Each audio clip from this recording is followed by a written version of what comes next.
Yo, yo, yo.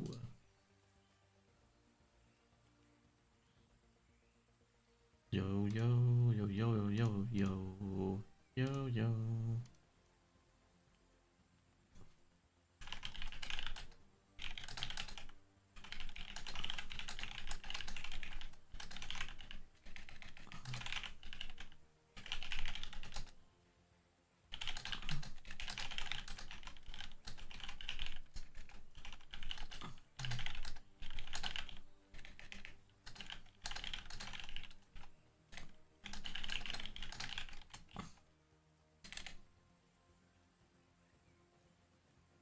So guys, I'm not talking at the moment, just getting everything ready to go. If I got it on the right channel, that is. Okay. Da, da, da, da, da, da, da, da.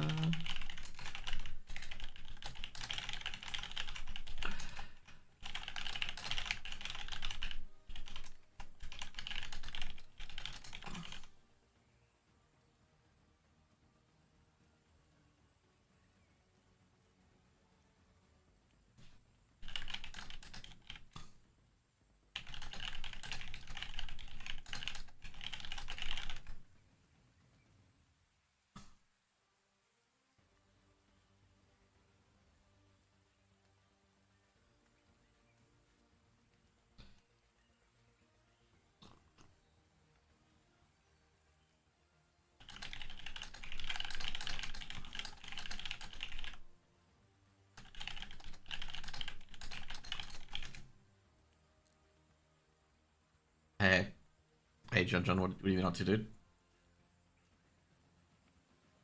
Just an FYI, that's why I turned my sound down. Continue streak before work. We've got some games on today. We've got PLAYR Masters on today. And, well, we're going to have, make sure I'm going to send on the screen. We're going to have Semper taking Megoshort today. And then after that, we're going to have, well, the schedule's going to be Megoshort, Tricked, Hammer Plan, which is a reference to a restaurant. Then it's going to be Heroic Academy, and then it's going to be Sashi. So yeah, pretty much Semper is going to get wrecked at Sashi. Ben's told me that they're going to win. Okay, Ben said they're going 5-0, and I told Ben straight up, you're probably not going to beat Sashi. Because Sashi's good on all the maps that Semper are good at, which is like... Yeah, and Sashi have beaten much better teams on some of these maps as well. They go in as favourites to this tournament. But yeah, so Semper's group has got Heroic Academy, Megoshort, Hammer Plan, Sashi, and Tricked. And they play Short first, and I probably say this game is, well, not a must-win, but if they want to get into the playoffs in particular, they want to win this game. So basically, in the LAN event, the top 3 teams go straight to playoffs, and the 4th and 5th teams play a BO3 as a play-in, and the winner of that becomes the 7th and 8th seeded teams respectively. So they're just basically versing the top of Group A or Group B, whichever they win, essentially, which can be quite brutal. Okay, let's just put it bluntly of how brutal it is. Like, for example, you could be versing, well, on the other side of the group for Semper 5, they do get down there, could be Infinite, Johnny Speeds, teams that you don't want to verse in the first round of your BO3s. In particular, you know, you don't want to be versing any of those teams. So that's probably the big thing overall that you want to avoid. So yeah, so pretty much with the group stages. So with Semper, I do expect it to beat Hammer Plan and Megoshort. But like, you know, these are all BO1s, so it can go, you know, really topsy-turvy very quickly. But I don't think they're going to beat Heroic Academy, Sashi, or Tricked. Like, if they wanted to get to playoffs, they have to beat either Tricked or Heroic Academy, in my opinion. Because those teams in particular have got probably a similar, well, just above them, like, you know, just above ability. Like, they have a better structure, got better players, I would say, as well. So, you know, they're definitely above them in that category. However, both of them have, like, 1-star player, which, you know, can be nullified with very, very good teamwork and whatnot as well. And also, Shady and Keen played pretty terrible at Urban Riga. Like, they played absolutely awful. In fact, I think it was like Shady's worst LAN event, maybe Keen's worst LAN event.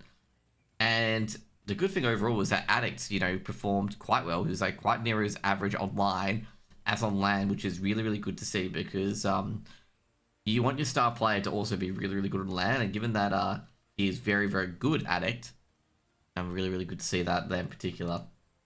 Now, with Semper their LAN trip to their first LAN wasn't that great. I believe they lost VRS, and they're below Mind Freak and a few other teams now in VRS due to that road trip not going so great. And I guess overall, this has got to be a pretty successful LAN trip here. I reckon if they do take a win off Tricked or off Heroic Academy in particular, or even if it's just Sashi, that is a massive, massive, massive boost going into potentially the playoffs if they do win any maps in particular. But that's the big thing that I've got to say, that they've got to be able to make playoffs. And problem is that I felt that Urban Riga was probably the easier one to make playoffs at, given the teams in there where some of them were just low main teams, and it's just like when they lost to EC Banger, that was just like the biggest blow to their VRS. They lost 26 VRS for losing to EC Banger. And they should be beating that team. Like, there's no way they should be losing to that team at all. So, I was really shocked about that. I thought when they beat South Dillett, they're like, yep, they're going to be making playoffs, either second or third, because they could beat their two other teams that I wasn't really particularly scared of during it. But they just went into a downturn after winning the first map. So, that was pretty annoying. This is upcoming specifically harder than Urban Riga. It is. I'd say overall, like Megoshort and Hammer Plan are basically the same as on. They're basically the same as what the verse at Urban Riga. But once you hit Sashi, it's just like, yeah, you know, that's a team that was, I guess, better than anyone at that Urban Riga tournament, including Mouse Next. Like, you know, it's. I would say it's significantly harder. I would say it's a bit harder for some of the teams. And like when you just concern yourself with Sashi, it's extremely hard. And then you also got Johnny Speeds there as well, which is another team that I do rate as well. And AAB is going to be an interesting one because they don't have Vigo anymore. So I don't know how that team going to go without Vigo, because Vigo obviously was their main star player, especially at LAN at DreamHack Knockout. Because I talked to him after the game, because I talked to their coach and players because they were there very early at DreamHack Knockout. And I talked to, I forget his name, Stezo or whatever his name is. I forget his name. I've got it in my top of my head. And dude, he felt like utter crap, man, because he had one of the worst games he's ever had in a LAN event. Even though they still got through to the playoffs, he just felt like crap, man. He said like, you know, he basically said to me, I just like fumbled, you know, so many rounds. He was just not happy with himself. Vigo was like so locked in, man. Vigo was like aim training like an hour or so before the event started, before that playoff game started. It was crazy. But yeah, so you know, I do agree that, you know, that it can be significantly harder, but like, you know, I feel overall that I think if you just see Sashi and Heroic Academy, they're probably the two teams that are out of order, like, you know, they're the harder teams to verse. But I don't think it's significantly hard. I think the only team that's significantly harder would be Sashi. Like, yeah, overall would be Sashi, because that's like a beyond Mouse Next team. And not to mention as well, Sashi have been playing very well. And also, the hardest part for Semper against Sashi is that they don't have a map veto advantage, or they don't have a map where they could potentially direct it to against Sashi. Because any map that they try to direct it to, Sashi's got the advantage over them. Like, Sashi's beaten better teams on that map.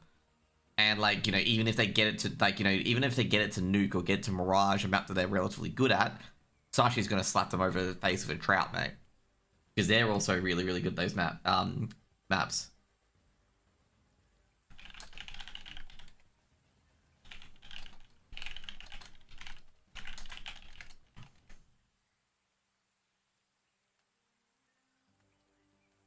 So yeah, that's my opinion. My opinion overall, as I said, I expect them to go either 2-3 or 3-2. If they lose to Megoshort, if they lose to Hammer Plan, I have really, really dire consequences of them of not even getting anywhere in this land, obviously.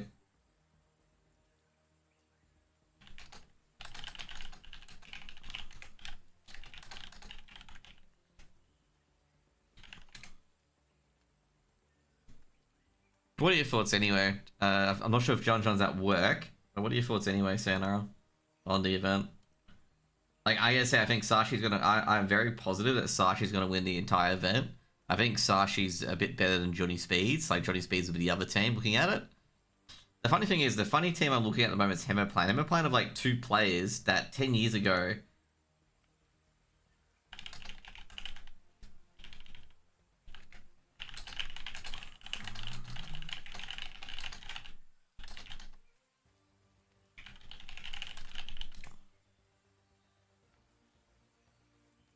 But yeah, I feel like overall, like Sashi should probably win the entire event.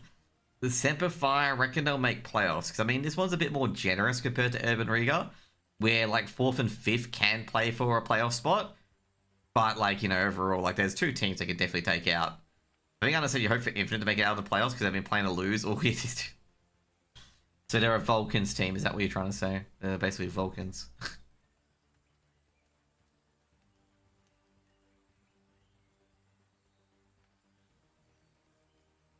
Oh, crap, I just realized I gotta make sure my feed's not on.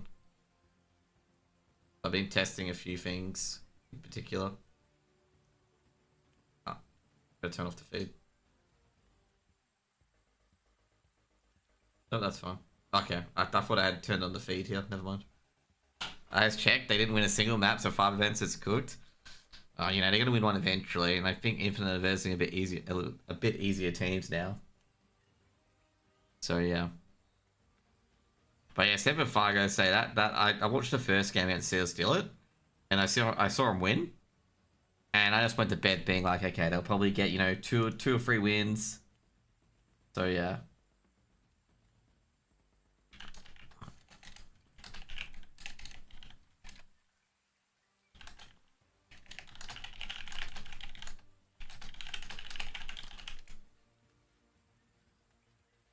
Man. I haven't looked at too much of the group stage on Group B, because I'll look at those when they get to the playoff stage. I've looked at Group A, and trying to dig through, like, Megoshort and Hammerplan and how long they've played together and whatnot is very, very difficult. Heroic Academy, Tricked and Sashi relatively easy. Like, I could go into Wikipedia and whatnot. But, like, Megoshort and Hammerplan, you have to dig in to face it. And, like, some of these teams are just teams for the land, basically, as well. So it's like very, very hard to get information effectively.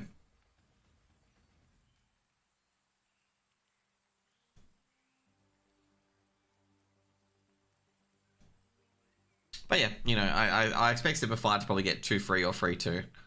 Like, I gotta say, like, the big game is going to be their next game, Tricked. If they can upset Tricked or, like, have a really close counter with Tricked, you know, it gives me hope for the Heroic Academy game. But I think it's these other games that concern me the most is when they verse these puggy teams that they don't, like, trip up and lose. I mean, them losing to EC Banger was relatively annoying, especially they, you know, put a decent fight against Mouse next as well. And, like, obviously losing at OT was pretty brutal as well. It just annoyed me that they win that first game against CS Stillet, which is, you know, probably a medium opponent in that Urban Riga stage. And then they absolutely balls it up for the rest of the tournament. And then they have a chance to get in by beating Olibet, and they just absolutely shit their pants.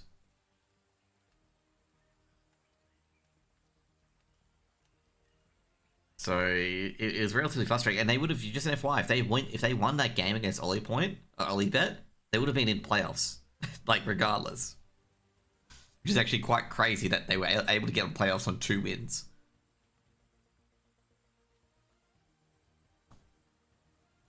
Because I did the calculations, by the way, and they would be in playoffs, basically, if they won that.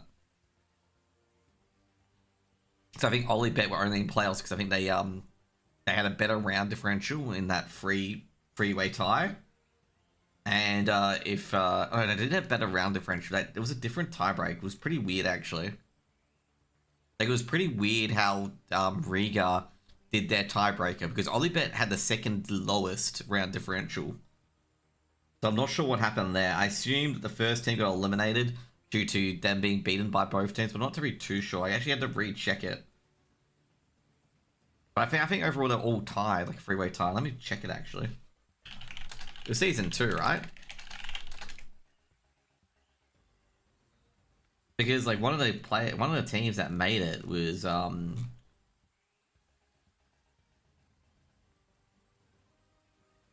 think it was like Hype World, which is obviously Olybet. Yeah, so this is the weird part because Olybet, they all had 2 and 3. Did Olybet beat both Banger beat Built Stiller? I don't know how that was decided, to be honest. Because CS Stiller has a better round differential. I'm a bit oh, did they? Oh, we only had 5. Oh, okay, you got points for OT, I assume.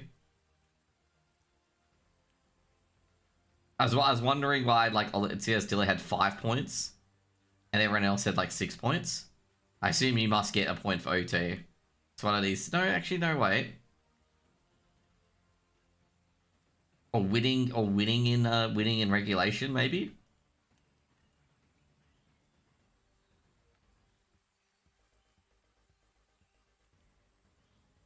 I'm not totally too sure, like, what's happened here, because CS Stiller has 5 points, and the other 2 have 6 points. Like I didn't understand how what it was. Yeah, okay, they won it. They won no two. Okay, yeah, got it. But yeah, like Semper overall would have Semper would have, if they won that game against Olybet, they would have been in playoffs regardless. Because they would have got 3 points from that, which would have put them into playoffs. Because they had lost in OT to Mouse, I believe, right? No, it wasn't to Mouse. Who did they lose in OT to? It was Algo. So you know what really tilts me from OT losses? Okay? Hockey. NHL. Tilts me to hell with OT losses. The top team in one of the divisions has, I think it's like 13 OT losses at the moment, or was it previously when I looked at it a week ago? They had 13 OT losses and we're in top. It's absolutely crazy. Like, they had teams below them had more wins than them, but all the OT losses had put them in at the start. Which is kind of crazy. Just an FYI, guys, just expect a lot of delays, okay? LAN event, a lot of delays. But at least that clears up some things here. Now, I couldn't get a hand on the rulebook, so I had no idea how the scoring system was. So that definitely does help out that there was a OT loss, so that's why still didn't qualify. Because obviously they won in OT. I think Semper had 4 points, which was impressive, given that they had 1 win. Man, if they only lost in OT and a few other games, they may have actually qualified. Can you imagine, like, Semper got, like, 3 OTs and 1 win and got in on a 1 and 4? That would be, like, ultra tilting to everyone who's on, like, 6 points. And, like, you see Semper get in on 6 points with 1 win and 4 losses. That'd be like, really?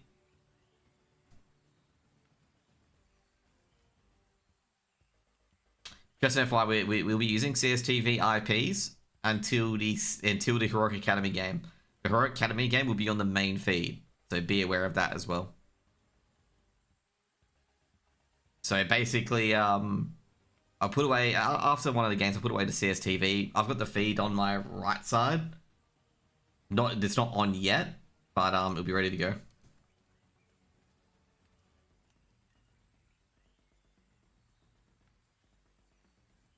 Thank you for the follows, by the way, guys. But yeah, expect Semper to win this one. Should be probably 13-8. I'm expecting like Semper can push it to a lot of Mirage. I think a lot of the EU teams will play Mirage. I don't think at this stage you have any, what are we going to call it? I don't think we're going to have any like team-based maps. We're not going to have like a nuke or an ancient or anything like that. Sorry, not an ancient, jeez. Nuke, overpass, or train. And I'd be very shocked if we had a train or anything like that, to be honest, given the fact that it's out of the map pool.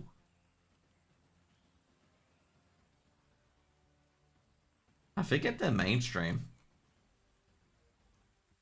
I should probably ask him what their mainstream is.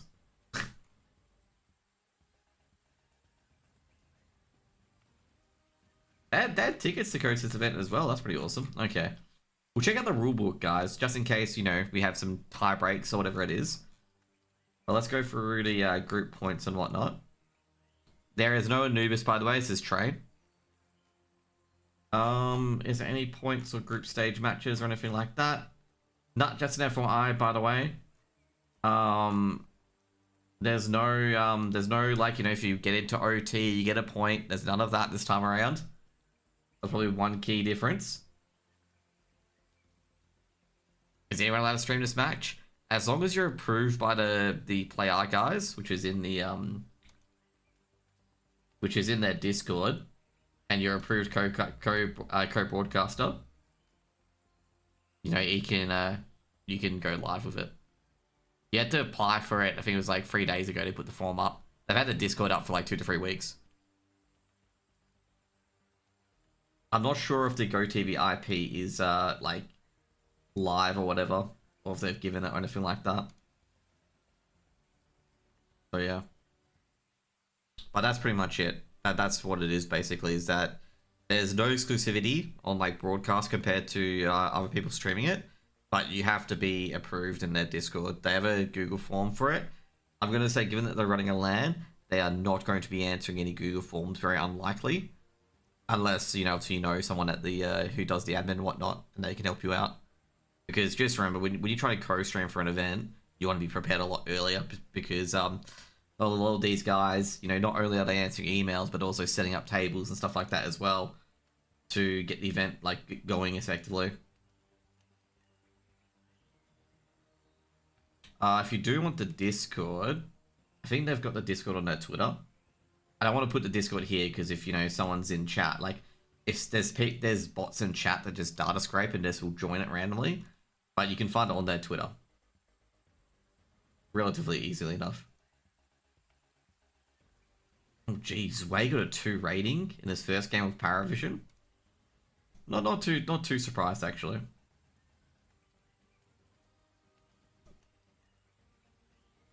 So yeah. I assume there's tech issues at the event at the moment because it's a LAN event.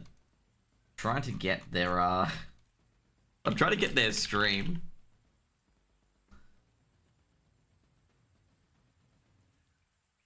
That I've got a clean feed. I'm trying to get their stream to see what's going on. I'm gonna say, safely saying, that they're gonna have they're gonna be having tech issues.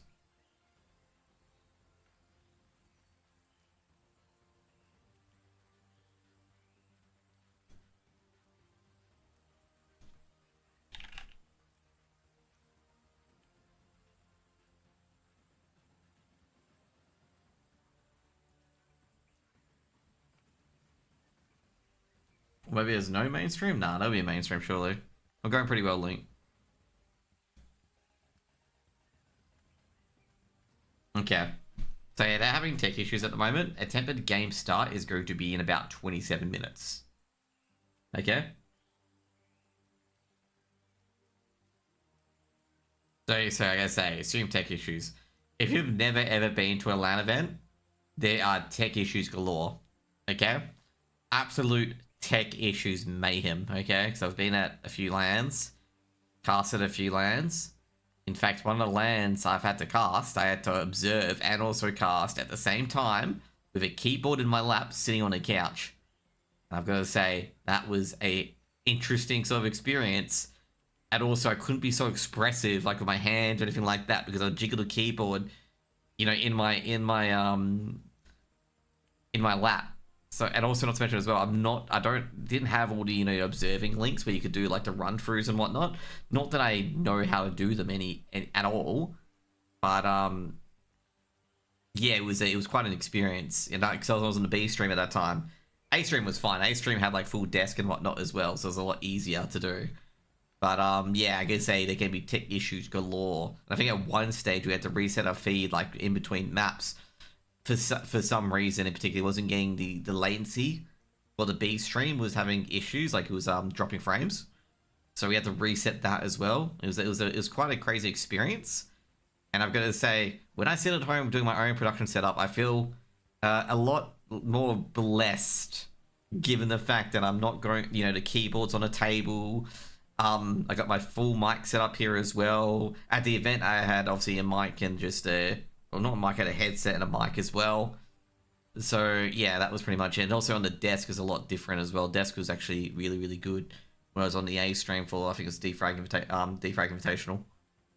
So with LAN events, you know, there is a lot of things that can go wrong from the sound, from your obviously your servers and your not player feeds and your CS feeds that go out. So obviously they're running a feed for the mainstream, and also they're running CSTV for everyone else. So you obviously gotta have a good internet for that. And then like you have good computers, and if one of the computers stuff up, you gotta replace it with another one, and you gotta have like probably about 10 to 15 backup PCs just in case one carks it, and you need to keep the event going so you can put it in another PC and whatnot. In fact, at Defrag Invitational in particular, the main server PC, if it was carked halfway through the event, so they had to get a new server and put that on. And like it was like a uncased PC that was the server, so you have to be very, very careful to be very, very, very delicate with it, because the backup PC was that basically. So there's a lot of stuff that can go wrong also as well. Players all set up. We had an interesting one. We had an EMI. If you guys do not know, EMI is a very rare tech issue where the electric magnetic interference can make a computer not be able to connect to the internet until you move it. So basically, white noise generators, obviously a big impact of EMI. So we had an EMI that was a bit loose because someone hit the white noise generator, and that was getting to the internet area, and it was disabled on the internet for one of the PCs. And the moment we moved it, the internet started working again. So that was a very, very exciting time. And they spent like 1 or 2 hours trying to find out whether it's EMI or not. And this is Andrew on the case. This is Wonder on the case. And Wander's really, really good at resolving tech issues. Like Wonder, like I say, Wonder is a talent, okay? A great admin for like referring purposes as well. And a great admin at knowing what issues are with technical issues. Like whether it's to fix a PC, replace a mouse, or anything like that, he can ascertain the problem really, really quickly. And it was taking him forever to ascertain this problem because he was trying all the usual suspects and whatnot. And then I think he moved out the white noise thing to get something in, and the internet started working. He's like, oh my god, it's EMI. The EMI is like a very unlikely, situation that ever occurs, just an FYI. Like EMI is very, very rare. So yeah, if it takes Wonder an hour to resolve something, it's pretty serious in my opinion. Like it's either a rare issue or pretty serious. But yeah, he's very, very good admin, and this is why he gets a lot of these overseas gigs as well. Like not only is he good at sorting people out, and the infamous fuck off Taffy, basically. He told Taffy to get out of his area, and it's just a very frank fuck off Taffy. And yeah, he's so locked in, it's not even funny, mate. Very, very locked in. But he is very, very good. And that's why Andrew gets like a lot of the gigs, so Wanda gets a lot of the gigs. Because, yeah, he's incredible. As we said, 7:30 is going to be start, so you're going to, let me waffle on for a bit as well. So this is my first cast in quite a while. My last cast was last year. And I know I use that joke, ironically enough, because everyone goes, oh man, last year, mate, on New Year's Day. But no, it was last year. It was about November, because I did DreamHack Knockout as well. I didn't do too many games that I probably wanted to. But yeah, it was really good. We got some tier 2 teams with the Met, Flamus and Cadian and a few others as well. I talked to Lonks as well, and that's why the joke came in about him, the techno and the Christmas lighting in the DreamHack Knockout, because obviously, you don't know, Foot complained about the lighting flashing in and out in the DreamHack Knockout hall, because it was in the LAN area of DreamHack. And they complained about it because obviously it was distracting the players and whatnot. So that's why Lonks probably has a Christmas tree right next to him. He's just trying to get used to the DreamHack Knockout atmosphere, because of course, Foot did relatively well at it. So yeah. That was relatively awesome as well. Got to cast, a few games. Casting OG was pretty awesome as well until I didn't realize that Dimmer was on it and they had exclusivity. Basically, I was told straight up that, if they're streaming it, you don't stream it, which, obviously obey. And, there's a lot of other good tier 2 games as well. There was also, I'm trying to think who they are. There's Polish, I think they're Happy Campers, I'm not sure. It's the one with Mihu in it. And Mihu, man, was like lifting fucking computer chairs, man, as content. Like, it was pretty hilarious. Like, Mihu's actually built. Like, he's built, man. Like, it was incredible. Like, I think he was either lifting chairs or lifting full PCs. I'm not sure. Because, like, me who's got a rig on him, basically. Let's just put it that way. What was the other teams I talked to? Obviously, I talked to OG. OG were relatively happy that they placed in the top 4. They actually didn't expect to get past the quarterfinals, given the fact that Kaden only joined the team 2 days before the event. So, you know, they were pretty happy with that. Johnny Speeds, I talked to them for a bit as well. They got knocked out pretty early, so I didn't get to cast many of their games. Their jumpers look actually really, really good. And also watched ESL Impact as well. So, you know, obviously gave Heku her birthday present because I've been meaning to give Heku a birthday present because her birthday was like in early November. And, yeah, because I watched, I think, a few of their games. Big didn't do so well at Knockout, but Big were big supporters of Big Equipa, man. Like, you had the entire Big team, so I took a photo of JDC and the rest of the team, as well as Tabson, so that was pretty good, because the Big guys are pretty awesome. And the last time I saw Big, they beat Renegades at Leipzig, okay? And they had that hometown advantage where, like, anytime Big won around, it was, like, literally full-blown yelling. And anytime Renegades won around, it was just me. And then you just hear that, you just feel the glare on the back of your neck, knowing that, you know, you are enemy number 1. Because that's when Renegades made the final after beating Heroic, after beating Hunden's Heroic on Nuke, which was really unexpected, given the fact that Big completely curb stomped Renegades on Nuke. Like, it was absolute curb stomp. It was like 13-3. And like, poor, it was either Liaz or Hats. No, it was Hats. Poor Hats was getting bullied in mini non-stop. He was just getting absolutely blasted. Like, it didn't matter what happened. It's just Hats could not live. Like, basically Tabson was just wallbanging him non-stop. It was pretty brutal.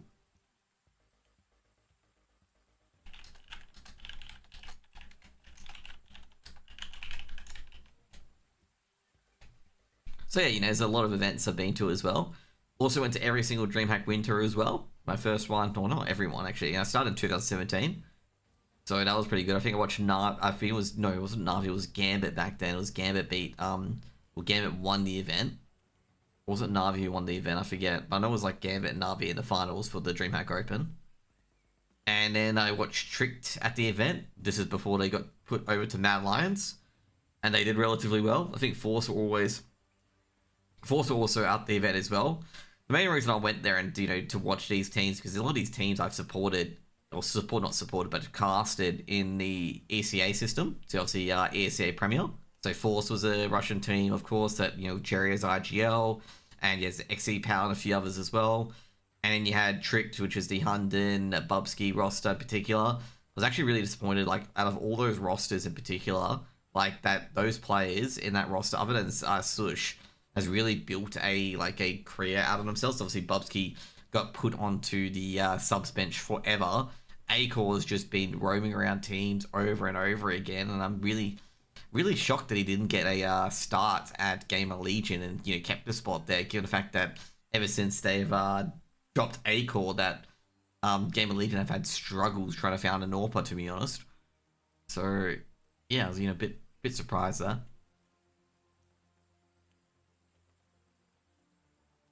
Now, on the other end, with this PLAYR Masters, we have a bit of delay, as I said before. But we go through Semper Fi's group stages, we're just basically favouring Semper Fi. Semper Fi have I guess overall pretty cruisy group stage. I guess like pretty cruisy, as in like there's a few easy teams, a few mid teams, and obviously Sashi. And yeah, as I said, I do expect it to beat Hammerplan and Megoshort. If they don't, they're going home last. Because if you can't beat them, the next level between, like, you know, obviously a Tricked and a Heroic Academy is you know, way above. If they do manage to beat Hammerplan and Megoshort very convincingly, which will be their third game, I do give them a shot at being Tricked or Heroic Academy. I think the bridge is too far on Sashi, to be honest, because Sashi are good at, like, Sashi's got a map veto over them and a skill veto over them as well. Not skill veto, skill gap over them, which is relatively scary. No worries, Ben. How's the event going at the moment? Anyway, like, how's the event going? Did Keen cause the tech issues by a missed shot when he's playing golf? You know, bad shot. You know, went into the technical room, broke all the cords, broke all the servers. he's just not ready for golf, mate. He should stick to the Wii golf in the meantime, okay? He needs to stick to the Wii golf before he gets to the actual clubs. But yeah, like overall, like Semper do have a bit of advantage over a lot of the other of Megoshort and Hammerplan, both on Mirage. And I gotta say, the scary part is that a lot of these teams do ban nuke these worser teams, so they can't, you know, go onto it. But I still think Semper is stronger than Mirage. I feel like a lot of Semper matches, I think one of them could be played on Ancient. Is this a stream? There's a tech delay for about 30 minutes. It starts in about 15 minutes. It's going to be on CSTVs, by the way. So once I get the Go TVs, I'll be able to drop in. We go from there. We're playing Dust 2 against Megoshort. And name a map. Yep. I gotta say, a bit surprised with Dust 2. But, you know, it was. I guess it was down to Mirage, Inferno, and Dust 2. Actually, no, I think, yeah, Nuke would have been banned out. They wouldn't have given Nuke. You guys are auto-banned Train, so that Train's gone.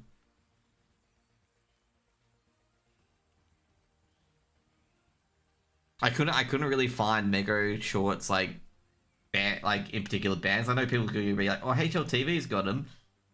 But it's just like, they've got different players in those teams as well, so the bans could be different. So I do see they ban Nuke quite a lot. So I was like, okay, they'll probably ban Nuke. Nuke's never going to be picked in anyway because they'll see that Semper is good on Nuke, and it'll be a veto. Like, it'll be a ban. I should have been consistent at removing Nuke. I think it must be with Hammerplan. They have no idea what they're going to do. But yeah, like basically Nuke would have been the first removal, so it would have been just like Train and Nuke, like off the table.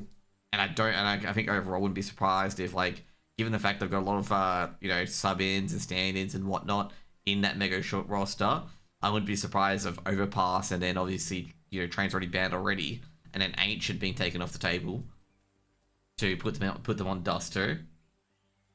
And I gotta say, I wonder if who had the last ban, but could imagine that would have been probably like in between Inferno or Dust 2. So I reckon Mirage would have been the last ban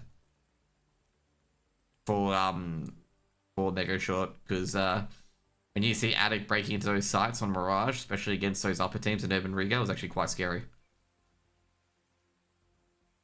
I think the winning moment in CS Dillard, I think it was Addict got like a 2k to entry on B. After, I think they lost, I think it was either Savage or Shady early on the B site to lurk, and then Addict just opens up the site by taking out both B players.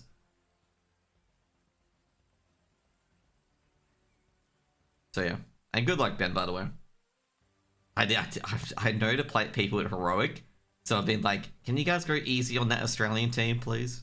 Just you know, give them a win, okay? I always joke with Sneaky Beaky that he's actually Sun Pius. Sun Pius is his alter ego. And that's why he calls me conspiracy theorist. Subs in, you know, his alter ego becomes Sun Pius, the great AWPer. But yeah. Hopefully the servers and stuff are all up so we can be ready to go in about 10 minutes or so. But yeah, so obviously PLAYR's in Malmo. So if you guys know where Malmo is, Malmo, funnily enough, I passed through it every time I went to Jönköping back in the day. Malmo is the second station. It goes Lund first, and then it goes Malmo. Malmo is in the southwest of Sweden. And my trips to Malmo have been like this. I get to Malmo, the Swedish customs get on board, they check my passport and say, oh, you're Australian. I'm like, yep, I'm Australian. And that's how my trips to Malmo go. That's pretty much it. The surprise an Australian has come to Sweden through Copenhagen. So yeah, that's one thing. And yeah. But yeah, Malmo's in the G'day Quicks. Is Little Mix actually... No, Little Mix is not playing at this event. But of course, you got a few buddies in here as well. I'm trying to think who played on Little Mix in this roster. For some reason, I got like Robin and Nork. But I'm like trying to think, did they actually play in this roster? I got the vetoes, by the way, for Semper. Semper was actually the ones who... Robin played for a while, that's right, it's only him. Yeah, because I'm trying to think, did Nork play for you guys? I'm just like, shit. But then you guys been playing with Bodemeister quite a bit. Who would be the main AWPer? So, you know, Nork wouldn't have played. Like, because obviously Nork would go to a different team. Okay. Just got DeVito here as well. Basically, nuke train overpass, as I said, they'll get all banned. Like players out there, that Starting Little Mix is... Well, you got HNS, the greatest Swedish player ever, okay? According to himself. He's still got the infamous greatest interview, okay? Mate, I can't believe, okay, because I know the person who interviewed him, because I met up with them at DreamHack. I didn't know of that infamous interview with her and him, because I asked him how he knew her, and I'm like, oh, and I watched the interview, I'm like, oh shit, man. Like, holy crap, you got your receipt. You got your receipt punched. Oh man, I felt bad for him. Like, I felt really bad for him. Like, oh damn, that is the interviewer going ham. But yeah, I was a bit surprised there, by the way. So obviously, Simplified banned Mirage, being Dust 2 being the map after all. And yeah, as I said, you know, Train, Overpass, Nuke, Ancient would be off the table very early, and would just be stuck into those aim free. Because I gotta say, Megoshort is not gonna be playing any team-based maps, especially against Semper. Because you're just asking for trouble.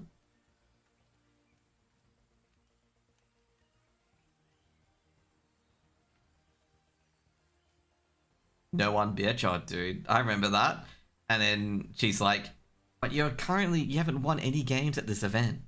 And I'm just like, "Oh."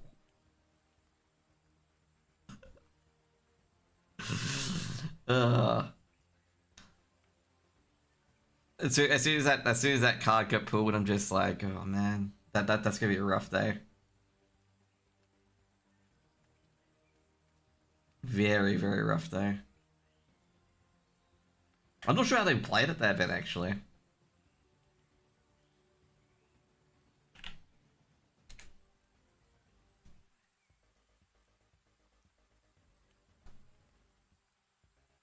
It's not like an event? Okay.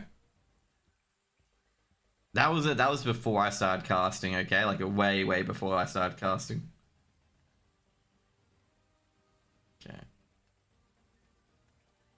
It's like a TV show of two teams. Oh, okay, yeah, okay, yep. Yep, I know what you're talking about. Got it. I thought it was an event, but no, it was the reality TV show that he was on. Yeah, I do recall this. It was like, was it like Team Red and Team Blue, something like that? It was like a Swedish sort of thing. Okay, yeah. I thought that one was at the actual event. Yeah. I do remember that because I did see his name there. I'm like, what the hell was this on his Wikipedia? And I went through it all. Okay, yep. Like a Big Brother show. Do you know that show? Yeah, of course. Oh, in Australia, I gotta say, Big Brother's got a different meaning in particular, given the crap we've seen on our TVs of it. Oh my god. But yeah, I gotta say, it's been drama filled. Okay, that's why Australia don't have Big Brother too much anymore.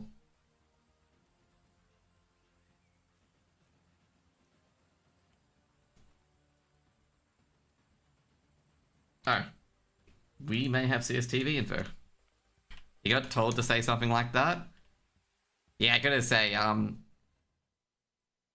he's doing a good job if he got told to say something like that, and he was right.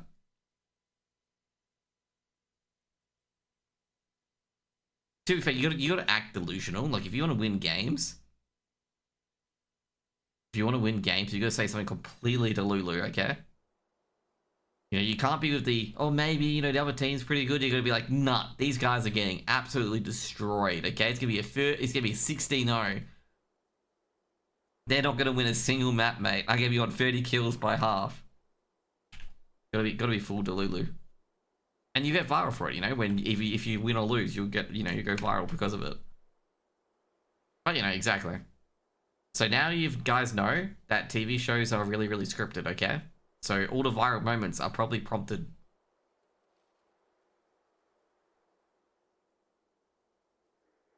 Vac. I do have the game on in the background, by the way. So we do have, like... Just waiting for the players to join up at the moment.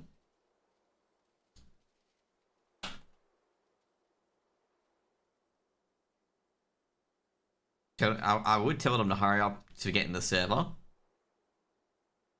Keen's always, I would say right now, Keen's the first player in the server. Wait, we're hoping for the games to go in about 5 minutes. And based on the Go TV, so that's basically 2 extra minutes as well. Well, actually, it depends on what they want. I would say they would go for the full 4 minutes delay for integrity purposes. So probably about 9 minutes before we get started, because obviously we have to go. Unless they start at 7:26, then it'll be like 4 minutes over, which is more likely than not. And yes, you can watch it be played in my reflection here, okay? Because all my posters have the reflection of the actual game. You know, you can see it here, my hand waving like this. You can see the game in front of me. So if you start seeing it moving, like not my hand, but the other stuff, you'll know the game's beginning. Or is it not beginning, okay? Or am I just like moving the camera to just bait you guys into thinking something's happening? Is this a walk in the park for Johnny Speeds? Even though Johnny Speeds do have cool jerseys and whatnot, I reckon they would get to playoffs. But I think the biggest enemy would be Sashi, to be honest. But Johnny Speeds definitely have definitely have a good shot at it. I mean, they got pretty brutalized. I don't think they get brutalized too much at knockout. But I do like Johnny Speeds' chances at this. But I think that, you know, if they can knock off Sashi, they could probably win the tournament. I would say if they can knock off Sashi. That's what I think. Because I feel like the other teams in the tournament, other than Sashi, are not too much of a big threat to them. So I think groups, as you know, as long as they don't really stuff up too badly in the BO1s and, like, you know, win at least 4, they're relatively fun. Because, you know, if you play off anyone in the playoffs, whether it's second or third, it doesn't really matter. As you know, as long as you can beat Sashi, that's the main thing overall. Like, it doesn't matter if you meet Sashi in the quarters, doesn't matter if you meet Sashi in the semis. If you could beat them, you probably cakewalk to grand final. So I don't see any other teams that could really beat them. That's my opinion on that. Sashi and Johnny should be the final. Yeah, exactly. It'll be the final as per se, but, like, you know, as pretty much all I'm going to say is that as long as Johnny Speeds don't shoot the bed too much and get to the playoffs without having to go to that 4th and 5th round, they'll be relatively fine. Like, if they go 3 or 2 or 4 or 1, it doesn't matter how you make the playoffs, because you're going to be versing at least half the teams anyway. Not half the teams, sorry. You're going to be versing at least 3 teams anyway. And obviously it's not double Elin. Is Hazard fragging this game? Relatively unlikely. I'm trying to see who's picking this. Oh, it's Nut round, never mind. I was going to say who's going to pick the sides, but no, never mind.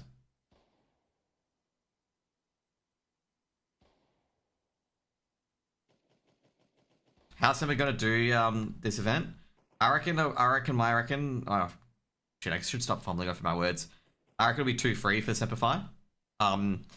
They should be able to beat Megoshort and Hammerplan, I think. You know, they should be able to beat these teams.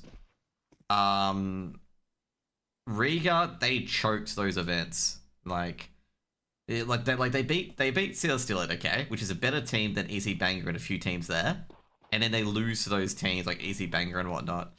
And, you know, it's relatively annoying losing to those teams when you've beaten a definitely objective better finish team at that event.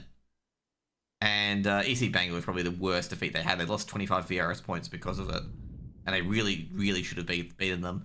But Dance had like an absolute life game. Like, Dance has been negative like 0.8, sorry, has been 0.87 rating until that game where you went 1.99 on rating. Do they have a gaming house, or they're going on a land spree? I'm not sure, actually. I should ask Ben that, but I think they're just going on a big land trip around Europe, basically. So obviously they got the flights to Europe, and they're probably boot camping out of one of these areas, whether it's the UK or wherever it is, and then just flying to the events.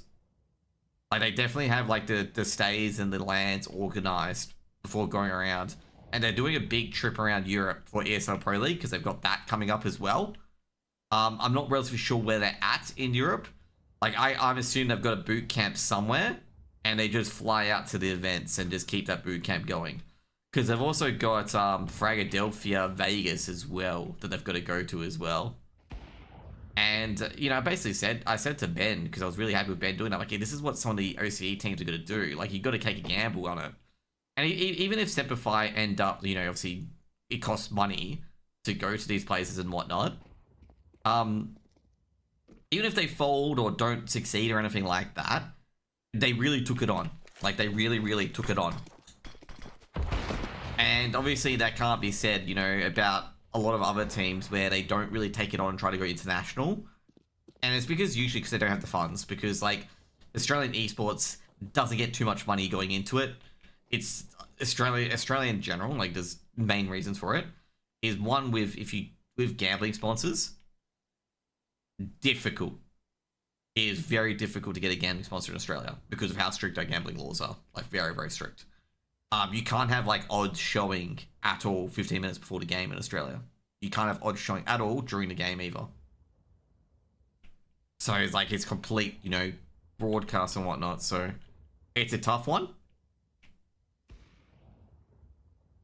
And also, in general, it's a small population. So, you know, very small population. So, yeah. You guys want to head into the game?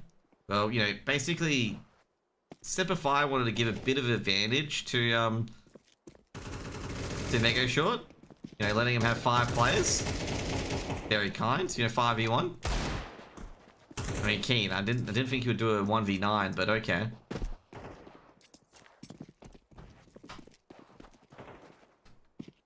But yeah, so overall, there's a few difficulties. But, you know, we got some, obviously, Latvia, and also Ben knows a lot of people in different scenes and whatnot, considering what he told me. I wouldn't say in confidence, but he was just telling it to guys at Defrag of what he had and the presentation decks he has and whatnot. Like, he's definitely, you can tell Ben has his own business, okay, with the pitch decks and whatnot he was putting forward. And, like, he knew what he was trying to sell. He knew what things to focus on. And his business pitch was not filled with buzzwords, okay? That's pretty much it.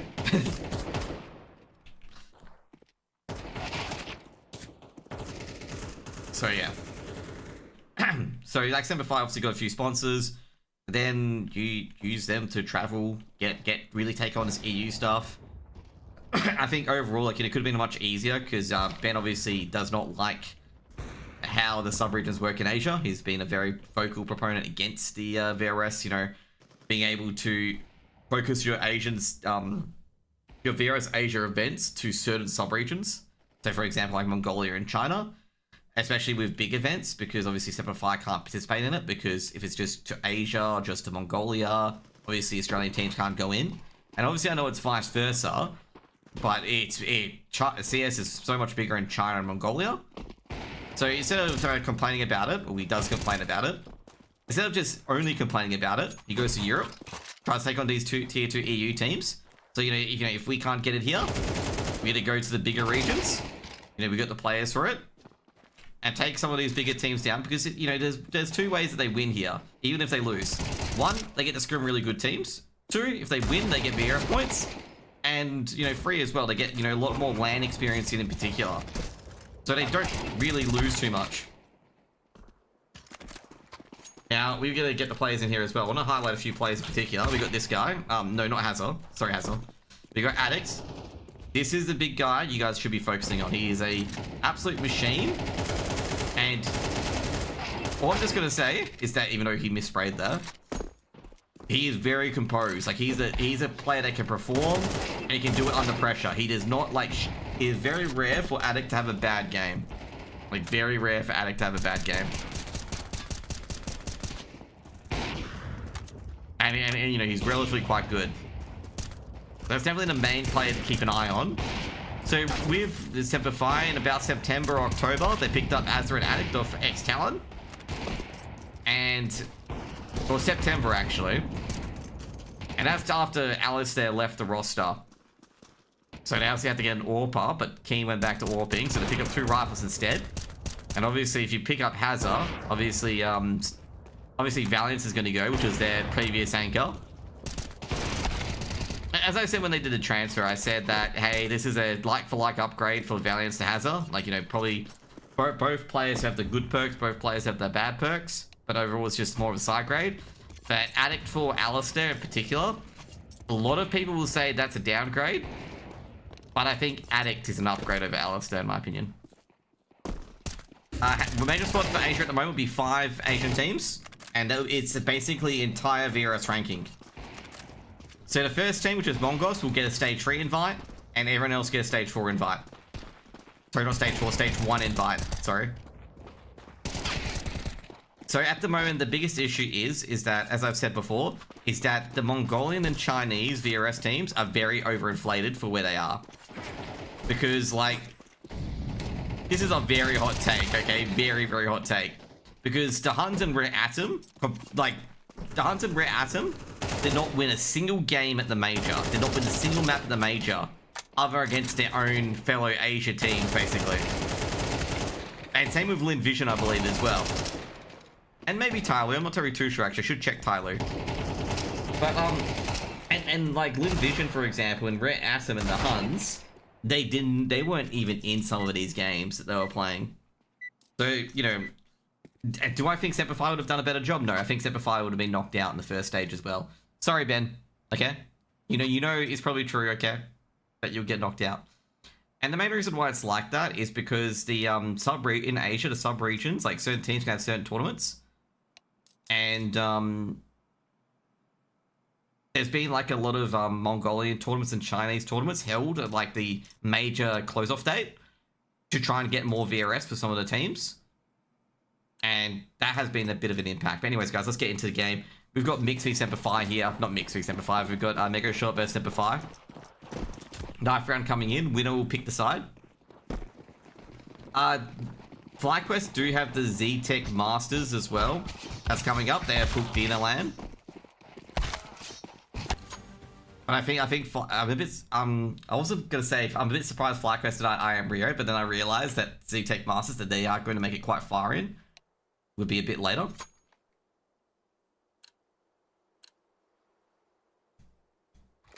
I was not paying attention to that knife round, by the way. I was not paying attention at all.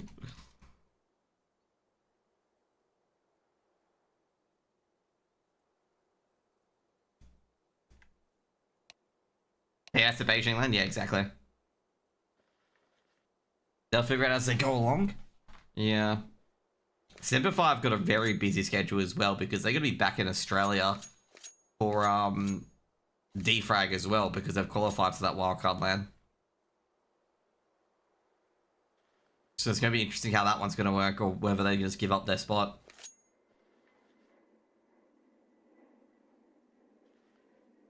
Obviously, I think Megoshort won that round, given the fact that they've picked the CT side.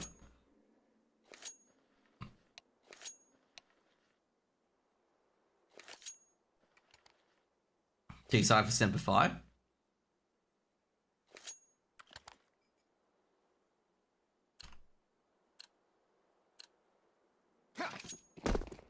Early smoke being thrown in, and looks like it's going to be a B side sort of stack at the moment as a default. Mog V and Twinkie heading over there. One player middle being very passive, being Titleist. Semper won knife and chose T. Yeah, that's a weird one, actually. Ooh, open platform. Open platform position there. That was a very aggressive position. HG's been thrown in. I gotta say, Semper were prepared there, trying to bait for that. And they're gonna rush in towards the B. Bomb site flash being thrown in. One player on green. Savage, you gotta push forward here. Now checking towards, he's looking for the second player. Seen the player on green. Car players down there. Mog with the trade. Mog gets another as well. And there's Tyler's coming in with the backup. And so we'll give you up to Addict here. And Addict coming in, but he's not going to win that duel. Robert's going to trade him out. Well, not trade him out, but just frag him. In particular, there'll be a first round aboard. Yeah, I guess that's why I thought. Megoshort won the knife round, because they picked CT side. So that's why I was really surprised that Semper picked the T side. Yeah, overall, like, Savage just needs to go in at this point, okay? Like, if you've got the platform player guy, you know, hunting behind here, and the car guy going deeper in, you need to scatter out so you don't have that funnel of them. They can just shoot you in here. Because you just want to get out of that funnel. You want to get out of that funnel in B halls and slap the site. And they weren't very quick about it. Like, they took about 10 to 15 seconds to enter site. And your mid player, even being in this jammed little corner here, holding middle, can go in and back up the B side. Unless, you know, obviously Attic needs to, you know, time his intervention as well. That's another thing as well. It's just a hard one to really do. This is going to probably... Let's give you another B rush. What have they got here? They got MP9s and M4. That should be able to counter any sort of Tech 9 aggression. Early Molotov being thrown in from Mog V.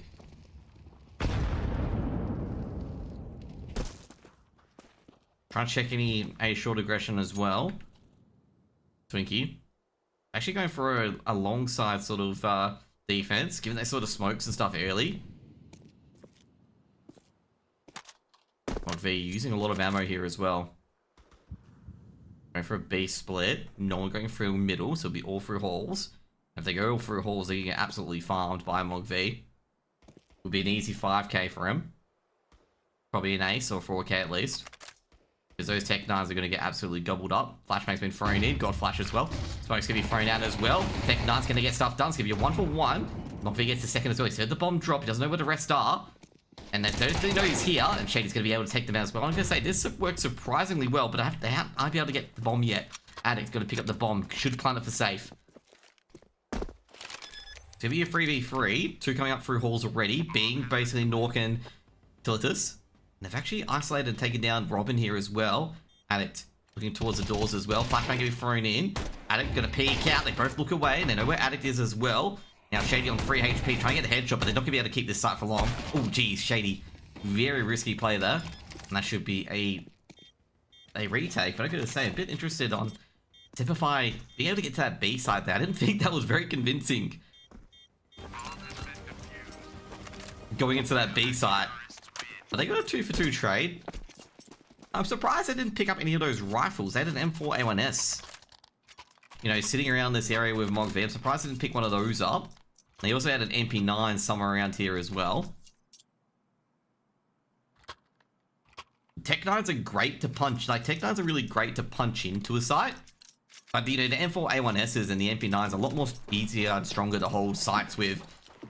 You know, expecting Mog Vs to get at least 2 there instead. It's going to be a full eco. Oh, it's going to be a hero AK on Shady. This is a weird sort of economic round. I guess Keen might be working with a scout next round, given that I've gone over hero AK. Nork's got an AWP as well, and I'm not sure if this is a good call going for this sort of buy. Given that they've, you know, 2 alive, 3 alive previously as well, I'm not sure if Megoshort's economy is going to be that destroyed that this would be alright, but Hazard's got short control. Been very passive on that short control, and Hazard can also walk ahead of this because he knows no one's at Gandalf. They can throw that progression smoke and they go in. M4's been spotted at ramp. Molotov's been Flash's been thrown in as well. Hazard's onto the side, making a lot of space. Does get a lot of tags up onto Robin as well. Robin's on very little HP. Nork covers Keen with the trade, but Nork's got a second as well. Bomb being planted. Nork can't stop that. Tries to look towards Gandalf. Can he get another? Nork gets a third as well. And Savage with the trade. He's got the AK on hand now, Savage. The Savage and Orc takes out Nork, takes his head off. Savage's got a big opportunity here, actually. Now, oh, beautiful by Mog V. That was a great sound cue. Another bomb plant here with Semper 5. I'm gonna say that was actually a good play there by Mog V here. Makes the sound cue here. Savage focuses on ramp. He thinks it's gonna be a distraction play. Then Mog V steps up and takes out Savage from the side of the head. Savage had to be ultra aggressive there, but also at the same time, it's hard to be ultra aggressive as well. Because let's just say, for example, Savage goes ultra aggressive on this player here. The ramp player's going to peek up and absolute mog him, basically. But it doesn't really matter. I think overall, Semper 5, Savage had 2 good damage there, gets a 2x here. Damages the CT economy a lot, and he also gets a bomb plant. And that, you know, basically rewards that hero AK, basically. I know I was being a bit negative there, but I was going to reiterate that strong point. That was very good damage given the fact that he only had 1 kill going onto site, and Savage turned that into 3. And got the bomb down as well, which is the most important part. Shady, he was just waiting for it, Shady. He was waiting for the smoke to blow open.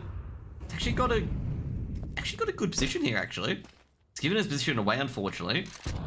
But I've got a somewhat mid-control as well. I'm not sure if they've heard someone slink away either. Could be able to fake it out, and this is the problem here.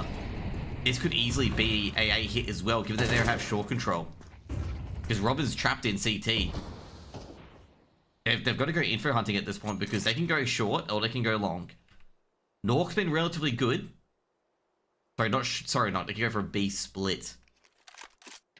But Nork's been relatively good. He's only been tested a few times. He got 2 or 3 kills previously before so coming to a beautiful shot from Savage. Hazard. It's got a good position here, actually. Flashbang goes in. Nork's got 1. Can he get a second here, Nork? They've really got to be able to trade out Nork as well.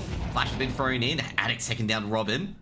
And that was really crisp as well. Attic pre-firing. He knows Nork's around here. Key second down Nork. And into the A side. This might be a safe call already.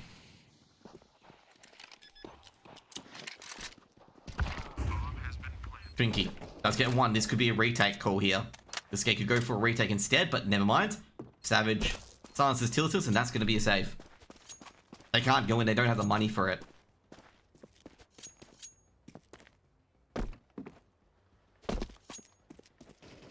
Oh, never mind. I didn't think Addict was going to catch Mog V there. I was actually surprised Mog V was that close, and Addict's caught Mog V. That's another weapon dropped. This should be a force up from Megoshort, to be honest. It's going to be a first round for the Semper. And it puts Megoshort's economy at risk. Let's see. This is going to be an interesting question, because obviously they're in, like, obviously Robin's in double eco territory, but I think they'll force up out of this. It's a real touch and go whether you force out of this, but I think they are. Yep, they will. Because I was thinking, like, you could go upgrade pistols and carry the money for the next round, but I was like, it's on that edge where it's just like, nah, just buy 5.7s and force up. No 5.7s though. Oh, there we go, there we go. Oh, no, it's a deagle. Man, I'm a big 5.7 enjoyer, okay? This is going to be a B rush. Keen, looking for the opening pick. And obviously, as you can see with the smoke there, Twinkie's just like, nah, stuff that. Early aggression here from Mogv. Mogv with the MP9, can he catch anyone? That's what they're looking at. Ooh, Mogv. He's a feeling that he's being aggressed upon here. Given the flash in early. Savage. Checking for the foot. He's checking if Mogv is going to pick too much. Got the entry, seeing Mogv. Oh, jeez. They're getting a lot of picks everywhere across the map. Keen's even caught a player in mid. An Addict as well. So Keen caught the side player. Addict caught some player in mid. And Nork's even creeping across as well. Addict. They know he's here. They know he's isolated. That's why they've just dropped off the B site. They need to finish somewhere. And they're going over towards A. Nork is not going to be expecting a 4-man army going this way. He's going to expect like, you know, 1 or 2 players. Then he's going to be hearing all of them. Nork's going to be seen. He's grabbed 1. Can he grab another? Can he stop the bomb as well? If he can do that, would be great. It'd be a 1-for-1 trade. And they've known where the last player is in Titulus as he takes down Keen. And he's going to be just dashing via short. Actually, he's dashing via CT. He's got the AWP out as well. Can stop this plant. And he does catch Savage. Doesn't know where the second player is, being Shady. And he actually repositions with the AWP. And I think Shady's going to be aware of it. Because they said Semper really throwing around their round advantage. Bomb going to be planted. Can't be wall banged, obviously. Rifle being picked out. He doesn't know he's coming long, does he? Shady. Should be... Ooh, missed shot. But even then, Title is able to convert that. I guess like Semper there, just... They played around too much. Like, you had a 5v2 advantage.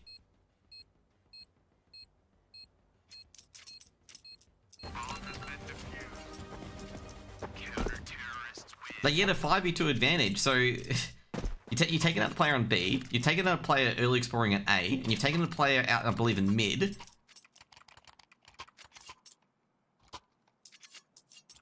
You just basically force B. There can only be one person B. So you got the Mog V here.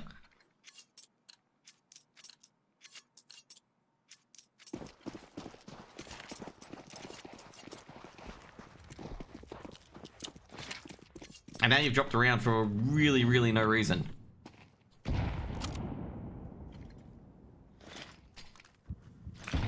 And also mention as well, they had like a lot of map control that they would have to sacrifice pieces, Megoshort, if they wanted to get into it.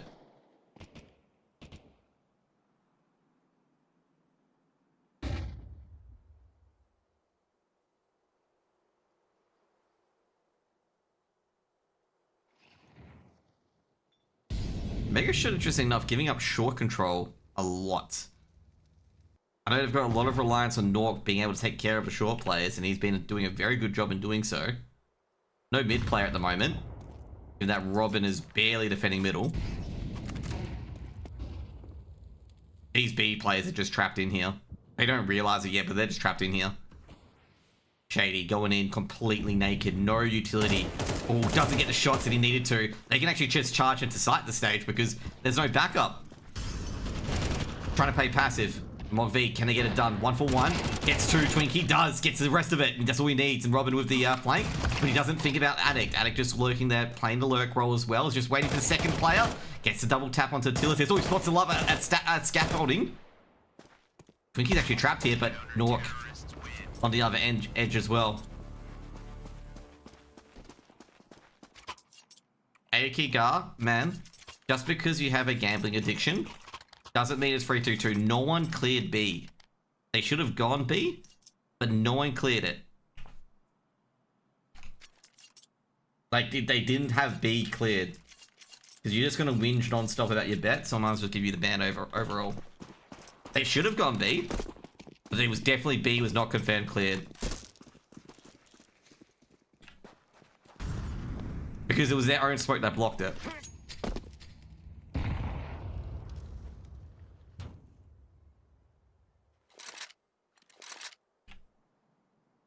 Hazza, trying to go for the 1D. Oh, gets it.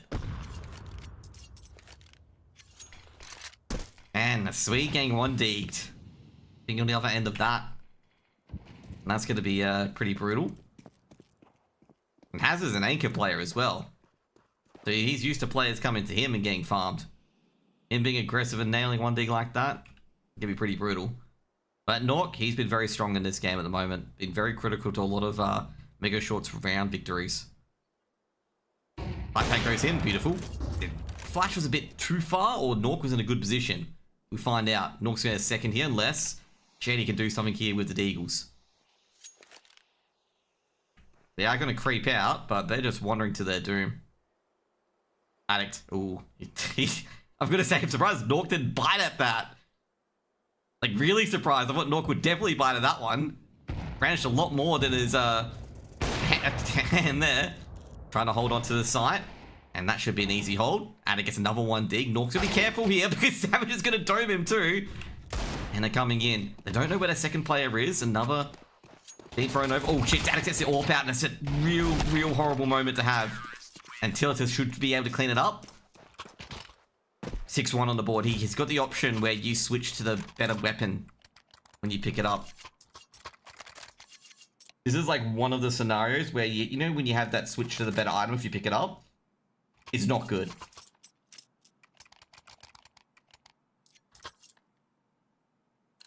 Because you have to load it up and you know if someone peeks you at that time, you're just dead. So Nork gets his AWP back. And not to mention as well, Addict was holding position. Savage was holding CT. And Addict was holding ramp because he knew a player was there. And that's gonna suck. Like that's just horrible. HE been thrown. There should be a bit of damage on towards Shady. Not too much actually. I'm gonna say I thought this would be a lot more damage on Shady actually. I gotta say Megoshort's been abandoning short as well. I think Semper are picking up on that. But they're picking up on short always being abandoned. Problem is that Semper 5 and really taking a lot of these round advantages and a lot of these position advantages into victories. That's a big main concern for a team that is relatively good on T-side nuke. It's depressingly to see them not be so great at nuke. Like, not so nuke, sorry, T-side dust too.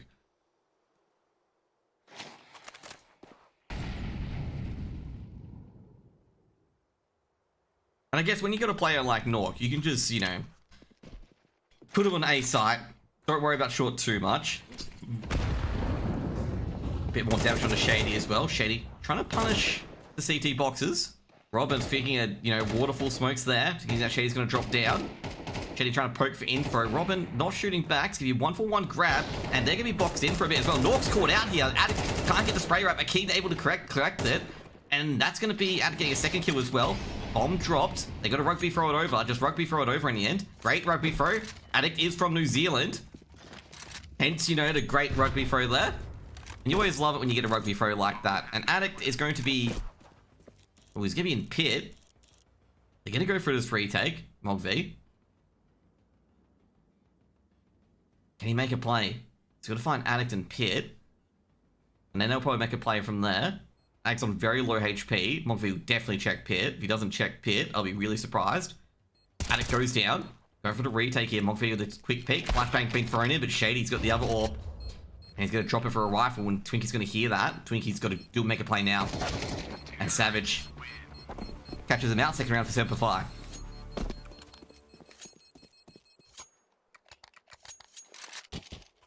Is Semper Fi in Europe? Yes, they are playing at the, they're in Malmo. They're at the LAN.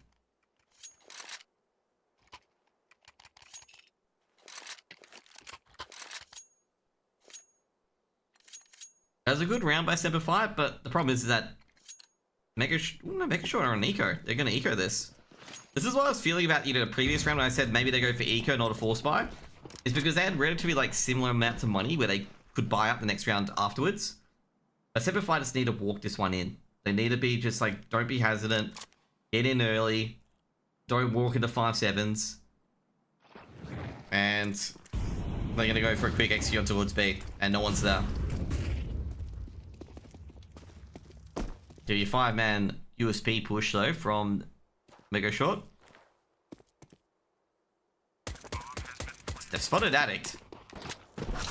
Addict's, Kaz has got one. Shade's got another as well. And they should be able to get rid of this 5-man stack. And is that? No, it's not a team ace. Third round for Semper Fi and a good anti-eco there. I've got to say, still, obviously...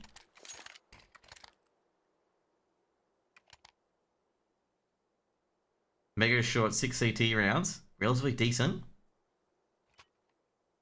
How much of a consequence that's going to be for Semper Fi? Because I think Semper Fi need at least tie it up here to have a chance going into this. And they need to have a very, very good CT side as well. Shady. Smokes and flashes being thrown in. Buy round coming in. It's not a great buy. Look at the utility here as well. They're playing very aggressive up mid. And Keen's on the off angle as well. Keen's going to be dead if he can get it. Doesn't hit the swipe. And I don't think there's any backup here. Addict trying to trade out, but he's not going to be able to get it in the end. I think the orb's been scooped up as well. Because they did make an aggressive grab for it, but I don't think they got it in the end.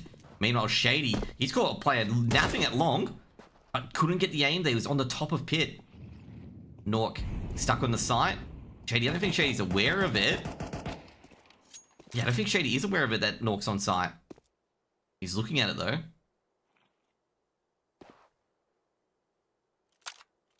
Did he see him? Because like Shady's aiming at site. Maybe he thinks that, the site player's there. So obviously there's a player at long being very aggressive. Nork is just stuck here. He's waiting for a player to play off him, basically. And Semper Fi have got really nothing much going for them. They've got no map control. They don't have mid control. Obviously, they lost that early on. So they've got to go up long. They've got no choice, really. The third step. Shady can probably pre-fire here, actually. The smoke is too deep, by the way. So Tiltus has have an angle. Shady got one. HE might be able to kill him. It does. Nork will activate shortly. They know Nork's here. They've got to really try and ram this one in. Flashbang goes in as well. Should be 1 for 1. Nork mollied out. At this stage, I've really got to go for it, but it should be cleaned up by Twinkie here. Twinkie does clean it up. Spots one. Can Addict get one at least? He needs to, but can't. Nork will finally peak. 7 rounds on the board. 4 Megoshort. No bomb plant either for Semper Fi. Yeah, I gotta say that they made this look really obvious with the lurk play down here. That these players stopped while the lurk player was coming in. Like, these two things are going to be going simultaneously if you want to catch players out in this angle or anything like that. With your lurk player hitting in. It's got to really be a set piece. It can't be you stop here waiting for your lurk player to do something. Because after about 5 seconds, they're going to think something's up. And that's exactly what happened there. Long chill coming in. And can they get one? Savage one's going to be a trade. Savage can't find a second though. He does find a second. Gets out the Glock. Actually, it was Addict who found the second in the end. And Ack finds a third. And a big brawl and long at the moment. Both B players have to rotate across. Mog's taking a lot of damage as well from the HEs. And Twinkie's taking a bit of damage as well. Deep HE. They've got to do any damage at this stage. Mog V trying to sneak through. Trying to check if this is a BXE or not. He's going to get a lot of information that's not indeed a BXE. Keen. He's going to be able to duck right in. And he's going to fit in between everything. Is he going to be able to check this? Oh my god. Keen checking behind, doesn't see anyone. They've literally just snuck past each other. And Keen's gonna be like, no one's CT. No one's, you know... Well, he's heard a player now, Keen. And Keen should get a freebie on Twinkie, and that's pretty much the round here. They can just run into A. They have no idea where Mog V is. The Mog V was damaged by utility, just an FYI, so, you know, they have no idea where he is. And that should be an easy take. They're playing very tentatively. They're playing very scared as well, I've noticed. And Mog V has obviously... Well, he's playing the football as well. But he has no intention of trying to contest this. Most important thing he wants to keep alive is the kit as well. You know, having the kit in play. Very important. Except if I get that 4th round. I'm going to say Addict is pretty critical there on that long take. Getting 2 kills. I'm going to say Savage, you really got to get 2 kills. Is that 2 kills there as well, in my opinion. Like, you got to get that 2nd kill. Terrorists win. Should be 4 on the board, and we could have a 7-5 scoreline. It's going to be a pretty rough buy here. Whole bunch of Deagles. Swedes love their Deags, man. Actually, Titulus has got a 5-7. That's what I like to see. I like to see the 5-7 coming out.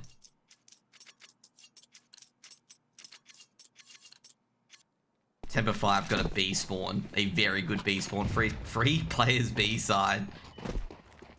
And they might take full advantage of it. Keen might be able to get a bit of advantage. Mogvi loves being aggressive on this angle. Keen almost hands a slap shot there.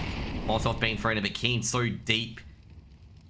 HE being thrown in as well. Keen's going to take a full hit of it. Oh, Twinkie doesn't take the first shot. And he gets a bit greedy the 2nd shot. I've got to put the smoke up.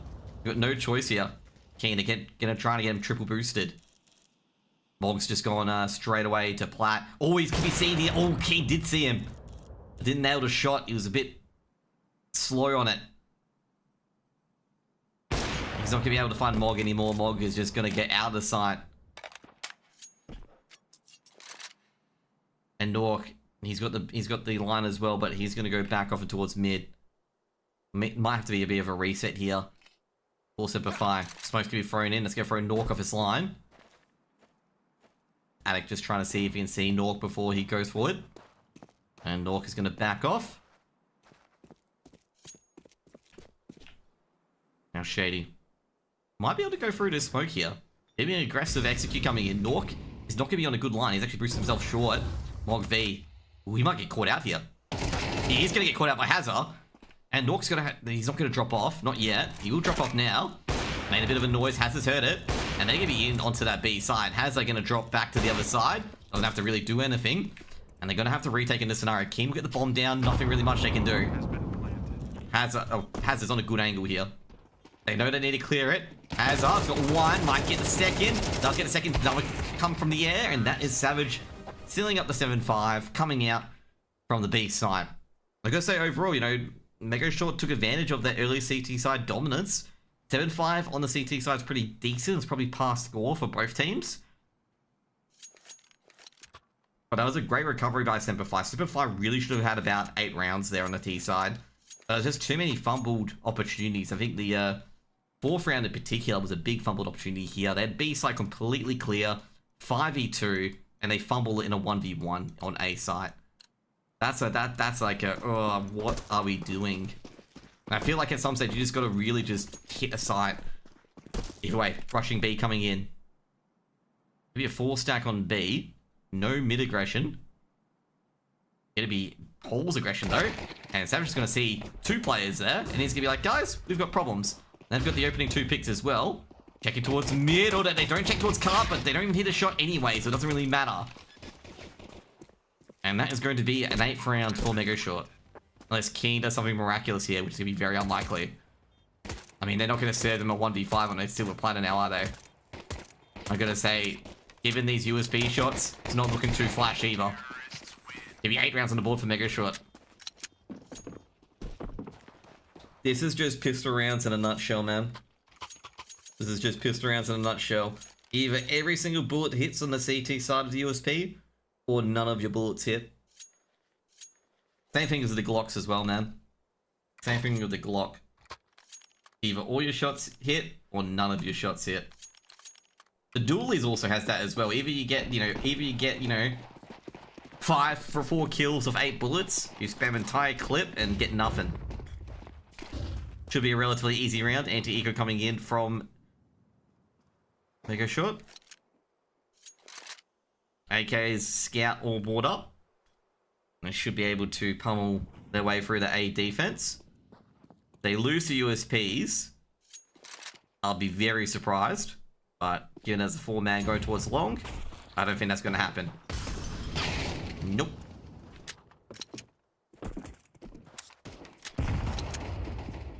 There'll be a lot of pre-firing through the smoke, and yeah, that's that. Mog V literally mogging them at the moment. Yeah, overall, I feel like if you're trying to... I don't think you can go like this aggressive, especially as a CT side of USPs. If you had 5.7s, yeah, I'd go aggressive. But not with USPs, because they're not one-tap headshots. Unless they don't have any head armor, which is very unlikely for the T side. Well, not very unlikely, never. Buy round coming in. Not a really strong buy, given that obviously the eco after the pistol is not really the strongest. They're going to fight on long. They're going to try and smoke it off, but they're going to ignore that smoke because they've got access. Ooh, Keen does get the bomb to drop. And they haven't traded back either. Shady tries to hold long, but he's punished for it. Flash goes out. Keen does turn away, gets a second as well. Mog V goes down. Keen can't get the head tap he needs to. Savage does trade out, but they've got a few extra men here, so they can go a bit harder. Savage gets a second as well. That's a huge hit. And Addict, actually, wasn't even Savage, it was Addict from downtown. Gets the remaining 2 to put 6 on the board. And actually, that's a very, very big round to win because they didn't have very good weapons or utility going into that round. I was actually a bit shocked because they were walking into a 3v4 coming on to long, and they're able to get, able to come out trumps on the 3v4 at long, which is pretty surprising given the fact that, obviously it was a 1-for-1 trade early on, so a 2-for-2, so it was a 1v2. But obviously Addict came in to be a good backup from the B side. Able to get it working. Especially not to mention as well, like they had so much information going past that smoke.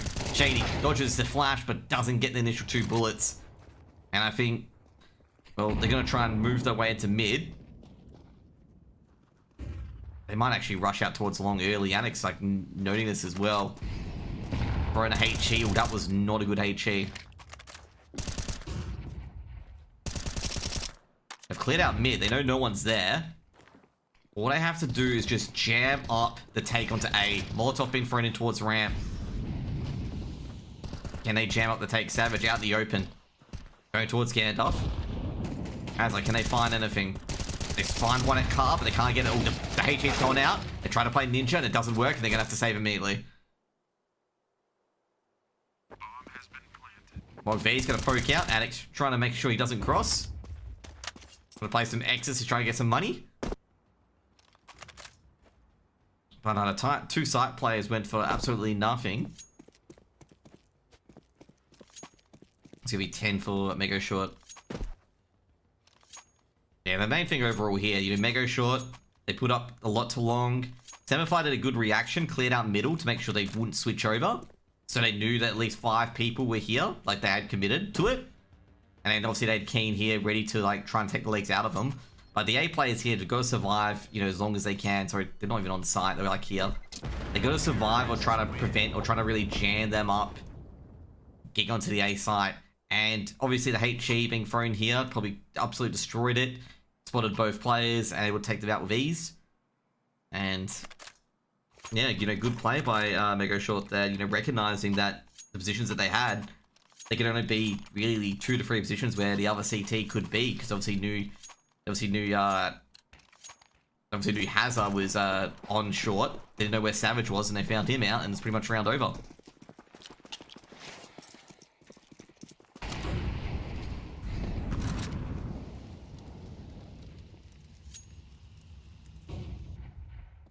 As they're trying to play a bit more aggressive, B split coming through. They're going through their own smoke.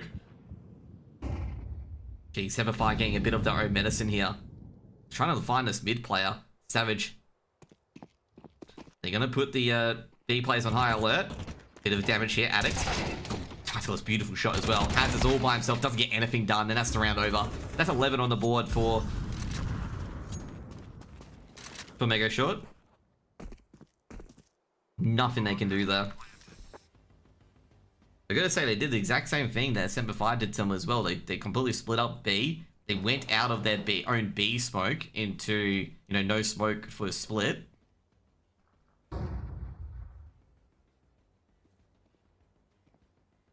I don't think they're going to be able to save their weapons here.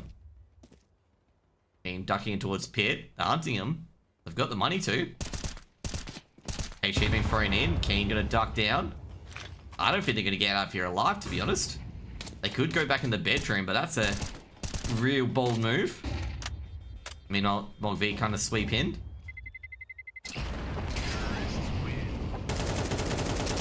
Putting a lot of pressure on them, and they're going to get out with all their weapons. I'm very surprised they're able to keep all their weapons here. G'day, first. Hope you're having a good day so far. Very surprised they kept all their weapons here, because it seemed like a real wraparound. Like they're slowly closing in from all these angles. They're going to take all their weapons. Like, it was really surprising that Megoshort didn't go for it.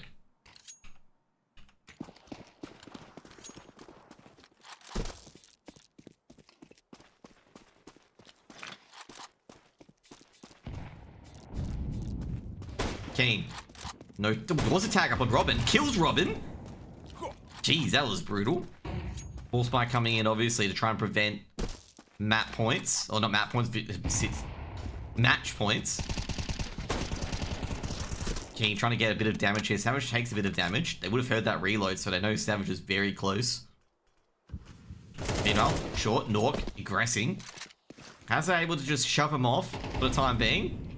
Savage show. He's picked off Mog V.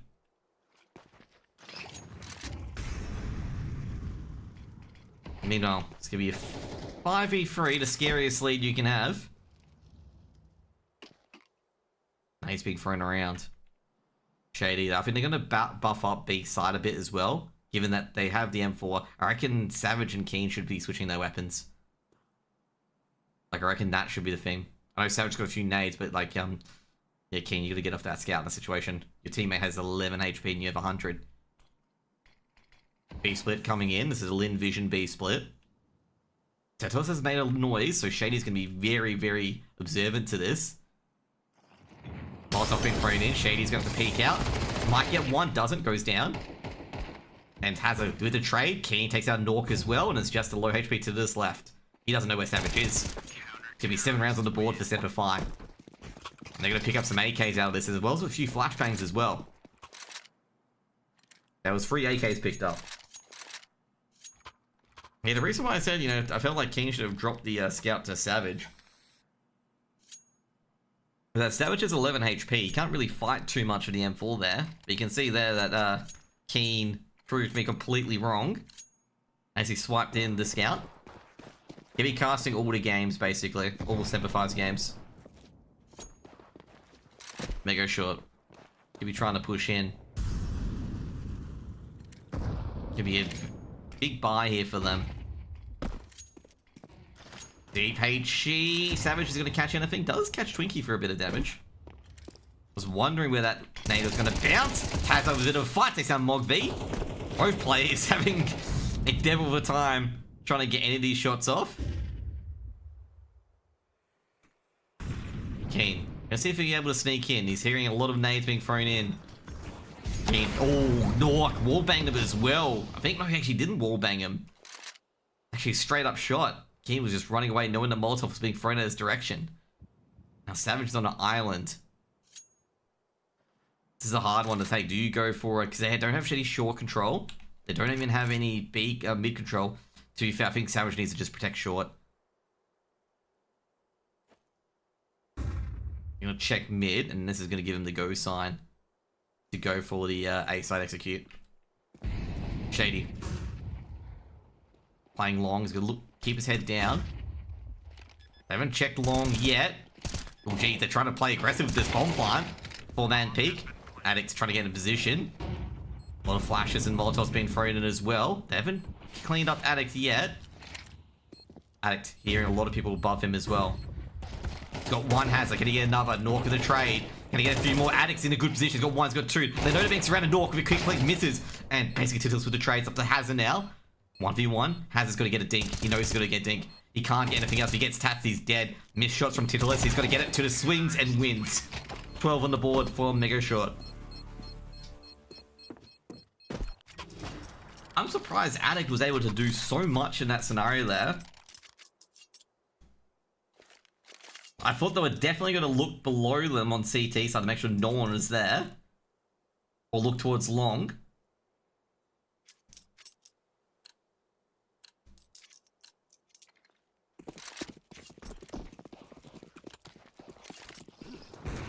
So yeah, I was a bit surprised by that. That looks like it'll be a force up. Addict's already being tagged already. And so Shady, he can't aggress on this angle. He's got to de-aggress. He's got to wait for Savage to come in to try and help. One of these taking out Keen as well. Smoke being thrown in. Counter smoke towards Long. Molotov towards Car. Love utility being thrown in as well. Long V. He throws that smoke, trying to get this B player off the side.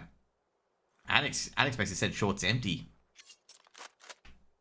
Poking up towards the Long.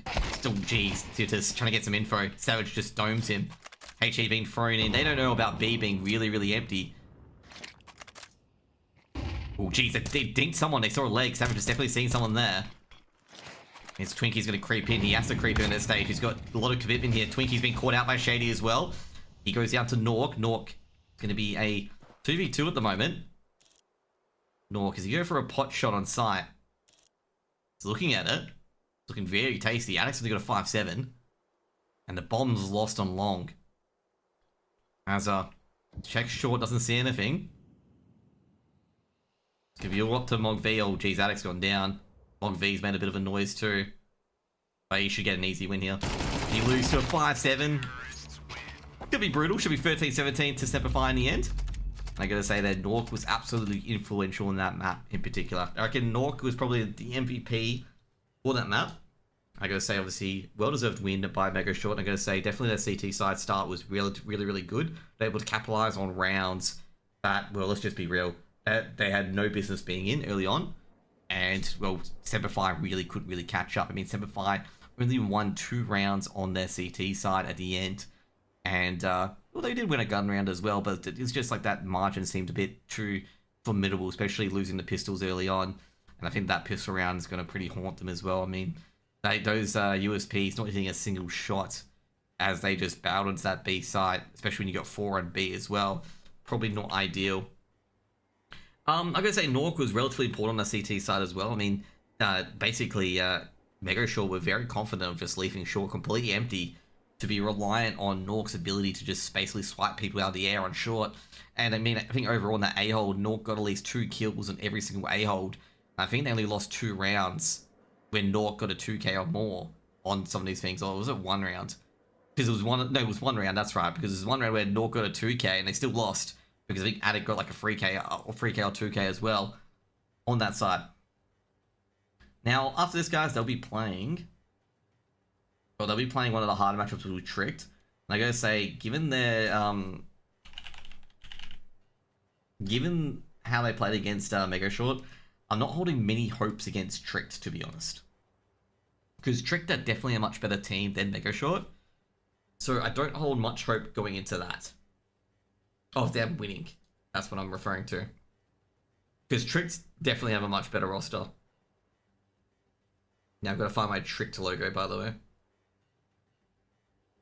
That's the hard one. I've got so many logos from my OG days and whatnot.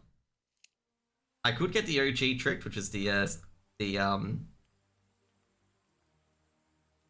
We found the raccoon. But yeah, overall, I'll probably say a pretty bad loss for Semper because they'll probably want to win that one. I'd say overall with Megoshort, it's definitely one of the games that they definitely wanted to win. Like, it's a game that they... I'm not gonna be too mean about it, but it's like they have to win, basically. Like, you know, one of those games where it's a have to win scenario.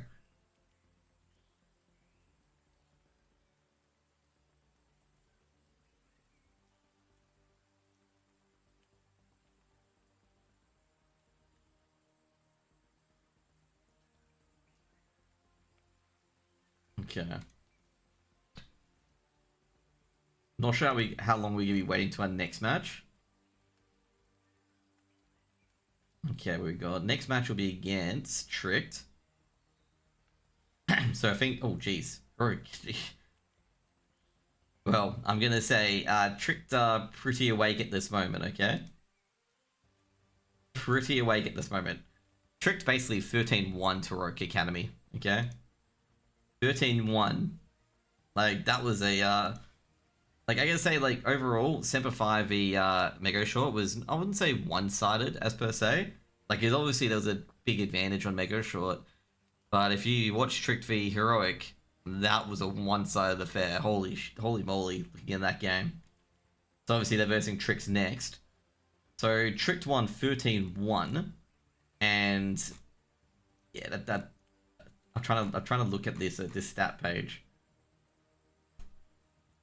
I haven't got the stats, unfortunately. But I gotta say that you lose 13-1. It's not entirely encouraging, you know? Definitely not encouraging at all. You know what? I can get the stats somewhere. 2 seconds. Let me get the stats for you guys.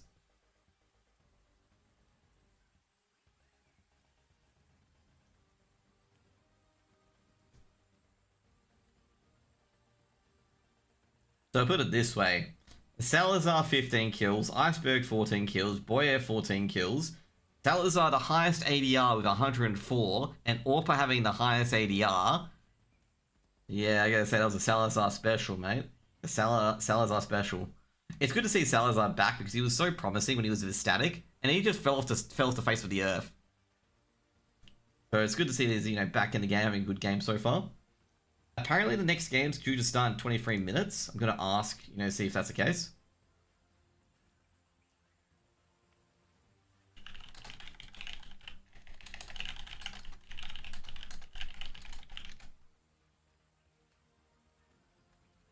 But yeah, I guess say overall the main thing that really caught off Semper early was their timidness. Okay, they were very tentative and very timid on their T side.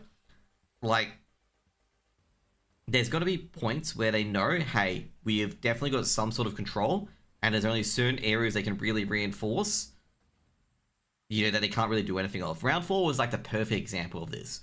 They had literally B site completely clear, and they made no attempt to investigate it.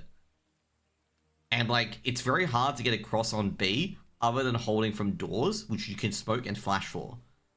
So I was really, really surprised that they just didn't spurt out, get to car or something at least, and then smoke off or flash off the player on door, if anyone was there.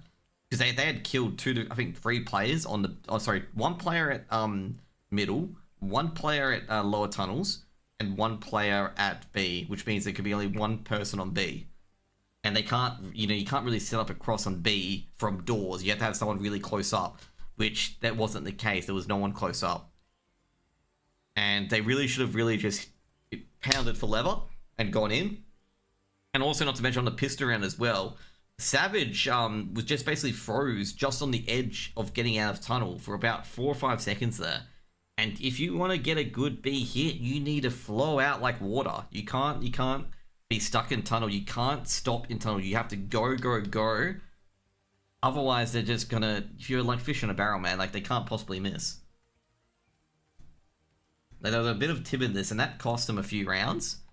And also, not to mention as well, not finishing off rounds. I think they lost at least 2 to 3 rounds due to not finishing off rounds or really throwing away big advantages that they could essentially blast a team away with. And that frustrated me to no end. The good things that they did as well is that their first T round they won was really good. They traded numbers as well. The long battle they had was the 4v3 and they still won it. That was really good. Alex, you know, getting a 2k to push forward. That was really decent as well. They were able to investigate and also get a lot of information on a lot of the Megoshort's takes, even though their duels in the end didn't play out so well. They had the information of where they could be. And, yeah, I think that's mainly the good points. It's just the nervous points is that they were fumbling a lot of rounds that they realistically should have a lot of control of. Also should mention as well, like, sometimes their aim and spray just wasn't on point because there was just some rounds where they get the advantage on another player. Shady in particular had about 2 to 3 of these, as we observed, and the first 2 bullets aren't hits. And it's just you got those first 2 bullets when you've got to play completely off guard have got to hit. If you get yourself in a position, they've got to hit, they've got to convert. And it's just really frustrating that seeing no conversion going through at all. They were very nervous in the first 4 rounds, I would say. They got into it towards the end. Basically, like, towards the end, they were into it. But it was just, like, Megoshort were a better team. Like, we're the better team. I mean, like, on the CT side, Nork was very, very scary. Like, Nork, on the A site, got at least 2 kills when he had the AWP on him. And pretty much he could dictate terms where, like, Semper 5 were always playing from behind. But round 1 and 4, I agree, they were very nervous. Like, the amount of tentative decision-making they had, they got themselves into really horrible positions, was a lot. Like, they did recover on that back half of the T side, where they did start to get something rolling. It's just, if they won the CT side pistol, it could have been a bit different. But yeah, I just felt like, 9-5, and then they lose the bonus round. It doesn't really help.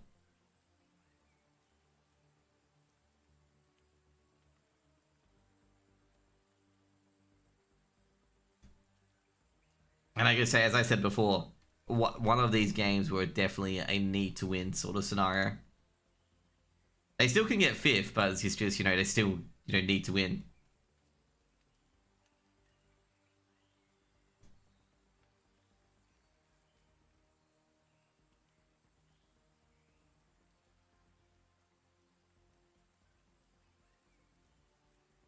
Let's see the other games. Tricked obviously coming off a big win. I'm starting to feel a bit comfortable they can beat Heroic Academy. But, we'll see when it comes up, okay?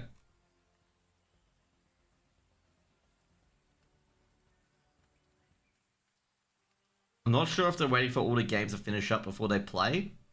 Because at the moment, Aim Club and Aim Club's still going. Johnny Speeds is still going. There's 2 games that are still going at the moment. There's Johnny Speeds v Prestige and State v Aim Club. Johnny Speeds is losing at the moment, which is shocking me, to be honest. Oh, actually, no, they got Fates and HS. Okay, I gotta say, I think HS... Who's having a live game at the moment? Oh, Fates. Okay, never mind.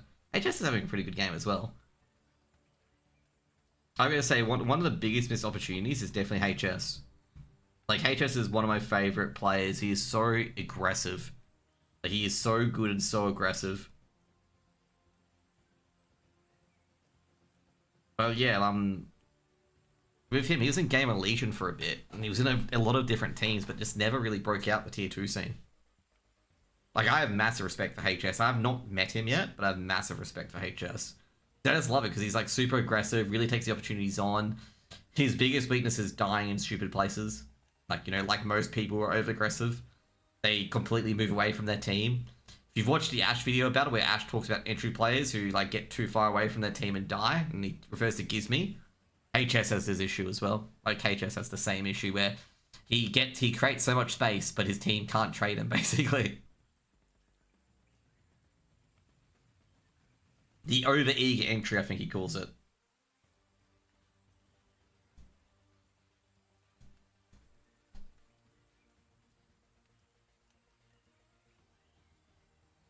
Okay.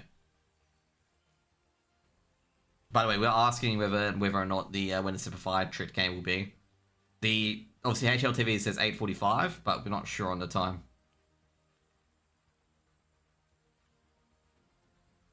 This is probably going to be like till 1 AM for me, I'm going to say. Wouldn't be surprised.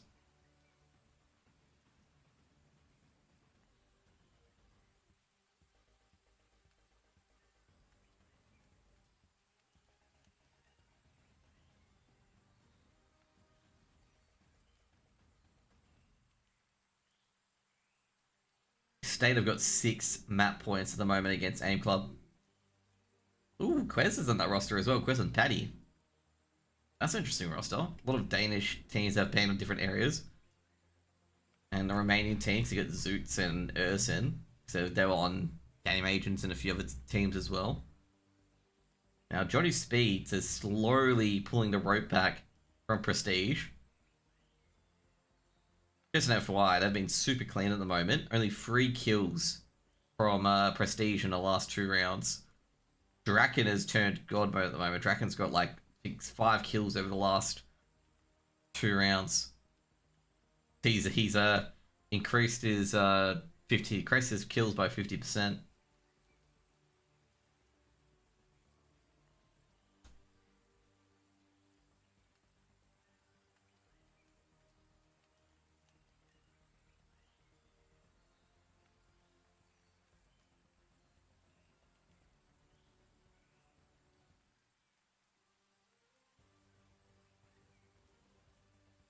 Oh, jeez, they're doing it again. Draken's got another 2k. Johnny Speeds are digging themselves out of this hole at the moment. They are digging themselves out of this hole.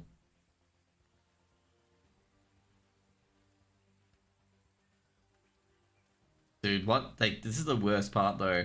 From Johnny Speed from Prestige, they got the opening frags of that round. They got the initial tap onto its HS to heap, and after that was 5 straight kills to Johnny Speeds.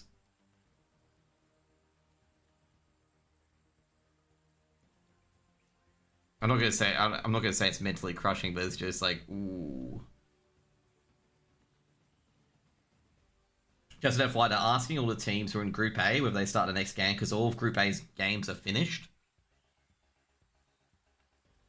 So yeah, that's why I asked on ETA for the next game because all the games in Group A are finished. The only remaining ones are Group B games at the moment.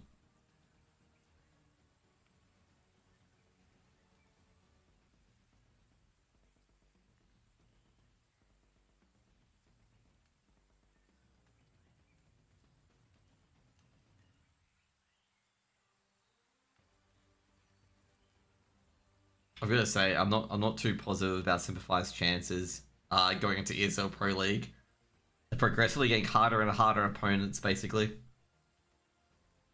I know a few teams have pulled out for ESL Pro League. Obviously, ESL Pro League's no longer a really prestigious event where it used to be. But, yeah. Not looking forward to that in Semperfi's World Tour. Oh my god, they're doing it again, mate. Johnny Speeds. They are literally... Never mind. That could be on... Okay, never mind. Draken's on an absolute fucking tear at the moment. Draken in the last 4 rounds has doubled his kill count. And Draken started on 10 kills. Like, my god. Just don't get to 11 rounds against Johnny Speeds. State beat AIM Club, so that's 13-11. So the last B match should be finished shortly.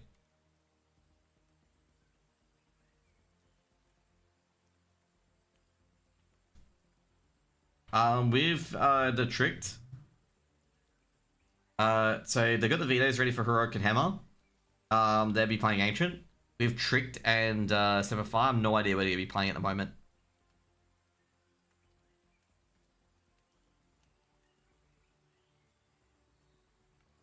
But yeah, I guess overall, I did say, I think in my pre-match with Megoshort, that Nork is going to be a scary player, and Nork was a scary player.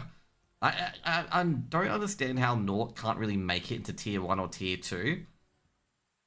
I'm not sure, like, you know, I feel like he could definitely be a Tier 1 AWPer, because he can clutch out rounds, and also he can play mid-round, play early rounds, give your team an advantage. And overall, I'm not sure if it's it doesn't work well with certain players or anything like that. But I felt like Nork was really the linchpin of that sort of game against Semper. He is really, really good.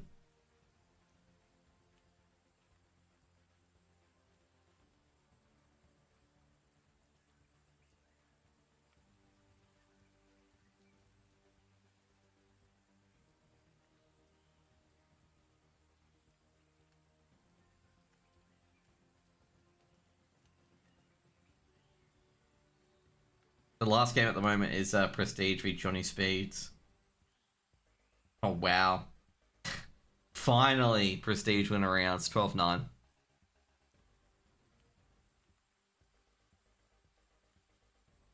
And HS and Mizzy died to the bomb after the round's over. That's, as I said, that's a big, big round.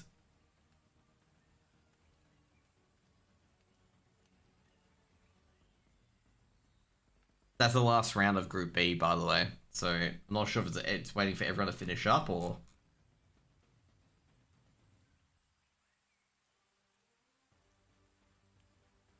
You know what, I'm gonna go get a drink quickly as well. Yeah. I wouldn't be surprised if mainstream drops the Semper Heroic Academy game, to be honest. I feel like that won't be a game that everyone will want to watch, given how sloppy, given that Trick completely mowed down Heroic Academy. Anyways, be right back, we'll get a drink. I'll get a drink.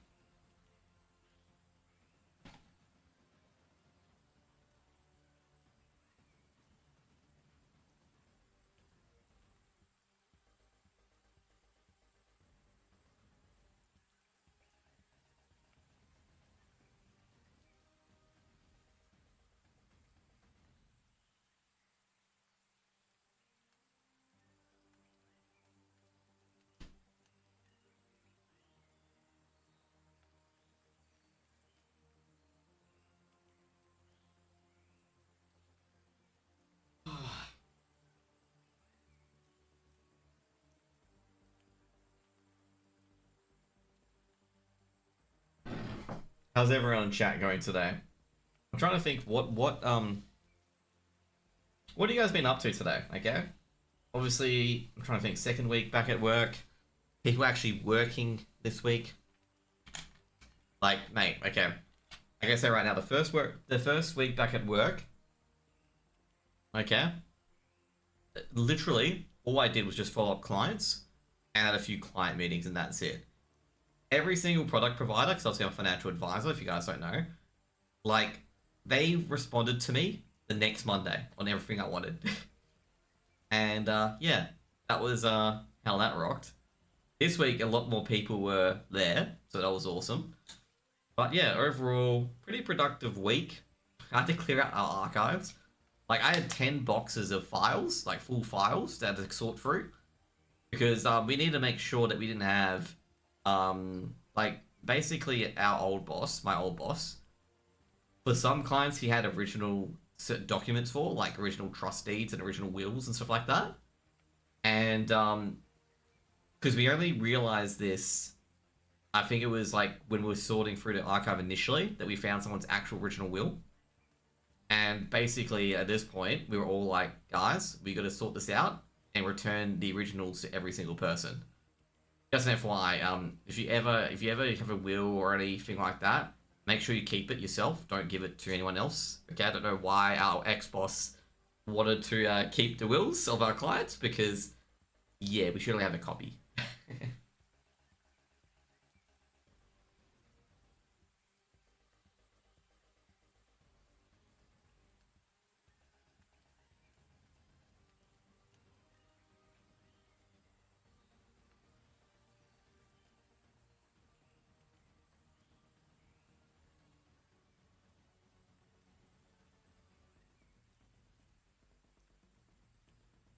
But yeah, anyway.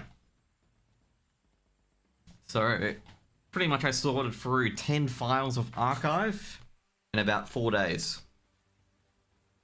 And that was quite impressive, okay? Like, you have to go through, like, pretty much, like, a lot of papers. You just have to double check things in particular. Like, you have to keep scanning. You know the hardest part is?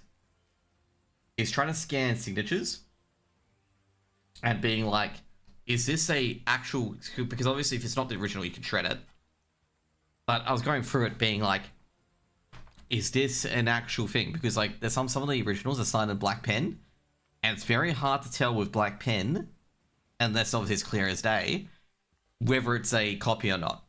Generally you can tell, like if someone's like does a really faint line, it'll easily come up that it's been printed. Like as original, you'll see the faint black line. But if it's a printed copy, you won't, because sometimes it misses it. But it was like stuff like that, and it's just like, oh. By the way, one of the Group B games could go to OT. Actually, is going to go to OT. It's a 4v1 in Johnny Speed's favor.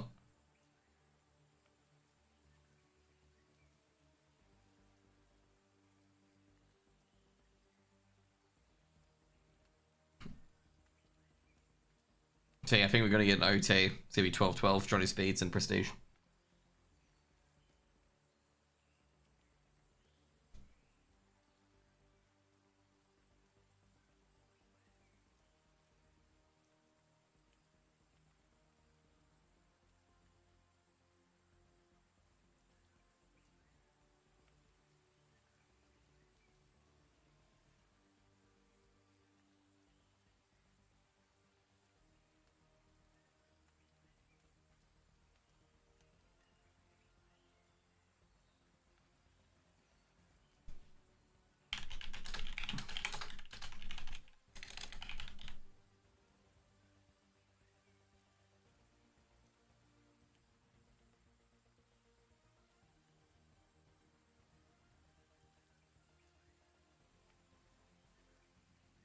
Okay, got some news for you guys as well, because obviously, just in case.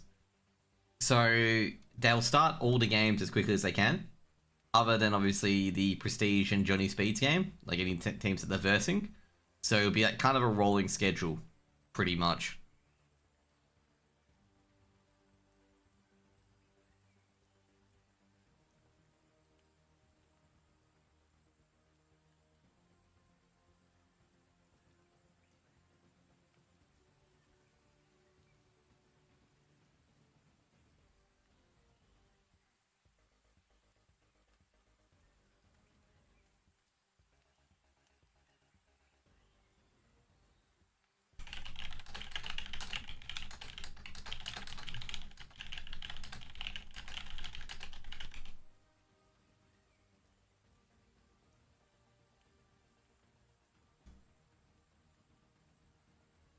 Do you have a backlog of emails to catch up when you got back on holidays? I did not, because I checked mine during the holidays. Okay. I checked my emails during holidays. Like, I woke up in the morning, anyone emailed or respond back quickly and get the work done. This is before I went to, like, my mum's house to hang out with my nephew, my sister, my brother, and my brothers. So, yeah. If you had 200, I had, I think, basically, because I didn't check my emails from the New Year period, I had about 4 from clients, okay? I had about, like, in general, I get, you know, obviously 50 to 60, like, random emails about stuff. But, yeah, like, I only had 4 emails from clients that I had to answer. Let's see how many clients I have to answer emails right now, though. Because I'll have a pop-up here. Only one client, okay? I gotta say though, okay, this is an interesting one, okay? My apartment complex has been having a pretty bad run of form lately, okay?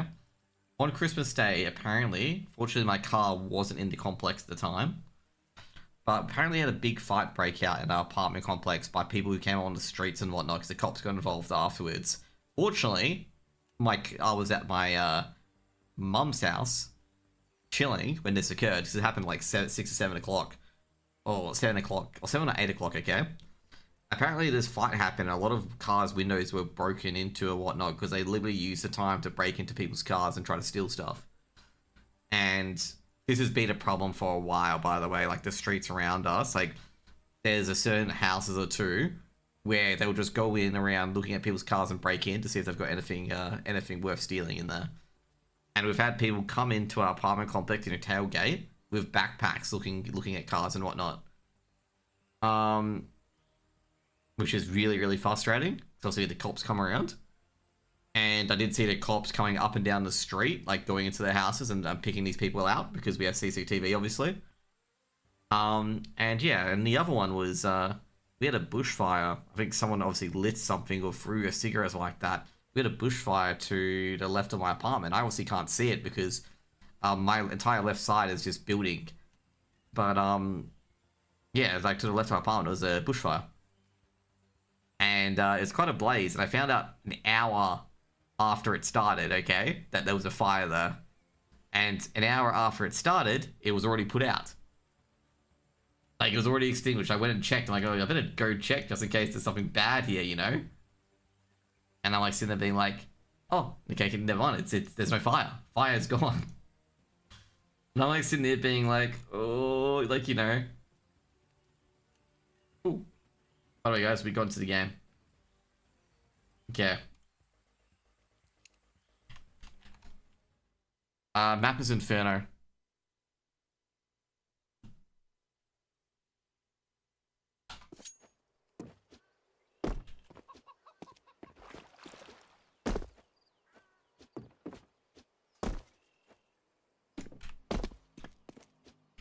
Don't even ask how I did that.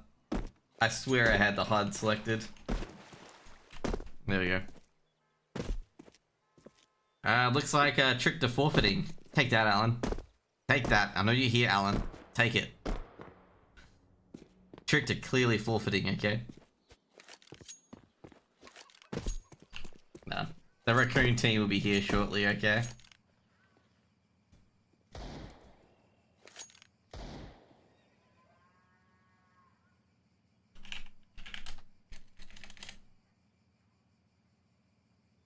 Okay, let me give you guys the vetoes.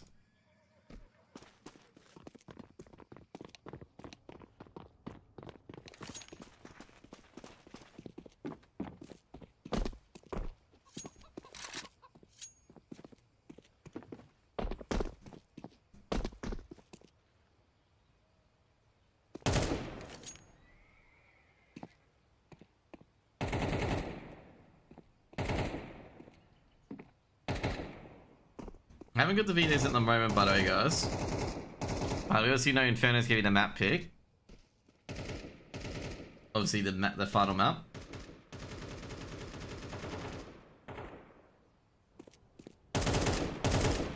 You know, it's a good matchup with Semper 5 versus no one.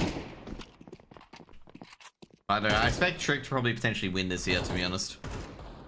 Like, main reason I feel Trick are probably going to win this year is that, you know, Trick are definitely much better than Megoshort. And yeah, Salazar looked pretty good. Boy looked pretty good. Leaks looked pretty good. Oh, sorry, not Leaks. Sorry, Iceberg looks pretty good. I'm not liking the chances, okay? I'm not liking the chances for Semper Fi in this matchup. As everyone says, you know, BO1's anything can happen. But, yeah. There's things happening, and there's things that not gonna happen. Like, you just know things, you know, there is possibilities, and there's inevitabilities.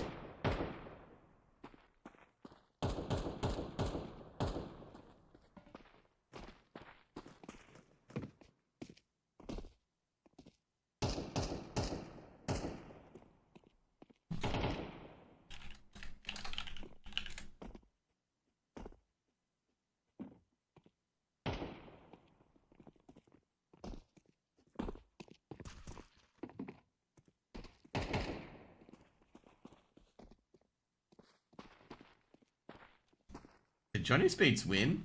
Because Draken's like posting a lightning thing. Oh, never mind. That was like 2 hours ago. There we go. Tricked all ready to go in. That's the coach. That's the coach, by the way. Nikki has accidentally joined the server, mate. Or someone's face it names the actual. No, isn't. I was gonna say, I'm like, no, I'm very sure that's Trick's coach or something like that, or Trick's management. He's not meant to be in the server.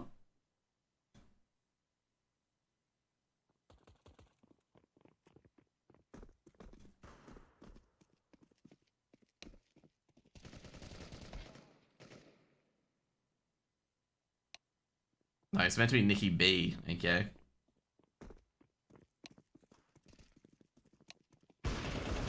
Can you imagine if someone's like full name was there, like their name?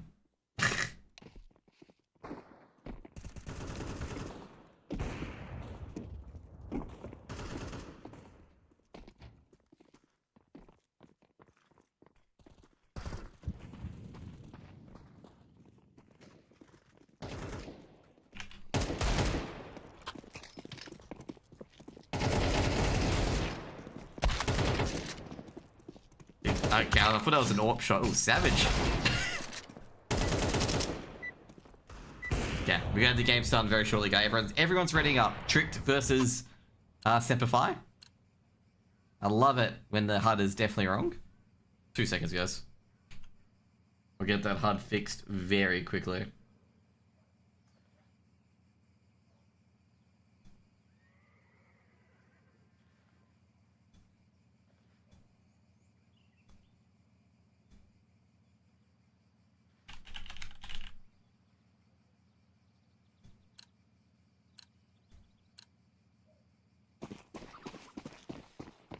Knife round coming in. Winner of knife round gets to pick the side.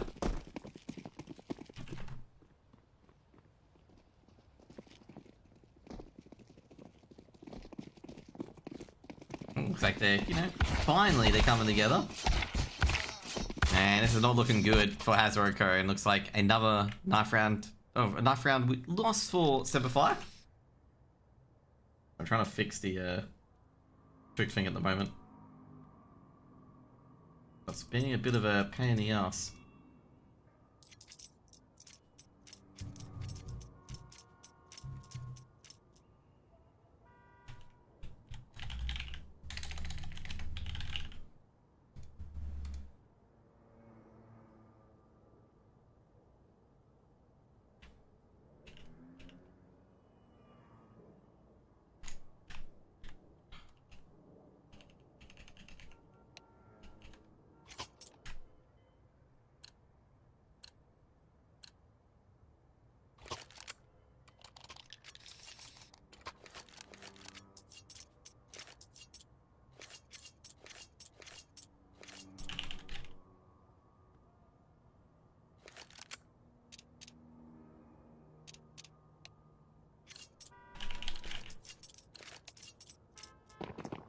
Here we go to the pistol.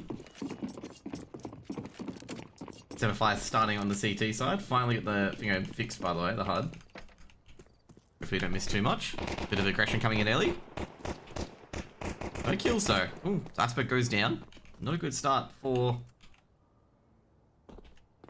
Tricked at the moment.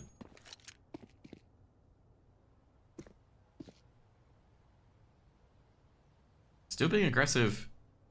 I had Semper too. I'd love to update that, or they're going aggressive via mid.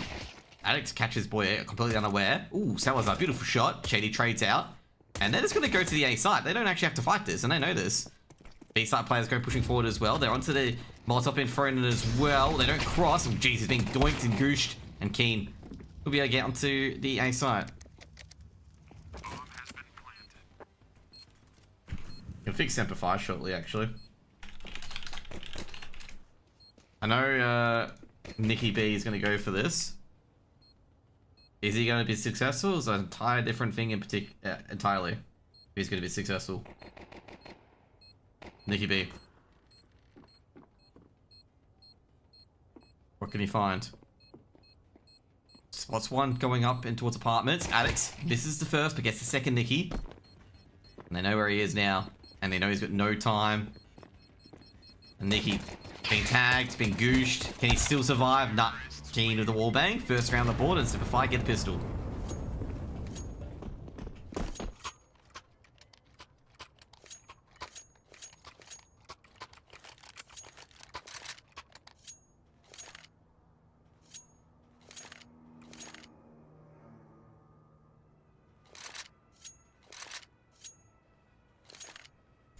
This should be all fixed now. Guess what? Ta-da! All done.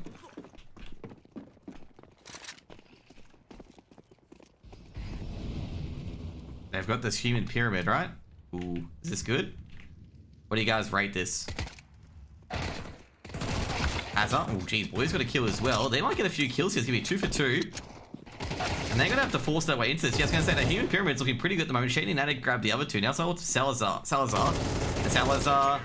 Well, he doesn't get much on his USP, but second round for Semper. They do drop all their Mac 10s, which is good. Bonus round coming in.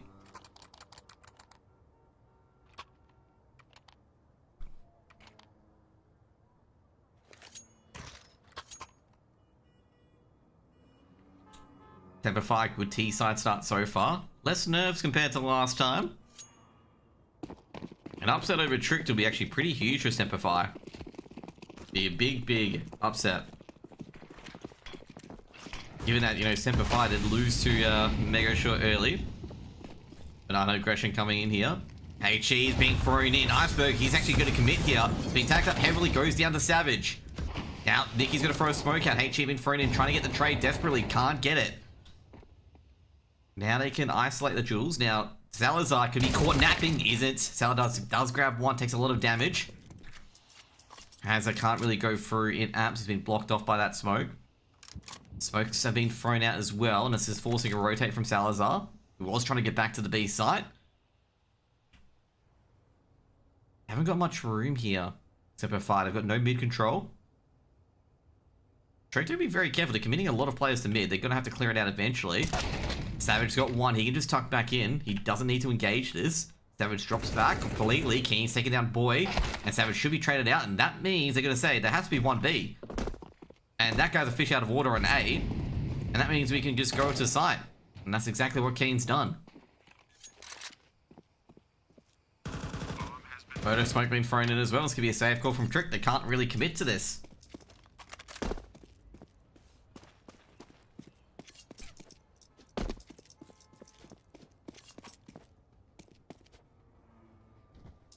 Semper win the bonus round. That's a big round to win as well, the bonus round.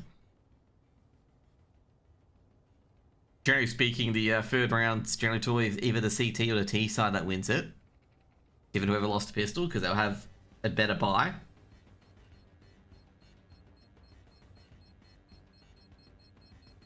Semper looking pretty good. Even after losing Dust 2 there. Against Megoshort.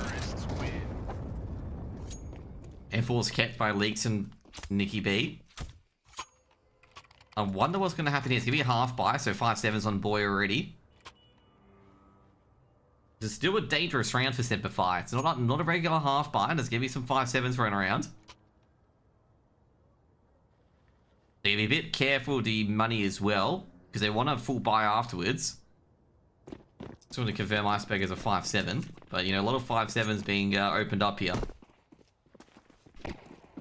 Gotta be relatively careful at expecting some aggression.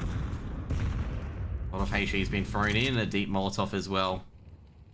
Nicky B is boosted up. Flashbang been thrown in, Nicky B looks away, and the boost is gonna desettle afterwards. Savage gonna get a bit more control as well. Like, I don't think they want to stay around here as well, given that Semper have thrown double HE's to that top banana area multiple times. They don't want to be here because, like, basic Semper have done that nade set twice now. So definitely some adaptions have been put in. Heading towards A. It's got the 5-7 at Boiler, and that's about it. With a backup 5-7 on the anti-flash for the trades. Smoke's going to be thrown in. Salazar's going to be very careful about apartments. Boy, can he get any kills here? Oh, he's going to throw a smoke. Molotov's been thrown in towards quad. And that boy's going to check. Oh, HE as well. Can a HE, but no damage. Trying to prevent this peak. And Hazza. He's creeping in as well. Flashbang going to be thrown in. Boy's going to be overlooked. He's in that smoke, but I think Keen caught a glimpse of him. Now Hazza. A lot of steps being around, rotating around long. Hazza's seen the short player. That's a dead Salazar. They're looking for that third player, because normally you have a third player here, but in fact, Tricked have just put that third player on towards B, and that should be a pretty easy plant. That should be another round for Semper. I'm gonna say I did like Boy's movement here. Did like Boy's movement trying to get in that smoke, but Keen just saw a foot or a leg sticking out here. And Shady already going into hunt mode, already looking towards T-spawn. Also, not to mention as well, great work by Keen and also great work by Hazza. Just waiting there patiently. Just waiting for all the ruckus to happen and Hazza just pick off the second player on A. Like, for example, like they made a lot of commotion here. Oh, we got a bit of a duel coming here. Addict trying to swipe the hand of Iceberg and does. Looks like the M4 is going to be saved. Nicky B and Leaks. Fourth round on the board for Semper.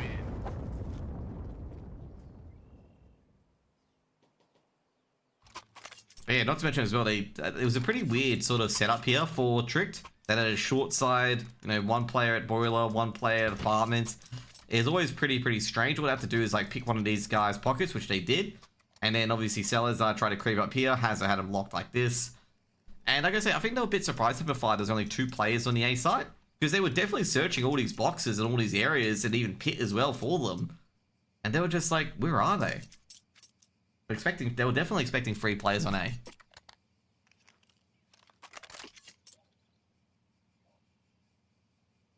And given that tricked, I think, you know, given the early B aggression that happened with the double nade set to here again and whatnot, they flew Iceberg over. Obviously, the IGL being the general rotating sort of player in Inferno to try and reinforce the B bomb site. And that obviously left A very vulnerable given the fact they can't really set up a cross. Because their long players no longer there. Addict. I'm going to say that armor's disintegrating every single round. He had 67 armor last time, now he has 52. Double HE said again, Iceberg going to take a bit of damage. Iceberg trying to counter back, but he doesn't get any sort of lick on any of the players. Is he going to stand his ground? He's looking for the boost. Doesn't see any boost players yet. Addict. Molotov can be thrown towards sandbags, and another Molotov as well. And they're going to lay out of mollies, and that's going to get the full B control at least. Counter Molotov as well. I'm going to say Shady's going to have to post himself up there. Shady playing anti-flash. He's being seen and taken out by Iceberg in the end. Iceberg should be traded out. Isn't. Iceberg picks up the AK as well. They're going to have to abandon this. Iceberg's actually got Banana for his team. Now they have to go on A. It's going to be a 3v3 on A. It's going to be a straight up dogfight on A. I've got to say, it's tricked of not made any effort to... Ooh, Addict. Well, Addict has her. Takes down Leaks. There's not any effort to get any information on A. Meanwhile, boy, he's being smoked off. Keen's on site. Are they aware of it? They are now. Now it's all up to Addict, and he's going to be taken out as well. Salazar gets the big green in his hand and makes an immediate impact. It's going to be the first round for Tricked. Yeah, I was going to say, it's probably the big point of the round here was Iceberg not being traded out in this area here. Iceberg gets Shady. Shady makes a movement. Very easy for Iceberg to see and to spam that wall. But yeah, he has to be traded out here, Iceberg. Iceberg was flashed, didn't see anything. Gets the second kill with Savage. Probably the key part next, and they were just forced to go A. Yeah, big smoke there as well. Molotovs and flash being thrown in. Addict does not want to give the aggression over to them, and he doesn't. Big control actually secured by Semper fight, even though through that early mid smoke. Addict. They're testing this here. Salazar on the off angle should catch Addict. Addict shouldn't be expecting him into there. Ooh, Salazar snaps at it. Addict expecting it. Lost Banana as well. Iceberg's going pretty deep.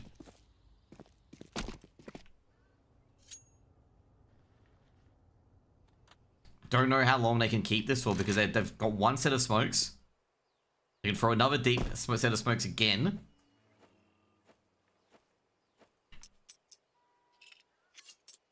How many have they got here? That little... Where's that little cache for utility? Just a Molotov. And Iceberg doesn't really need to smoke as of yet. Trying to... Ooh, he's seeing Savage's AK. He knows they're coming. Keen, beautiful shot.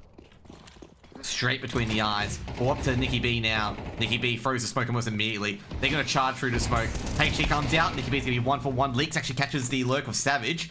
Salazar coming out with the AWP. And should be a bomb plant very shortly. Keen will plant it for first yellows. And Keen will take a bit of damage as well. That Molotov is thrown aggressively at him. Now Hazard trying to go as a lurk player. Sees it, but doesn't have to engage. He can just drop back. And now he knows where the rotating player is coming from. So there's one player coming towards Banana. Boy wins the duel. It's an important duel to win. Now Addict. Got to get kind of curious. He's looking for Salazar. Can't find Salazar so far. Keen takes down Salazar. Keen can he get a second? Does he get a second yet? Now Addict has to play this. Does and wins. 5-1. I said I got a lot closer than it had to be, and Semper 5 put 5 on the board. I say Iceberg sat down in his chair after that shot. Got it from Iceberg POV, but he got absolutely blasted. I knew he was there. He was making all the noise in the world. And Keen is like, if you're gonna dangle a cute little fish right in front of me like this, Don't be surprised if I swipe at it. And that's exactly what he did. No early smoke this time. Leaks. Is he going to go for it? Flashbang being thrown in. Addict dodge. Ooh, Addict had an opportunity there. Addict was actually just going away from it. Iceberg. Trying to spam, trying to get some information. Early HP's been thrown in. Iceberg takes a bit of damage, but he's just going to drop off. They're going to leave the lurk there in Savage, and that's about it. Savage trying to just prevent a retake. Coming onto the top banana. This is a bit of an interesting thing here. They're going to rotate Salazar over. Iceberg. Oh, gee, Salazar's not going to be in a good spot. Salazar at CT. Can he get one? No, Shady absolutely drills him. And that's just Iceberg left on the island. Double smoke being thrown in. Savage gets a second as well. And that's save Central. They can't do anything. Has on the lurk at Boiler, just making sure no one's rotating over. Spots one, goes down. And they don't know where the retake's coming from. Hazard didn't give too much information. But I'd say overall, just get the bomb down. Just get the bomb down. Don't worry about, if Hazard finds anyone or if anyone's down banana or whatever. Get the bomb down. Just put pressure on them. Put pressure on Tricked. Make Tricked make the call early. Whether to save or not. Don't give him an extra few seconds to get another kill where they will make that retake.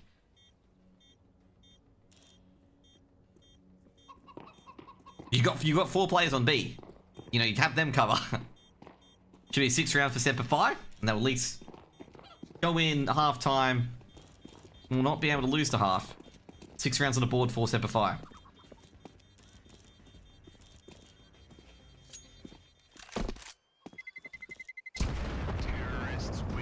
Like what I'm saying overall, like if you've got B site secured and you're not sure about banana or anything like that, it's better to just get that bomb planted and put the 40 seconds on the clock than just fumbling around for about 5 to 10 seconds, giving them an extra chance to potentially get another kill and turns into a 3v3 where they may go for that retake.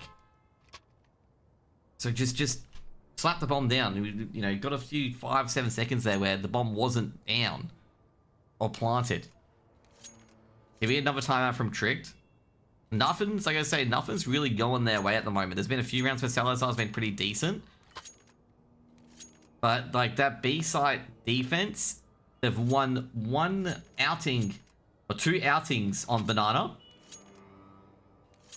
And then lost one of those, they're taking bananas. And the only round they won with taking banana was Iceberg got a 2k and no one traded out Iceberg. But ever since that, Semper 5 have been relatively successful in B, and they've got to really discuss on what they can do overall. And I feel overall they've got to be a bit more aggressive on the A site when they do know they have the information to all on B, because there's multiple times where they play very passive on that A site. Keen. He was looking down mid earlier. Salazar on A, holding mid. But like basically, I think it was one of the rounds where they almost lost A. No one explored anything on the A side. Double flashbang thrown in. Salazar still gets his man. Rifles coming in as well. Might get a secondary kill as well. Addict shuts down leaks and Salazar can't be there at the moment. Semper 5 can pause here. They can pause. Ooh, Salazar catches Keen. And that's the bomb dropped out in the open. Addict's going to have to peek at this to try to grab that bomb. And Salazar's well aware of it. Molotov getting thrown in, trying to get Salazar off his line, and Salazar has to go off his line. Addict picks up the bomb, can't intervene, the smoke's already there. Shady on 1 HP in a dream. This is very nervous. They've just got to go for a pop at this stage. Molotov towards pit. Shady's just hoping to catch a player rotating across. Addict trying to make the entry. Salazar's got 1. He's got the bomb 2. Molotov thrown in at Moto. Savage is checking mini pit. Doesn't see anything yet. He knows someone's down there. Can he get the wall bank? Shady gets another kill as well. All up to Iceberg and Nikki B rotating across. Savage goes down to Nikki B. It's all up to Shady. Shady will get the bomb down at least before he goes down. But I don't think he's going to be able to keep that much longer. Nikki B doing a crucial role there. Could be 6 rounds for Tricked.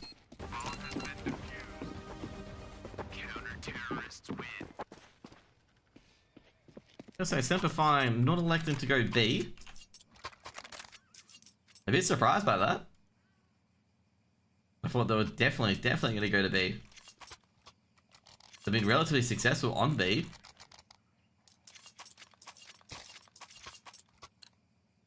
So that's why I'm surprised they didn't go it. Like, you know, be relatively successful getting to that, you know, getting banana and then really just putting a lurk player there and that's it.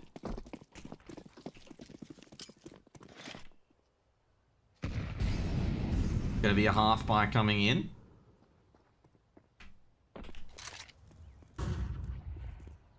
No aggression coming from Tricked on that CT side. Hey, Eddie, what's up? Molotov being thrown in as well. They're gonna throw it. Tricked have not learned that they always throw this second grenade set. The Iceberg takes a lot of damage there. Addicts being very aggressive. They haven't smoked off the B site. Here comes the smoke. And they're gonna delay him for a few seconds. And keep their lurk player and Addict as well. They're gonna try and make their retake back in. Addict's just gonna sit here.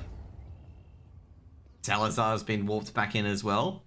If Salazar makes a single scope, he's a dead man. Another HE as well. Molotov in as well. And Addict's gonna have to throw a smoke. And Salazar's gonna ready up on the cubby. But the problem is he doesn't know where the rest of the players are. Smoke can be thrown towards CT. Salazar's ahead of it. Flash is going to come in afterwards though.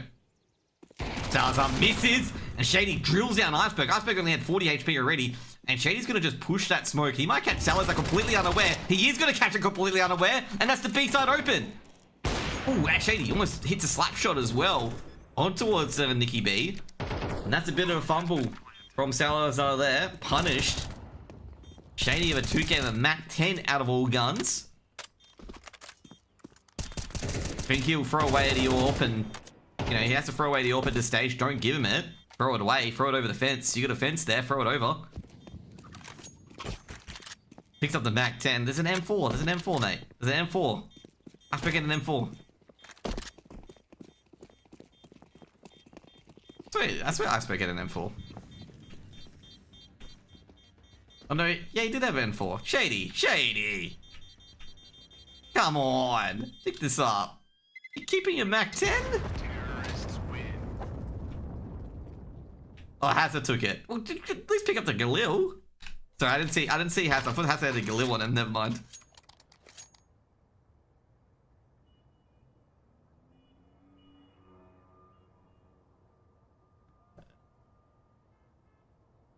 Give me another timeout from Tricked. Give me a second timeout. Sorry, I didn't see that. We didn't see Hazard's M4. I should pay attention to the icons a bit more. They've given Savage the Mac 10. I'm surprised that Shay did not pick up that Galil.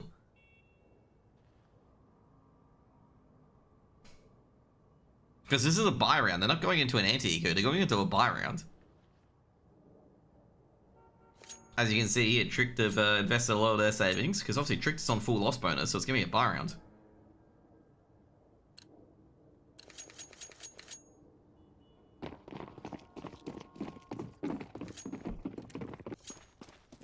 Deep smoke towards the top of banana, bottom of banana. And they're going to commit a lot of bodies to banana. And as you can see here, Semper Fire not interested. Addict going to burn, and they're going to say, oh, that should be a kill here. That is a kill, and that's a double kill as well. Shady cannot pill. Oh, this round's over. Bombs dropped in apartments. That's a 1v4.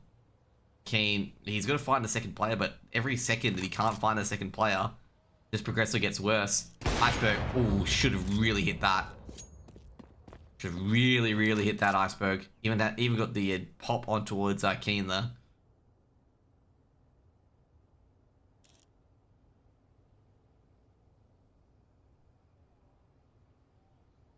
GHG's dropped as well. None of the players are walking wounded, which is an annoying part here for Keen, and Keen can't de-scope here. He's either got to find a player or round over. Looking for the pit player, can he find them? Oh. It's gonna make a noise.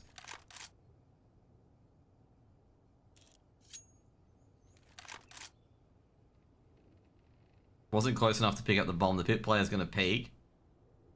But at this stage, Trick don't have to do anything. Give me a third round for Tricked. Keen's gonna get away with his AWP. And they're gonna be able to buy up next round.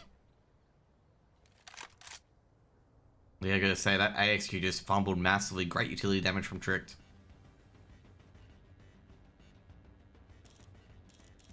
Keen trying to make it towards the kitchen. So seeing if one of them pop up here, should be a few AKs been picked up. Should be 7 rounds on the board.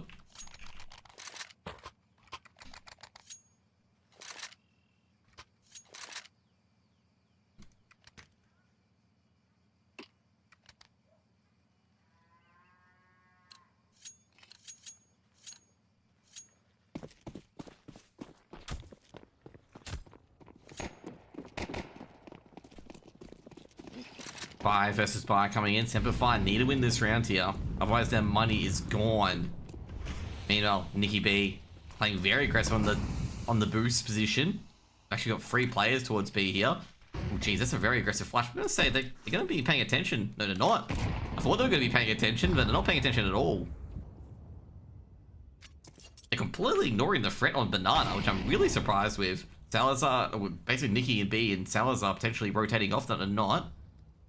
Thought they were going to rotate off. Trying to do a lot of utility damage at the moment. Semper just backing off the now. This is a very wonky round. Savage and Salazar having a bit of a duel at the moment. Boy gets the opening pick. Shady can get a pick on towards the long player. Can't get the pick at the end. HE being thrown in, and that's going to throw... Oh, geez. Nikki B just ran into that nade as well. And he's going to have to drop off. Bomb should be able to be recovered here. They can't really contest this a lot. It's going to be 4v4 on the A side. Shady trying to slink in via long. Addict. What can they do? Smoke's going to be thrown at Pit. Boy, he's got one. He's got the bomb dropped.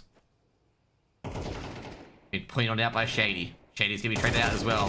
Spotted 2 on the site, and Savage and Addict should clean them up. And Iceberg coming in from the top rope, takes down both, and it'll be 4 rounds on the board for Tricked, and most likely a 5th. Tech 9's 4 Spy coming in. Most likely. And Semper haven't just been able to get an entry. Like, they haven't been, you know, B's just being really reinforced. That's really just disoriented Semper. They haven't been really able to establish any B presence or any Banana presence. Just been full 3 players on B every single time, and they go straight to A. Every single time when they see it.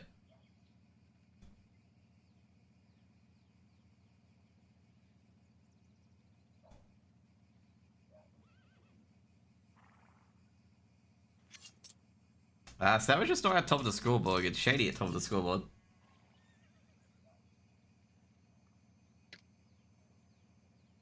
I'd be really shocked to have Savage at top of the scoreboard. He was, but not anymore.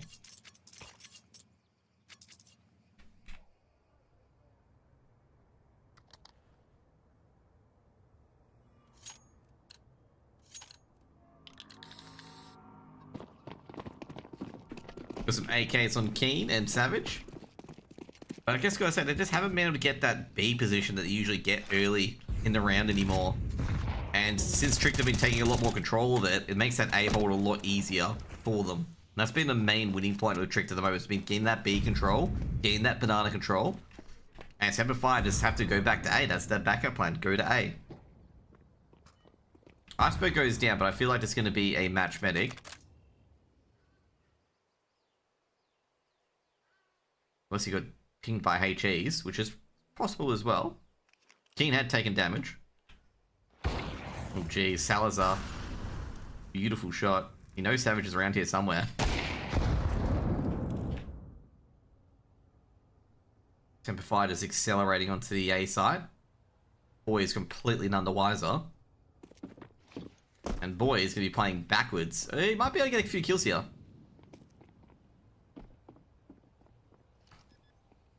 Playing a bit possum here. Boy. They don't consider that middle player could be here. They spotted Boy here. Boy had an opportunity. It's gone begging. Now Shady. They've definitely heard Shady at Boiler.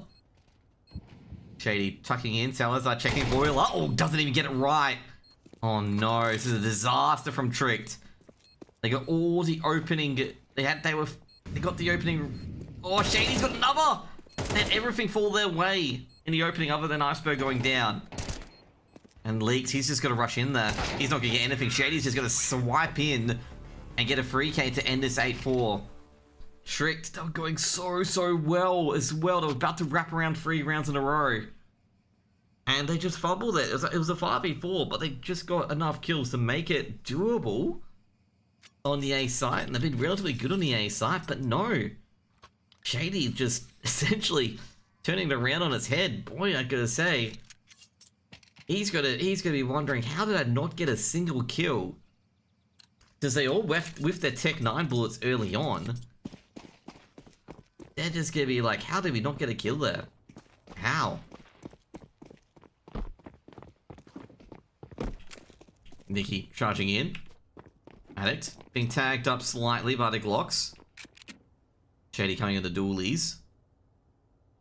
And Keen to dualies as well. Hazard's got 1 at Banana. Keen to the dualies got another. Nikki with the trade. And they might accelerate. No, they can't really accelerate up the B now. I think they might act.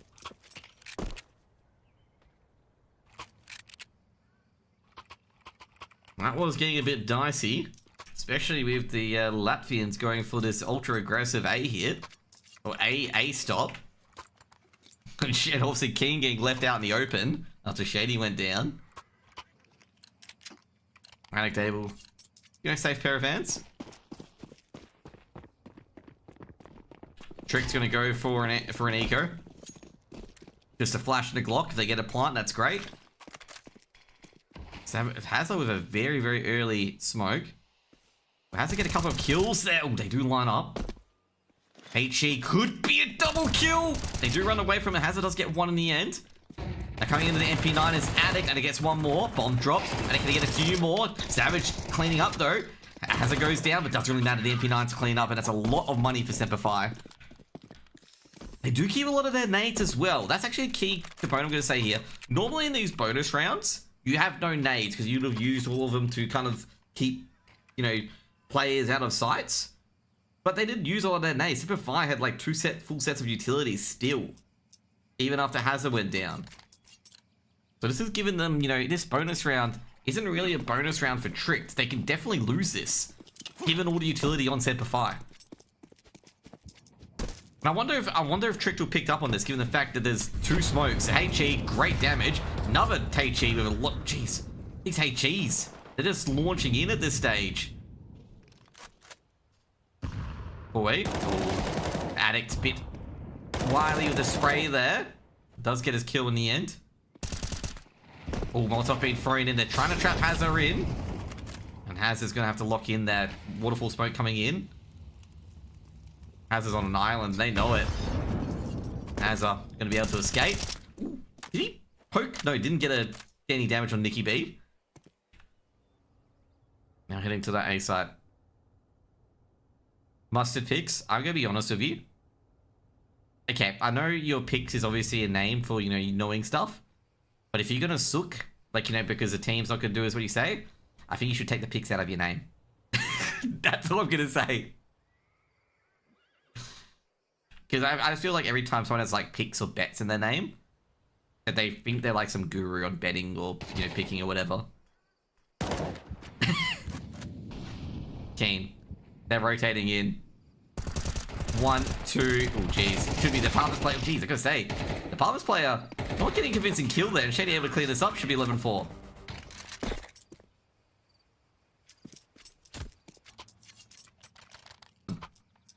They did get a 4 for 2, kills here as well, which exceptionally helped on the A side if they only had 2 players on it.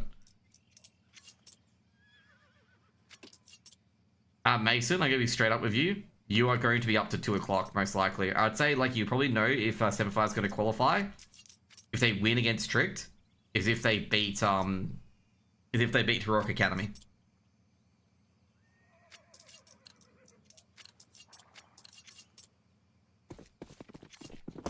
$11-4. There'll be a 4 spy coming in from Tricked. I think they're doing the Cooper effect, which is 4 spy twice. Early HEs as well. Hazard, I'm going to say Hazard's been flashed. I'm not sure through by. There was a lot of nades being thrown in. Hazard just trying to poke and prod, trying to get some sort of damage. Oh, geez, nice jump. I think Salazar still got tagged. Salazar still got tagged in the foot. Took a foot shot there from Hazard. Hazard just poking and prodding for information. Lots of smoke's been thrown in. Going for a moto smoke as well. Addict's gonna be isolated. He might have to tuck in. Flashbang gonna be thrown in. Give me another. Oh, Savage gonna be on the off angle to MP9. They're gonna check this. And Addict, Savage got one. Addict back up. Bang! The long's taken out. Hazard's gonna stand tall. Otherwise, he's gonna drop back. He has to drop back. Get his teammates to help him out. Buy time. He might be caught out here. Should have been caught out. But Leaks was focusing on Addict. He was focusing on the CT player, and Addict just absolutely domed him.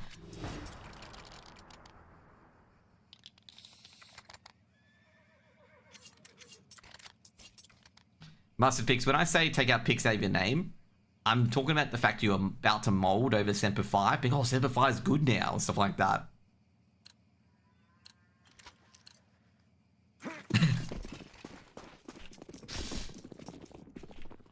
Tricked, 8 match points, and they've got a pretty decent buy. Deep HE. And also has just dropping back a bit. Because, like, you were molding about, like, early door sort of stuff. HE, oh, Kaza. He's seeing the second player as well as Barrels. He's looking for the... He's just trying to get that second pick. What went wrong? Their teeth, they fumbled a lot of rounds as Keen and Shady aggressed A. Got a lot of kills there. Shady's got the bomb as well. And it's just up to Leaks, and Leaks is in behind. Shady is dead man. Should be a dead man. Is a dead man. Just... Guys, just... Oh, guys. He smokes out. Leaks, heavily tagged up by the MP9. And Savage should be able to wrap this one up for a win, because Leaks will not expect a player this low. There we go. 13-4. That was a very dominant game from Shady. Very, very dominant game from Shady. Holy shit. Shady really lit up there. And that was relatively good. I think overall, that was a super solid Inferno. Yeah, they 13-1 Heroic Academy. I think it just basically started off on their T side. I mean, like, Semper Fi won 8 T side rounds, and T side's crap on Inferno. Like, being T side Inferno is really, really hard at times, and I think they just ran away with it. Like, the moment they got 8-4 up, they just ran away with it, and not really much you can do from a Trick sort of side. From Tricked, like, I mean, if you want to sum up the moment, I think it was like either, what was it, round 11? I'm trying to think it was a round, no, not round 11, jeez. Round 14, where Salazar missed his shot, and, no, it wasn't, no, sorry, it wasn't round 11, sorry, it was round 9, where Salazar missed his shot with the orb, and Shady came with the Mac 10, took out Iceberg, pushed through the smoke, killed Salazar from behind, and that just sums up the game for Tricked, okay? Like, you just gotta hit those shots. And, like, every time, Semper Fi punished them for it.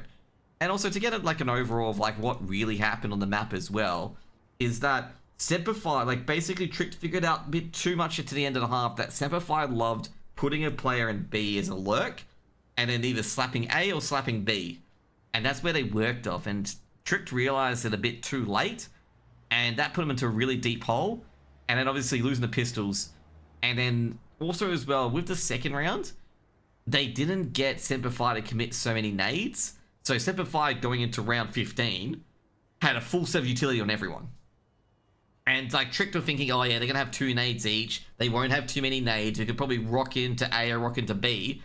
And then they get to the first part and they see smoke at banana, smoke at middle, and they're just like, what? How can they have all these smokes? And yeah, then they made a really weak A play where it was a 2v4 on A with Keen and Shady. And Shady gets a free K and holds the site. And like Trick just didn't really get anything going on that T side after that. And that was a, you know, big victory here as well. So next up,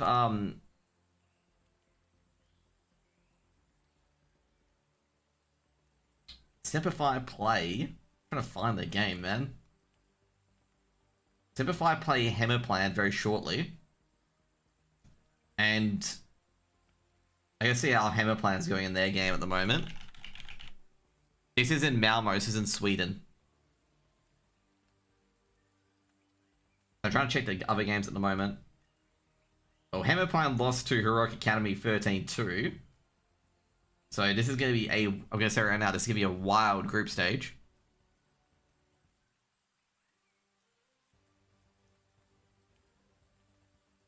So pretty much I would say overall, if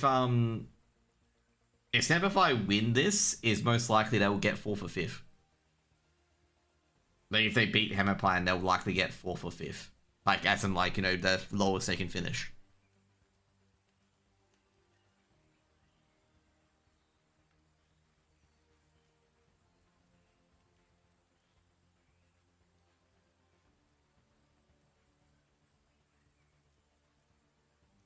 What if they upset Sashi? Hammerpine got 13-0'd by Sashi as well. Have they played Sashi?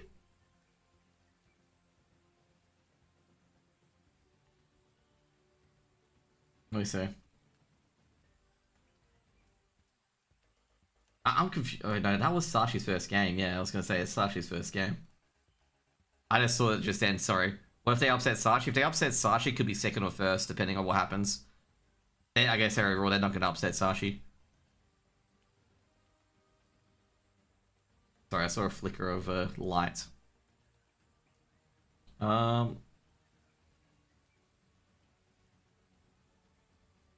But yeah, just finish top 3 and make auto playoffs. Yeah, if they can do that, they can. Well, Hammerpine lost to Heroic Academy 13-2. We got blown out by Tricked.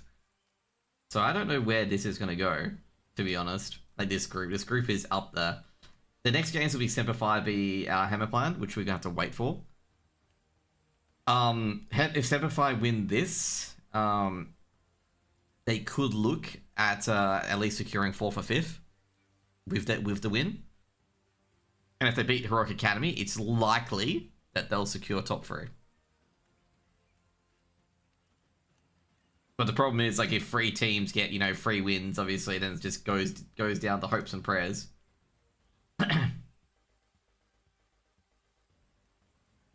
yeah, I'd say overall, like, Shady really switched on the CT side. Like, Shady was a massive part of that CT side overall. But that's a massive upset. I'm very happy there. The swings, I love swing. Swing is my favorite stat. Shady on 6, oh sorry, Shady on 8% swing. Addict and Keen on 5% swings. Akor's now on Sashi, so we download this. Okay, yeah, never mind. Yeah, I gotta say Sashi are probably the team to beat. Let's see who Sashi have on their roster. Yeah, they got Akor on the roster. Yeah, I gotta say, you're not beating him. You already got Xiphon and fucking Cabby to deal with, like, you know, really good riflers. And then you got fucking Akor to deal with.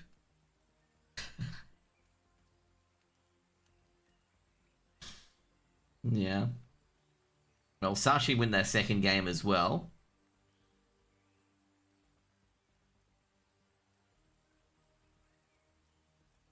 Nork and Megoshort. Nork was very influential.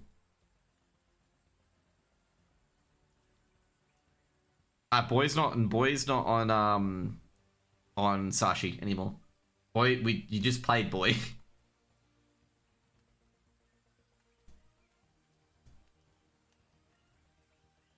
I'm not sure if the Hammerpine or Semper game's gonna go ahead like really quickly, but we'll see. Just an FYI, Johnny Speeds went into triple OT and they won 22-19. Their prestige Johnny Speeds game. Wonder how many kills did Nork end up with? Yeah, it's Becky, jeez. Yeah, it's not Boy because yeah, Boy's not tricked. Oh jeez. My brain's cooked. No, dude, my brain's even... I think yours will be more cooked there. Let's see how many kills did Draken get that map. Draken dropped 38 kills in that OT win.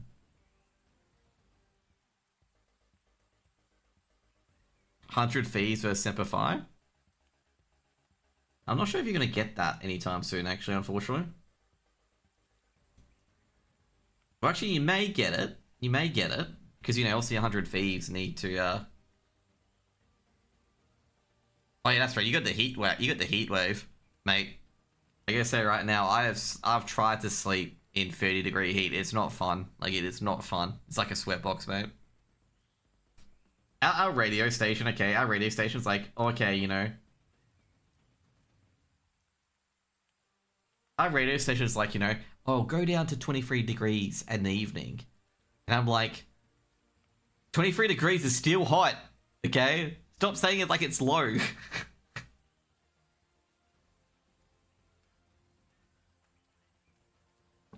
Like, it's just so funny, okay?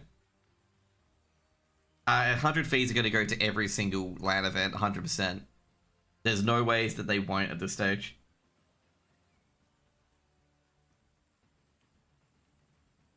Semper and E to Pro League, most likely, and I know they go to Frag Vegas. Yeah, exactly. 27 degrees and it's 11:30 p.m. Yeah. Can you imagine my radio station be like, you know, it's gonna be going down to 27 degrees at night, and I'm just gonna be like, you know, that's not going down in degrees. It's like, it's still hot. They have Mesioso, the VRS king.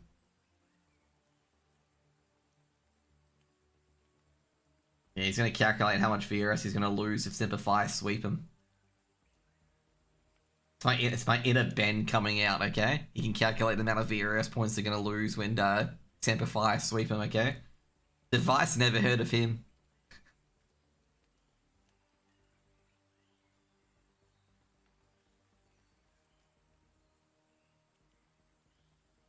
Device who?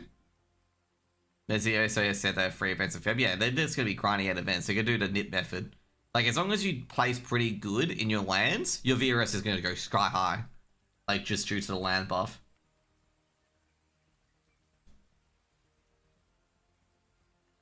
Now, Semper winning that match, I'm going to say they would have pocketed so much VRS from winning that. Yeah, Semper got 48 points from winning that VRS. That's actually quite huge.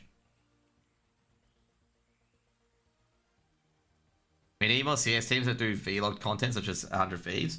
We do. There are a lot of teams that do vlog content. It's just no one watches it. That's the hardest part, is like trying to get people to watch it. Like Semper have done vlog content, I believe. I'm not sure. Or am I thinking of Vertex? Well, I know FlyQuest have. So yeah. Love the FlyQuest vlogs. So it gets you knocked out in the end. That hurt. Yeah. Semper definitely used to do it. They'll probably do, I'd say right now, they'll probably have vlogs of all their events coming out after this, I'd say. Like, definitely coming out of their LAN events. I gotta say, yeah, I wouldn't be surprised if don't have a social media manager. They may have one, but I wouldn't be surprised if they don't. Because you're gonna remember, like, with a lot of Australian teams and whatnot. Yeah, Vertex do, like, vlog content, and it gets, like, 600 views exactly, dead shot exactly. That's what I'm referring to. Like, people do it, but they just don't get any views.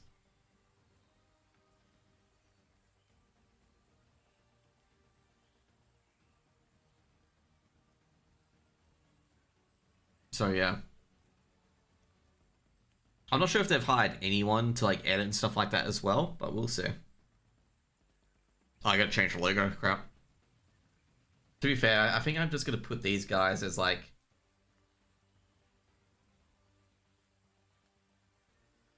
I don't know what to put these guys as because I don't have a logo for them.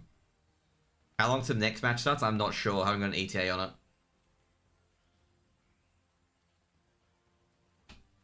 Well, they have no logo, so I'm just going to put no logo. I'm just going to do that. But yeah, like, I haven't got an ETA on it. The match page isn't open yet. Both teams are finished, obviously. So yeah. Sinners pushing Spirit on map 1. Of course, dude, Sinners are like this, okay? They'll like push a good team like Spirit on a map and then get swept. Like, that's what's going to happen, guys. You know it's going to happen, okay?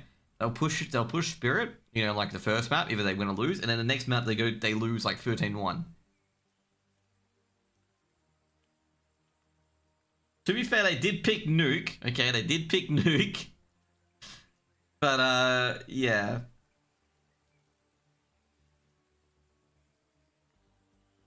Oh jeez. Imagine getting one dinked by Zontix with a USP.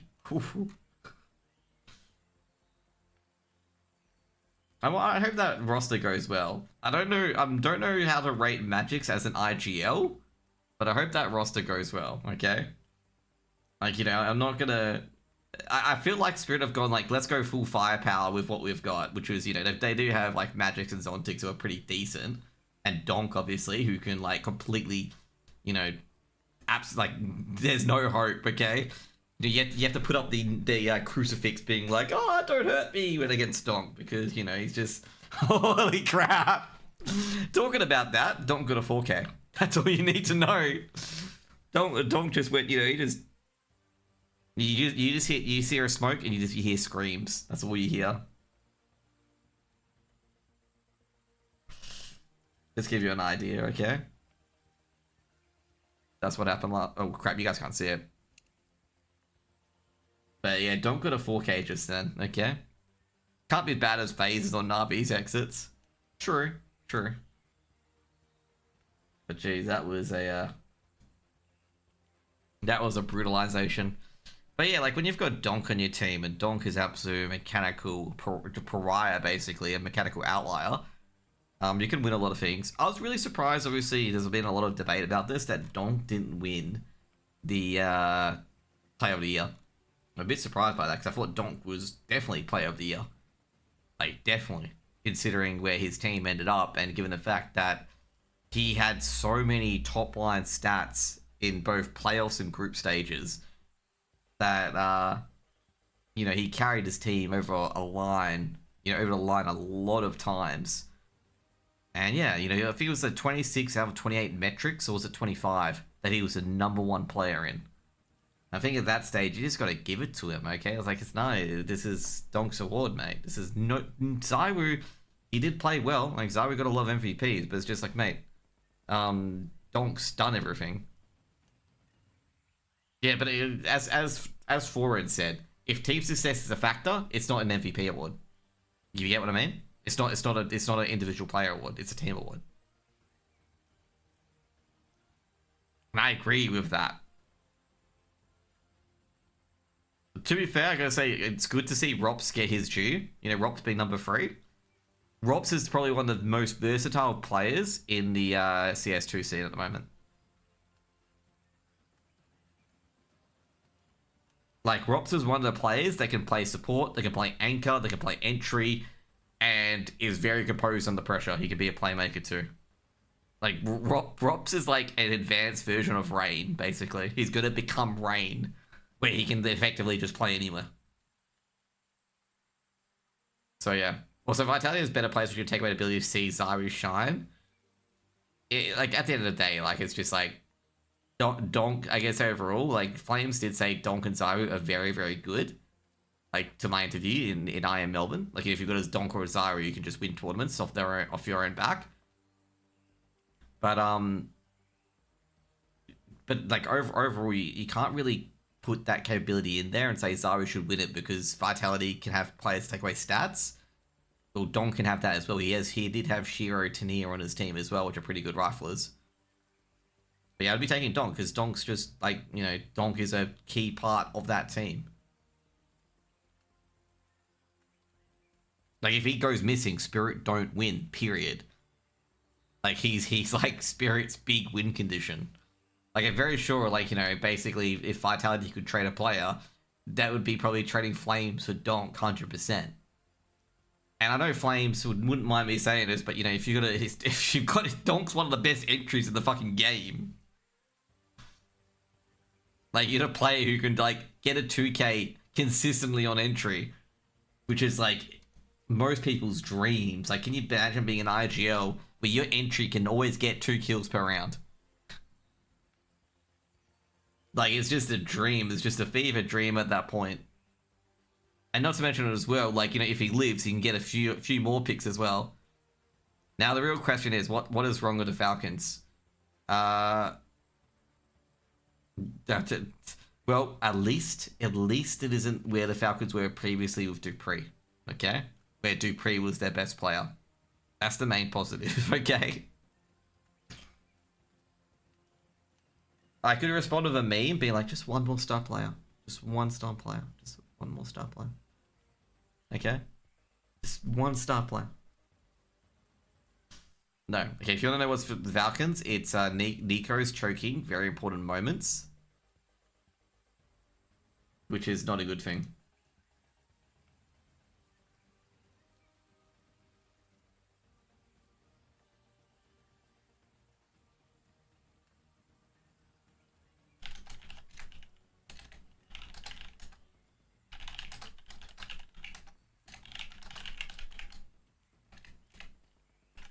I'm just asking now, by the way. The TOs know this stuff, so I'm just asking when the have a plan for the Semper is coming on. Nico's been moved to support, though. It's still like, even though no, actually, Tez is to support. Nico's not support, Tez is support. It's just like, this is the real crappy part about like top tier CS, is that Nico's losing a lot of the 1%ers that he would normally win. That is the biggest issue. And also, they don't have an anchor. Okay, that's another big issue too. I still don't understand, because they're gonna, like I say, they're gonna remove Tezes, and they should pick up Sush. Okay, they should pick up Sush and just get a decent anchor. A lot of people are gonna be like, oh, they could pick up all these other people, like Heavy God and whatnot. I'm like, just pick up Sush. Reliable anchor. Sush is slaving away on like a team that he's way too good for.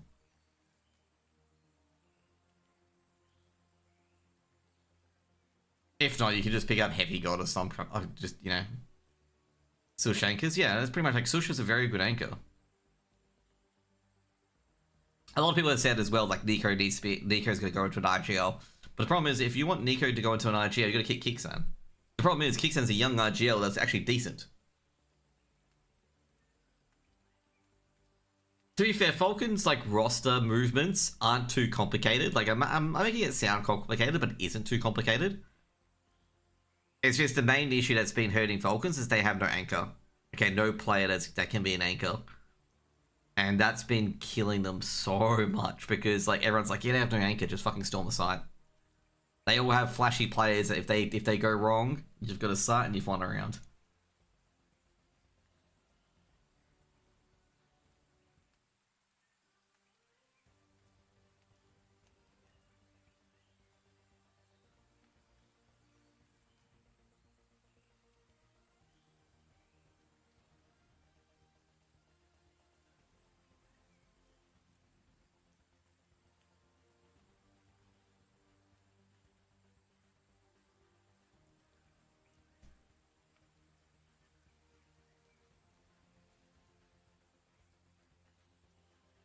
By the way, Team Spirit won. I want Tezes as pseudo anchor even though he struggles. Dude, Tezes could have been top 20 HLTV if he didn't crumble in those last two events. Like, Tezes is showing some very good size. Like, Tezes is a great player. The problem is they're making him play anchor when he's not an anchor. Like, I don't think Tezes even played anchor when he played for Heroic and played for the Copenhagen Flames. He was not an anchor. He's not really played that role. Like, the roles he stars in is not playing an anchor. So I think he's getting used incorrectly as well.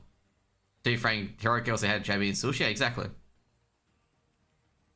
They had very good players in that roster as well, but Tezes is still a key part of Heroic as well. Like, he was fragging out as well. Like, Tezes played incredibly well in Heroic. That's why he was picked up in the first place.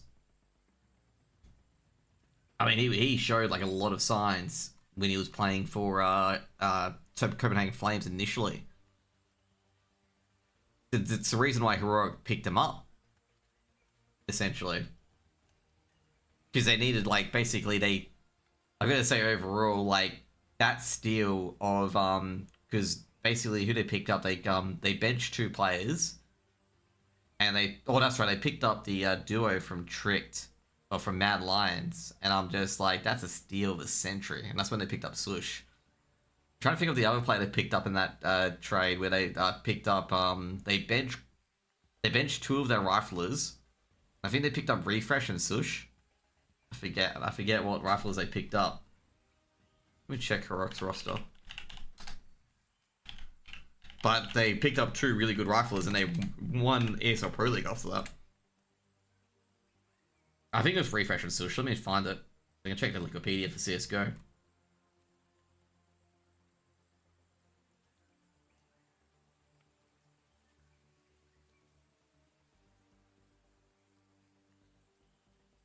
Checking their news as well.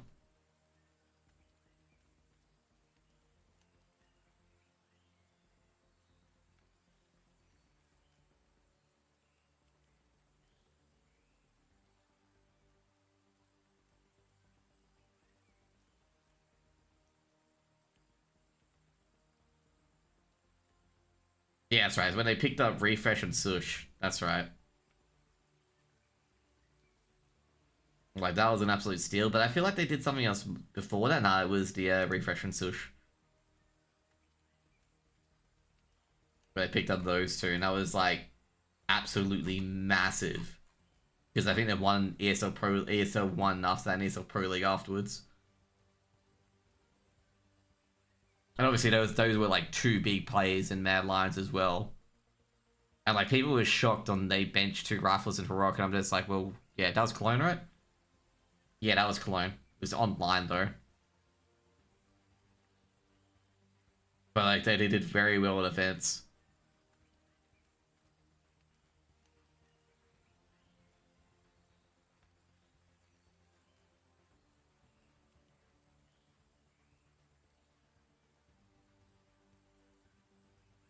Okay. We're getting our first game of Mirage, by the way. It's gonna be Semper and Hammer Plan or Mirage. No ETA when it's gonna start, by the way. The Canadian 1v4, yeah. Oh man, I felt sorry for that Gambit roster. That was the Shiro roster. That roster went so fucking far, man. I remember when that roster was Gambit youngsters. HLTV says 145. I haven't got an ETA yet from the TO, so I think HLTV is guessing at this stage. Like, I think HLTV is guessing unless they go a direct line of the TO. Which they do. They do. Like I say, HLTV has a lot of line-ins with the TOs and whatnot. But the TO haven't said it. The TO hasn't said anything to me, so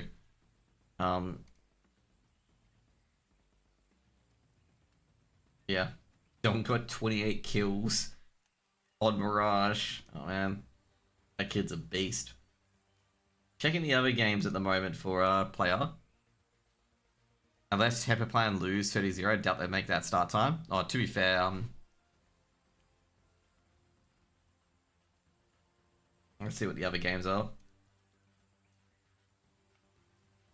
Well, Group A's games are done, by the way. Again, all of Group A's games are done, so they will probably start shortly. Because Sashi v Megoshort was the last one. I gotta say, Semper need to win this game because this group's gonna get messy, like really, really messy. Because there's 4 teams on 3 points and Sashi on 6. Sashi win against if Sashi beat Heroic Academy, they will clinch. Like they will clinch a spot in the top 3. Because Megoshort have to play Tricked.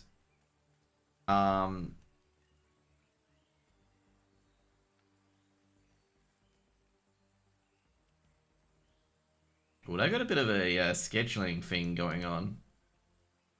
But yeah, Sashi was a no-brainer, to be honest. Yeah, exactly. But yeah, if Sashi beat Heroic Academy, yeah, they'll clinch at least a top 3 spot. Because basically, Trick to play Semper Fi, so that doesn't matter too much. But Heroic Academy will play Megoshort, so that's one team picking up. Megoshort also play Tricked as well. And Semper Fi will play both Heroic Academy and Trick, and they've already played Tricked anyway. It's just overall, like, they can't drop below third. Liquid, I don't think Liquid need to make one, to be honest. They got a Liege back, that's all you need to know. I'm surprised Ultimate wasn't dropped, but it's just, like, doesn't really matter.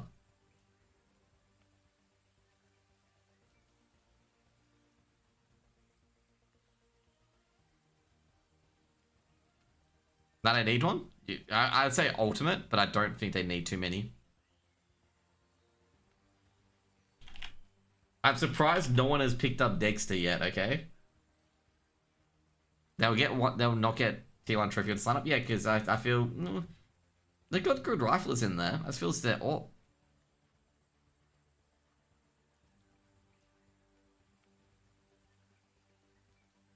Like, if Nerds and NAF want to activate, they need an active rifler, and Unleash is that active rifler. Because the problem why it didn't work last time with Nerds, NAF, and JKS is that all of them are passive riflers. Like, all of them are passive riflers, so, like, there's no one to work off because they have to wait.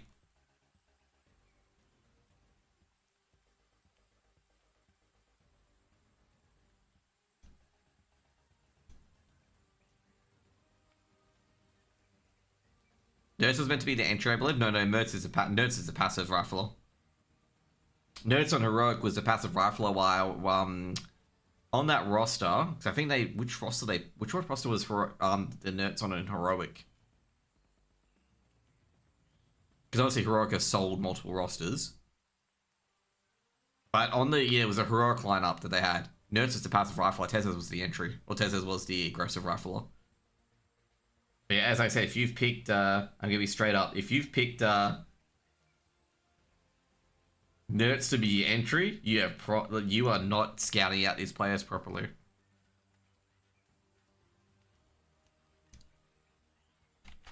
If you get what I mean. On that Liquid roster though, who was the entry? Exactly. That's exactly it. Who was the entry? Yeah, that's exactly the #1 question. Who is the entry?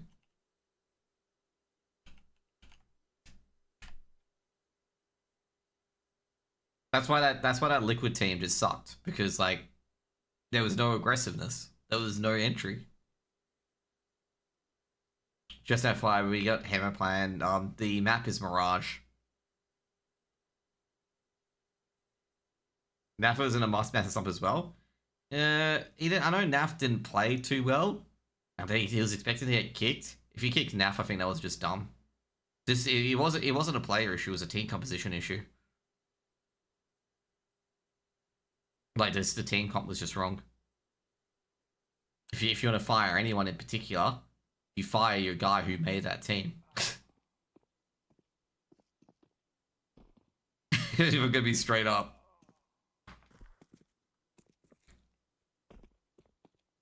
Like, this is when I saw they picked up Nerds. I'm like, you got to pick up, like, you got to get rid of one of these passive riflers. You can't have 3 passive riflers. And that's what they did. Twist needs to be back to entry and bring someone LGL, and that's what they did. And then Twist went to phase, obviously.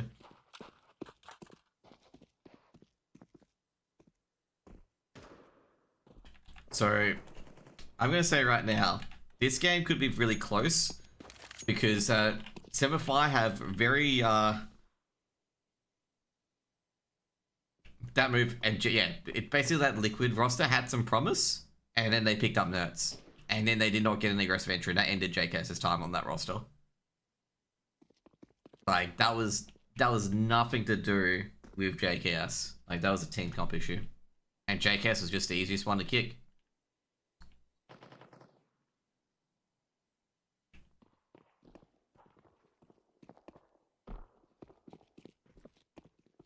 By the way, we're going to have the games on shortly. Hammer Plan have only scored, I believe, 2 rounds in this LAN at the moment. They've got 2 players who've played LANs back in 2014, but have not played a HLTV official for about 4 or 5 years. Yeah, I guess they were JKS and G2. I was a bit surprised about that one. And I'm gonna say I'm putting it firmly on the firmly on Hunter and Nico call, and particularly with them not winning matches. Like everyone was like blaming Hooksy this, Hooksy that, and I'm like, yeah, and where are Nico and Hunter? Like in these big matches, they're nowhere to be seen. They're not performing, and like you can't keep blaming Hooksy's calls because Hooksy's getting a lot of these calls right. It's just his stars aren't performing when he needs them to.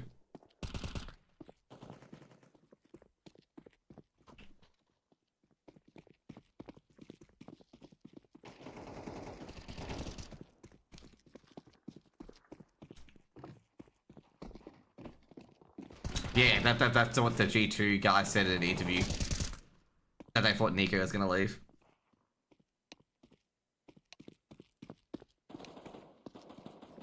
But I said overall, like, with Fuxi being removed, like, I think that was a bad decision to remove Fuxi. So I'm sitting there going, like, then who's going to be RGL? Nico's not going to, you know, there's all RGLs out there, but you try them and they didn't do good, apparently.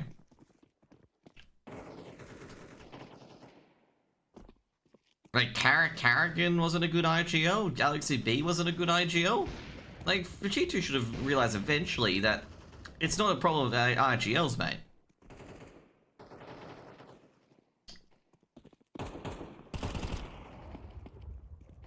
But that's how I feel from my point of view. It's like, it's not the RGL's problem. If you've burnt Alex V is a good IGL, Carrigan is a good IGL, and Huxi is a decent IGL.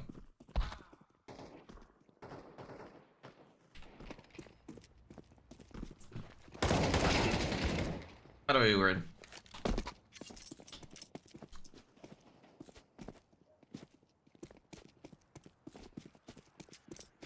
Semper should win this game.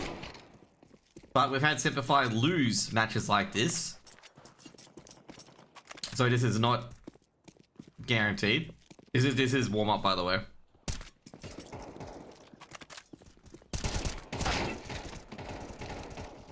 So I would not, you know, put any guarantees on this game, okay? I would not put any guarantees on this game.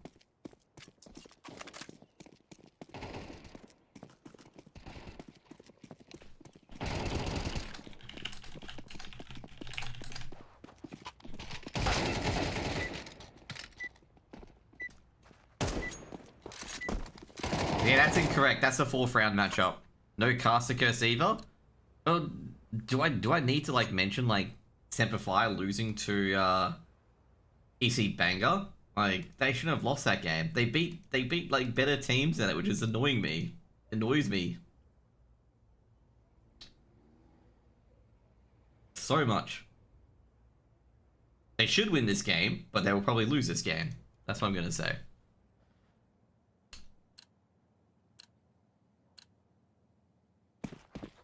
Knife round coming in.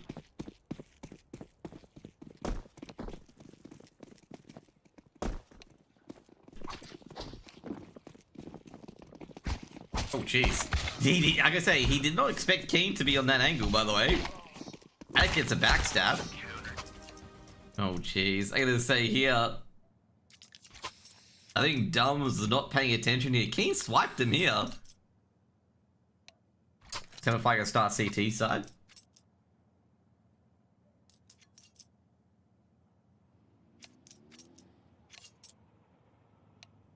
Maybe a timeout. I'll take pause. Let's take pause. Just an FYI, with the Semper it got to Semper didn't ban out Train first, by the way. They played Veto Chicken. And they got a choice between Inferno and Mirage. They got a Hammer Plan to ban out Train. Semper picking Mirage.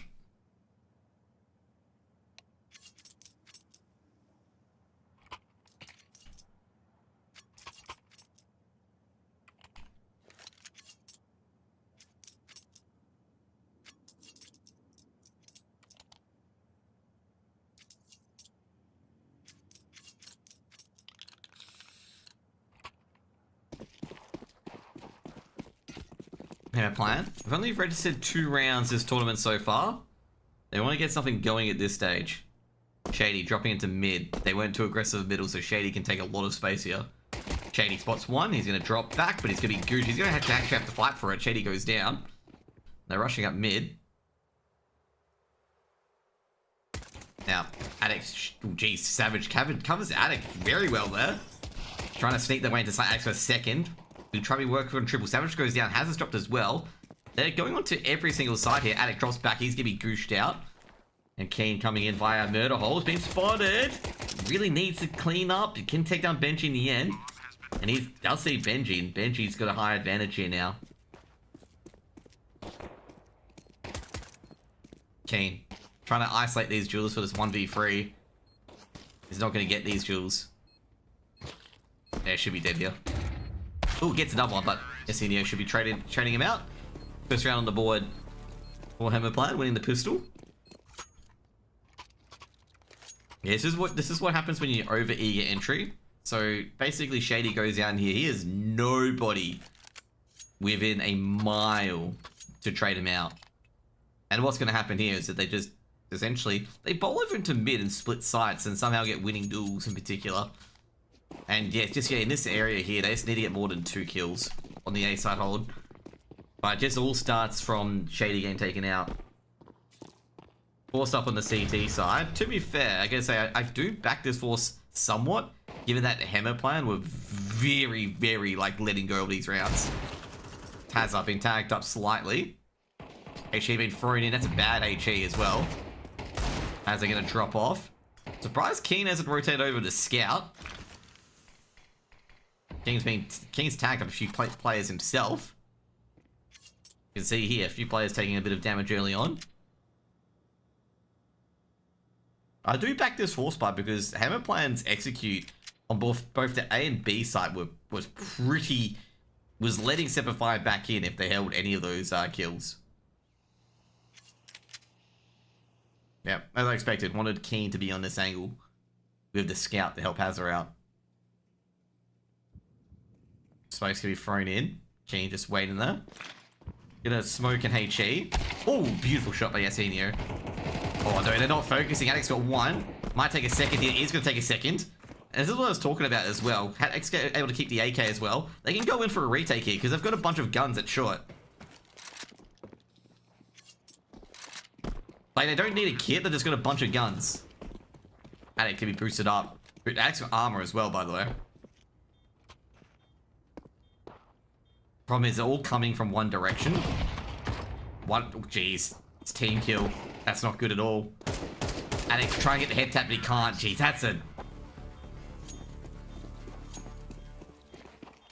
that's a brutal way to lose a round like that. I think at the end of the day, you just gotta get 2 players going up market and 2 players going up short. You just can't have players like funneling in like this or like this. Especially when you've got armor and whatnot as well. Like, that was a great situation for Semper to be in. It's gonna be a 3rd round for Hammerplan. Like, that was a great round to be in. Oh, they gotta be careful here because Kane's seen it. Yeah, exactly. It's exactly what's gonna happen. Keen saw Ray ahead. He's gonna hold that angle. They can't recover that weapon though. They don't have a 5-7 either on Savage, so Keen's gonna be doing a lot of the call in here. Savage's gonna try and snake this weapon. Well, no, you can't do that, Savage. You gotta get a 2nd kill before you can do that. Keen knows where the players are. Another 1 dig. And he had a 2nd. Jeez. That Savage got a dink in the end. And jeez! Addict with a few 1 digs. And they're gonna collect weapons here. That's gonna be 3 AKs. Keen and Addict with the digs. In fact, Savage got a dink with the USP as well. So yeah, Savage got the dink on the Apartments player here. Keen must have tagged him up with the deagle. And then basically Keen got another 1 dig and Addict got a 1 dig as well. And they've got a whole bunch of weapons. And that's helped them immensely. Oh geez, guys, being a bit too aggressive. Just, you know, nade him out, utility him out. You've got the angles. Don't give him rounds. Oh jeez, getting 1 digged as well. They should have weapons back as well. Bomb dropped by Savage. They don't know about the $signs, mate. They don't know about him. Keen's taking out Thunder. And Savage gets 1 digged by the $signs. He's getting an AK as well. Keen holding the angle, misses the shot. Gee, beautiful shots there, but Keen able to save that round. Yeah, I gotta say, gotta call the timeouts here. Gotta calm down with all of these rounds. Semper letting a lot of these leads go. The timeout has been called, but funnily enough, by Hammerplan. I'm gonna say, that's actually a blessing for Semper. Like, they got to calm down and have a bit of a chat here, because, you know, that round got a bit of out of control there. I gotta say, I'm a bit surprised that Hammerplan actually called a timeout there, because this is an eco for them. Like, this isn't a buy round. Like, I would say overall, this has helped Semper more than it's helped them. Obviously, I'm not being biased, but I'm saying, like, Semper almost, like, let that round get out of control. That's actually a good time for Semper to be like, guys, calm down, boys. And you didn't even have to call the timeout. Like, for Hemiplan, they didn't need to call that timeout. They could have done it next round.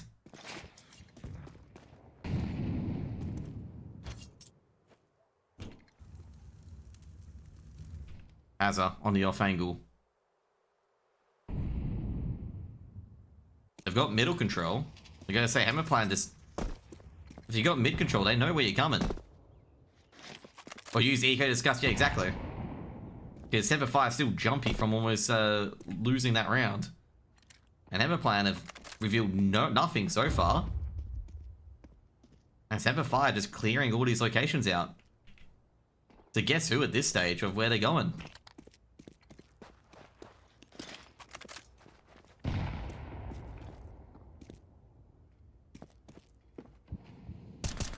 Shady just tapping it away. So even though it's a from Palace or a B from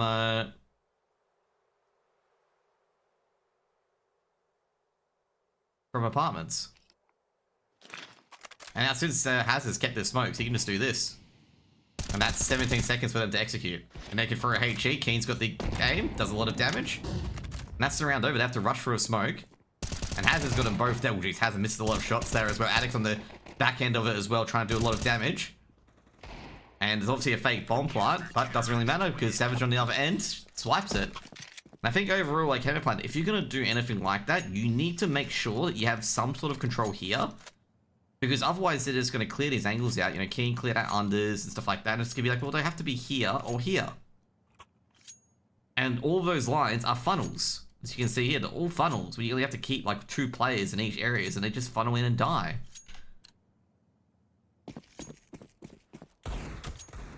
And that's exactly what happened. They all funneled in and died in both areas. But yeah, you know, yeah. Semper a bit calm now. They're going for aggressive peak. While Flash goes out. Not going to expect Addict there. He's not going to expect it at all. Shady adjusting. They should accelerate A. That's exactly what they're doing. Shady's seen one. There's a team flash as well. And they've gone into the A site. Basically, Savage has cleaned up everything at triple, but he should be traded out. Is traded out. Now, dollar signs can't do it. 4-2. Semper. Apparently, everyone's thinking it's Australia for 2027. But we'll see. I don't think it'll be Australia, to be honest. I feel like it'll be... I don't know. Probably South America. We'll see. To be fair, until anything's confirmed, I don't want to say anything yet. It'd be great to have one in Melbourne or Sydney, to be honest. Be in the first half of the year, though, which would be pretty good, actually. Lots off thrown in. Addict's being very aggressive. And he's going to get rewarded by it as well. And he can just smoke it off, too. And if they try to come in, beautiful. Addict does second, third. Can he get a fourth? Hazard, Addict. Shake hands, 5th round. 5 rounds in a row.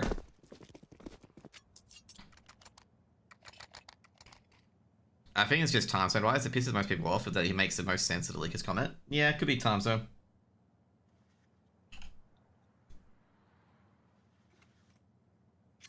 To be fair, with the time zones, it's going to be real okay.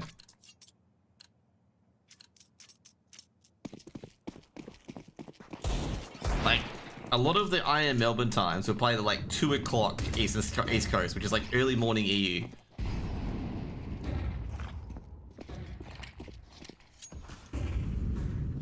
Oh jeez, missed AWP shot. That's going to cause a bit of a ruckus. Addict does get one in the end, but Addict's on very low HP. And he's going to have to duck out. He can't accelerate. He can't engage in this. They don't really need to go to middle too much. Hazard's got another kill as well. Trade out by Dunder. And it's going to be 1 for 1 here. Shady trying to sneak in. No, Shady's here somewhere. Oh, Shady's basically caught a bit of a knock here. HE should be Kobe. He's got no armor, does he? Nope. Oh, that's a dead man. Beautiful 6th round here for Semper. I went to both Sydney and Melbourne. Sydney atmosphere is a lot better. Yeah, I went to both of them. I think overall with Sydney as well is that it's definitely got a lot more food. Like you can go out and get a lot more different food compared to Melbourne, where you just got Australian open food and that's it.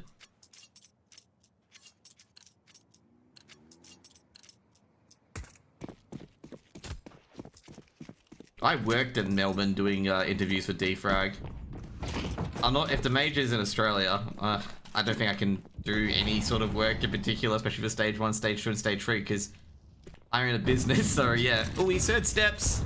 That's gonna be a bit of damage. Tech Knight's coming charming in. And there's gonna be a lot of HEs thrown in to try and do any sort of damage. Oh, geez, not checking connector, guys. And this is gonna be a crunch, yep, exactly. Oh, geez, Hazard. Never mind, Shady cleans it out. 7 rounds on the board for Semper Fires. They just rush in.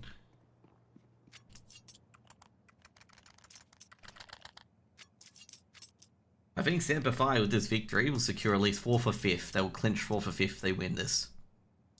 Because they'll put them a head-to-head advantage over Hemiplan, who have not won any game so far.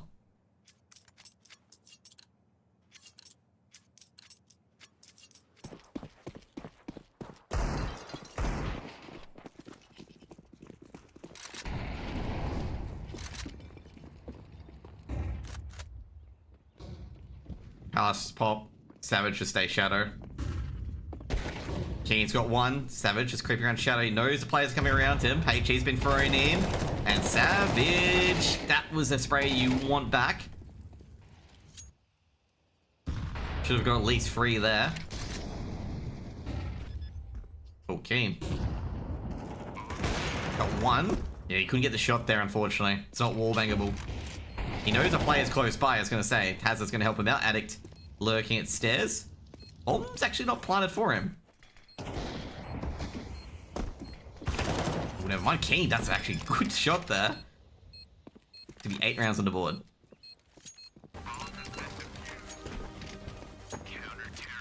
Yeah, that's actually a good point, Mason, actually. That's actually a good point. Could be California. Maybe it could be LA. 1v3 clutch coming up. Ben, nah, we're not watching it, okay? We get turn off the stream now. Stream's turned off. Stream's done, okay? Spoiling, typical.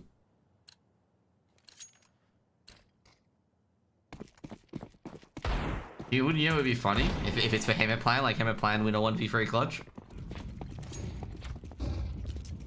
Hazard. Can he stop it? Ooh, that's a pop. That's Keen gets the opening pick.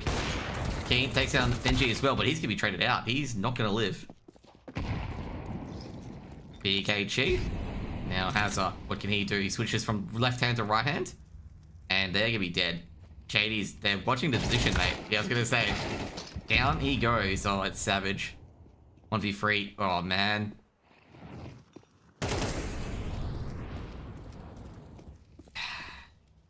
Alright. I think Savage is really shocked about this occurring. Oh my god. They are handing Savage this on a silver platter, mate. Silver platter. Oh my god, what a 1v3 with Savage, but jeez. Plan. Oh my god.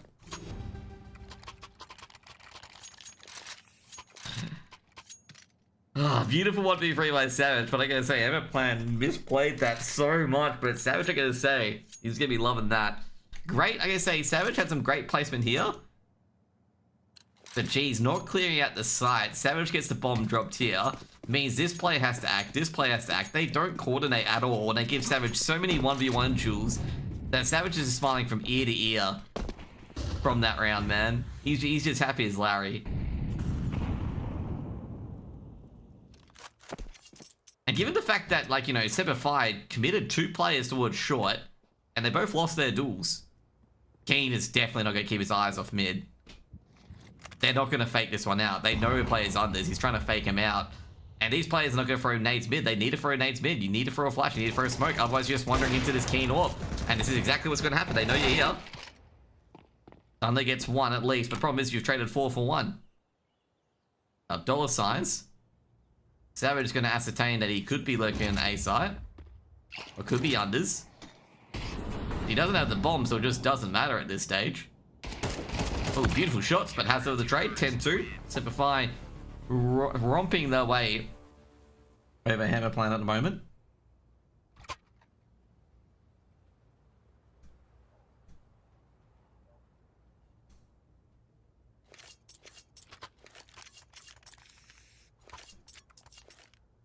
Dollar signs, mate.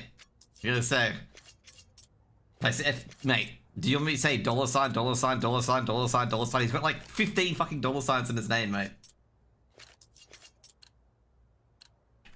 It hurts. But Semper just running through them like a freight train, like a muddy train.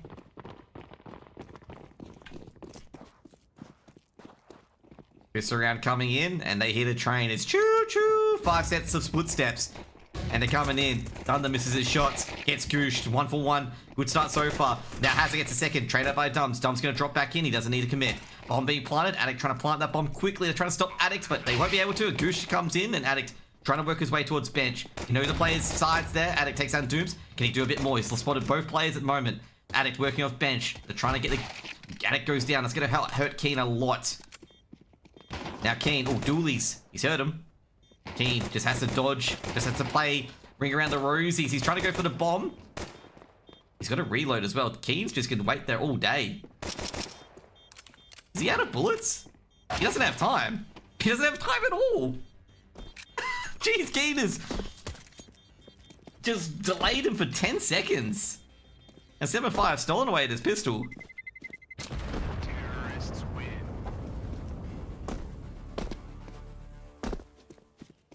I gotta say, as soon as Addict went down, I was like sitting there, you know, 20 seconds on the bomb. It's just like, no, these guys have got it. They can just home in. 11-2. Well, here comes a Nova. This is an interesting gun choice. Force up coming in. Double Scout, Nova, MP9, and a Deagle. I'm gonna say Semper gotta watch out for this one. But I'm gonna be straight up. I think they should play a serious force buy around like with MP9s and whatnot. I'm not liking the double Scout. But hey, this could work well in my opinion. Like I say right now, they obviously know this is a force up. 100%. Hazard almost actually drills the Dunder. Oh, he's been hurt. Dunder's a dead man. Oh, Dunder gets... They almost get a few more here. Addict. It's gone to the back lines actually. They can fake this onto B side. Addict's actually lurked through their smoke. I don't think Dollar Signs is aware of this. No, he's not aware of this, and neither is Addict. And now Addict is aware of it. He's heard the movement. Addict. He's got a Nova out. I think he's going to spot the Nova. Oh, he's being dicked by the Nova. And he's going to get a lot of money from that Nova. All he has to do is just connect with Keen, and given that he's got the Nova, he can do that quite easily. And Keen's not going to chance it.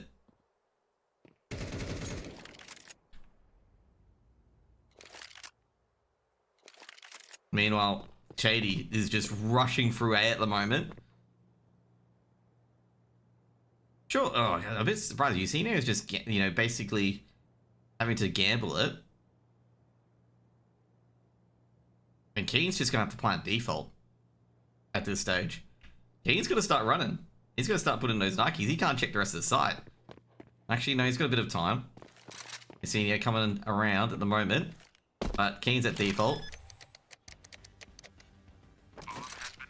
Ooh, that's an early smoke, and Keen's gonna ascertain that someone's lurking there. And Keen's heard steps, so he can just buy as much time as he wants. Shady's got the backstab. Oh, jeez. Giving me a great position. Keen's just hearing these noises, like, mate, I know where you are. Keep making steps, mate. Make those all-day steps, mate. Oh, Keen playing with his food too much. Oh, man. Don't, Steven. Don't ask, okay? Don't ask. Don't ask, okay? Don't ask, okay? I have no idea, okay? I thought he was gonna cover, like, I thought he was gonna cover A, like Palace like this. So he's got a line on all these areas that they could creep in on. But he stays here, and I'm just like, what? Like, why?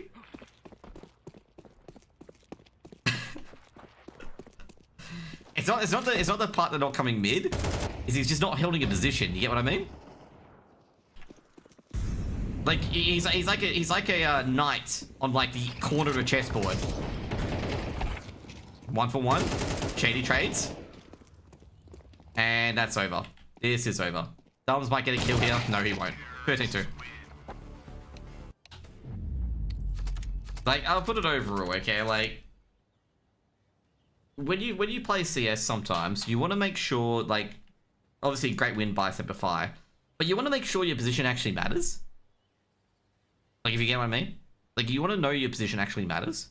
So, like, for example, let's just say you're a knight. If you ever put a knight on, like, A8 or, like, G8, it's not doing very well. Like, what's it covering? It's covering, like, the edges of the board. Like, you want to have your, like, bishops and rooks cover, like, an entire line. And, like, by playing, like, that sort of defensive position into Sniper's Nest, you're not actually holding anything on the map. They can just, like, run around you and that's it. So you got to make sure your position actually controls the vision or matters. I didn't think they were going to win the round. But, like, if he had a scout at jungle, for example, basically he holds Palace, he holds A main, because obviously that you can have that little gap where between default, and he holds somewhat connector, all on that same line. However, if he's in window, he holds nothing. They can go into A site through any direction other than connector and plant the bomb.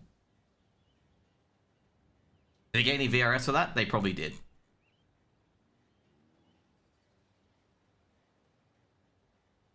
So, like, there's positioning where your position needs to matter, of where you can get info. Like, at jungle, for example, if they push out of connector, or if they push out of, like, A main or Palace, and you miss a shot, you can tuck back into jungle and get ready for window.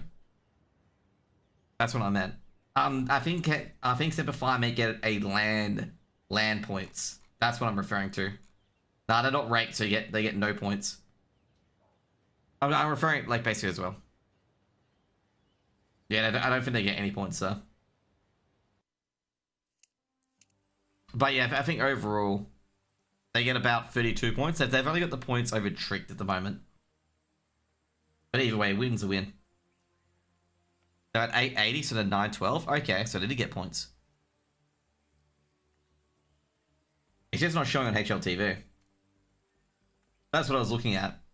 Anyway, we can rely on that. But overall, Semper got nervous at the start. I'm a bit surprised Hemiplan called that timeout at round 5, given that they almost stole a round from Semper, and that allowed Semper to really settle down.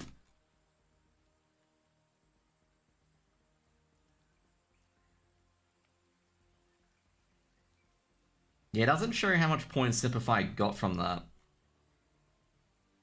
unfortunately.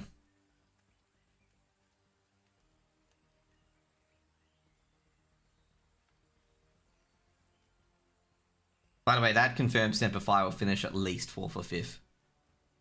Regardless of what happens, they'll finish 4th or 5th. Because they'll have the head-to-head advantage over Hemiplan. And Hemiplan can't get... Well, Hemiplan can get 4 points, but Semper would win due to head-to-head.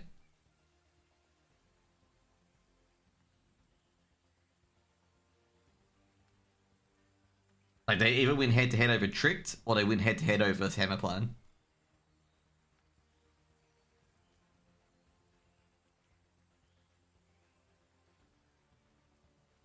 Basically, next game will be Semper versus Heroic Academy. Heroic Academy currently 4-3 down against Sashi. So we'll be waiting for quite a bit. I'm trying to find using. Okay, you know what? I can use the GitHub to see how much points they got. A live one.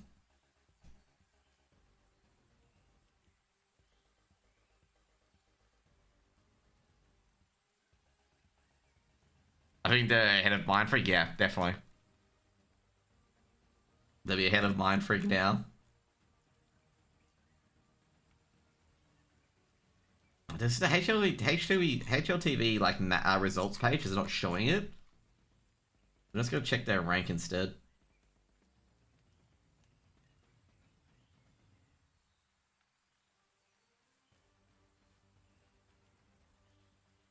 Check the rankings.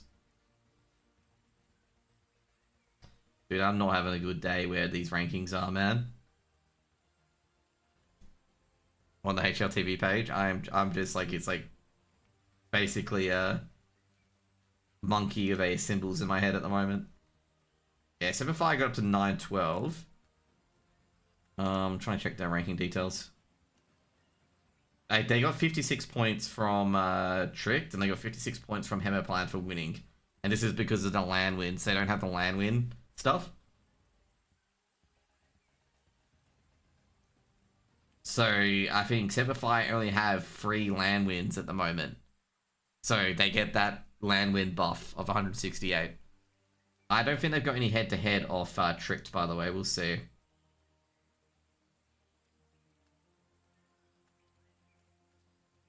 They got 14 off Tricked. They got 2 off Hemoplan. And they lost 22 to Megoshort. So yeah. Obviously, losing to Megoshort was not good.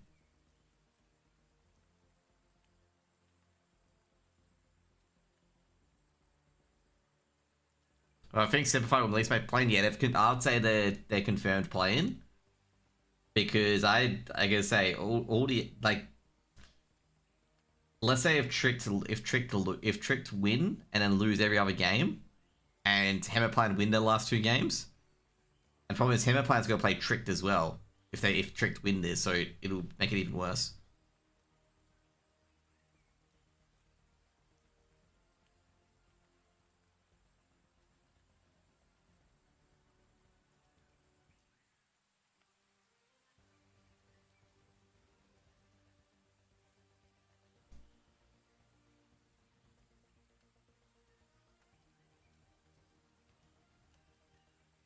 Okay, I'm gonna go troll Sneaky Beaky at the moment, okay? Giving up the bomb site. I don't know what the plan is here. And they clear him ninja as well. They weren't playing, they flew through. Deciding whether or not he wants to get into a piece of the action. There is a rifle on a team that could be saved over here. I'm trolling Sneaky Beak. I said in this chat. Can you guys finish the game already so Semper can beat you guys? For this fight. Known for being a menace on Needs the to just run away and save taking now. my elo away in every phase of plugger burst.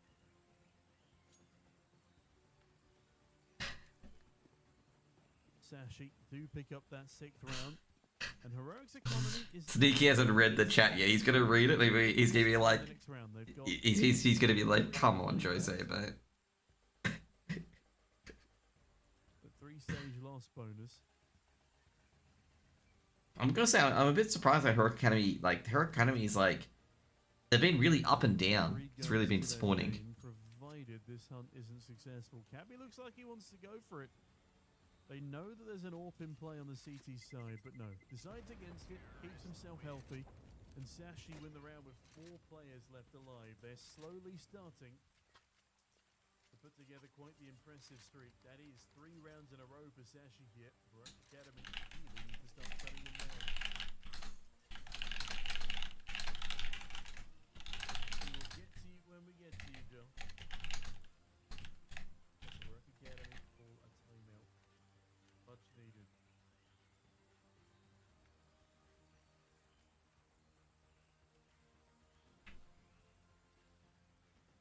But yeah, that's at the moment 6-3 to Sashi at the moment for the next opponent.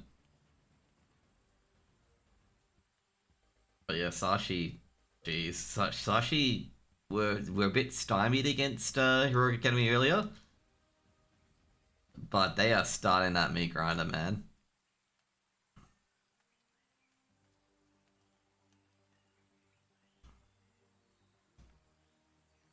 But yeah, I guess it's going to be quite a while. I think it's like Semper confirmed 4th or 5th, regardless of what happens. Hemoplan play Megoshort, and also Hemoplan play Tricked. As the last game, of course. If Semper want to qualify 2nd or 3rd, they have to beat Heroic Academy, and that will confirm 2nd or 3rd if they beat Heroic Academy.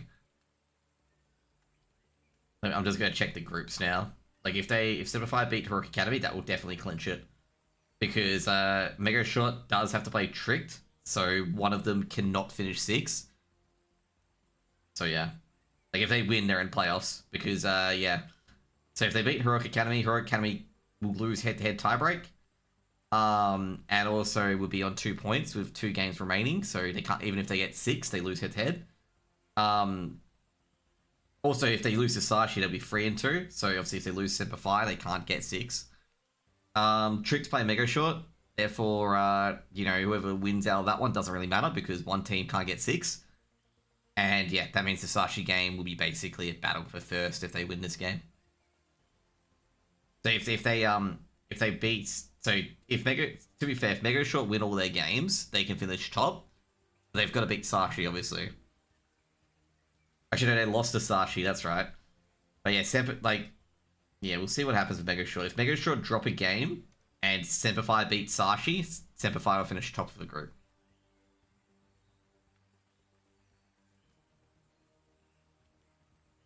But if it finishes like a freeway tie, it's going to be very doozy. Like, and at the moment, Tricked is beating Megoshort 8-4.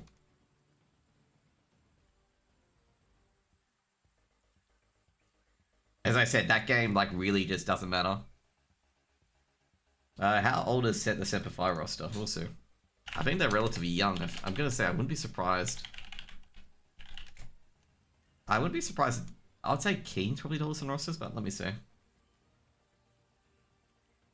And you know what? HLTV is much better for this.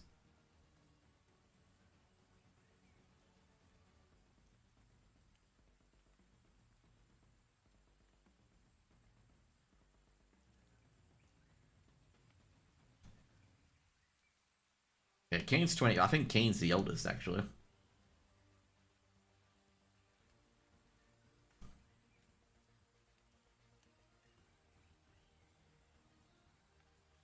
Keen and Addict are the same age. Yeah, Keen and Addict are both 25. The youngest is Savage at 20.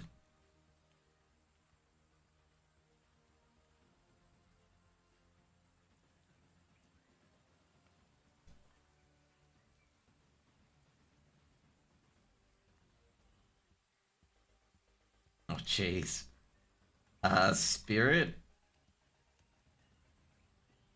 Spirit have got 2 rounds on the T side already, with Donk completely bottling a pistol shot. Donk failed to kill Moto, and then Shiro gets a free K to hold the site. Oh, man. Shiro and Donk are like the yin and yang of Spirit, man. Not gonna lie. They're like the yin and yang of Spirit. Shiro's the passive, got a bit of dog in him, and Donk's just like full dog, little bit of discipline.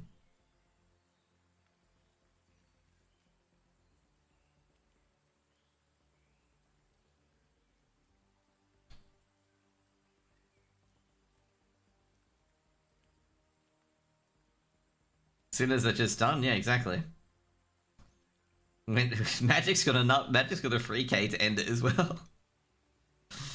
Jeez, and they lost a bonus round. That's the worst part. Like CT bonus round, like obviously when you get the guns, relatively easy to nuke. But no, they lost that too.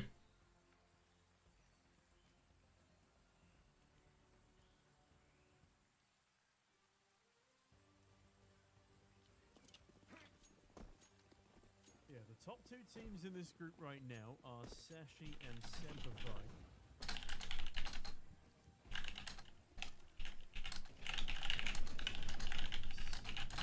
Is going to find a 1 deep though. Siphon is sent packing. Normally the man dishing out the damage with that dust. Do you reckon they're making changes to Anubis? I hope so. But you know what happens? Semper is going to automatically ban it. Since obviously Train the auto ban's gone.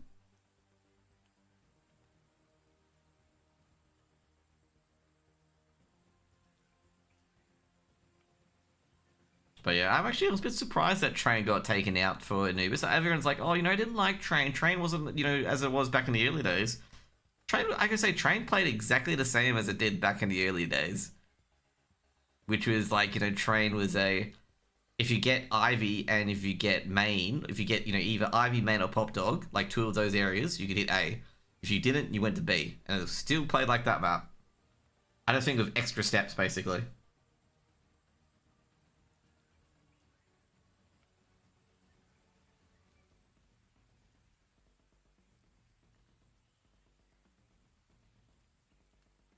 I feel like a lot of teams will permaban it. I know Aurora won't permaban Anubis.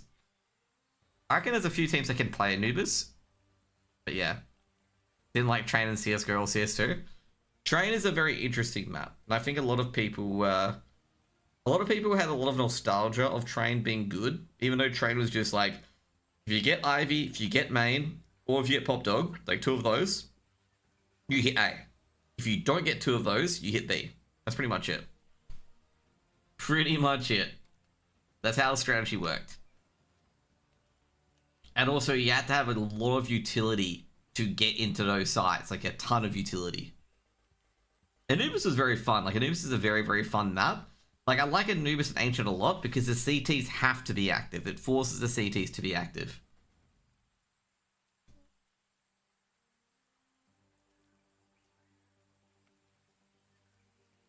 And, you know, I like, you know, maps that, you know, do that for people.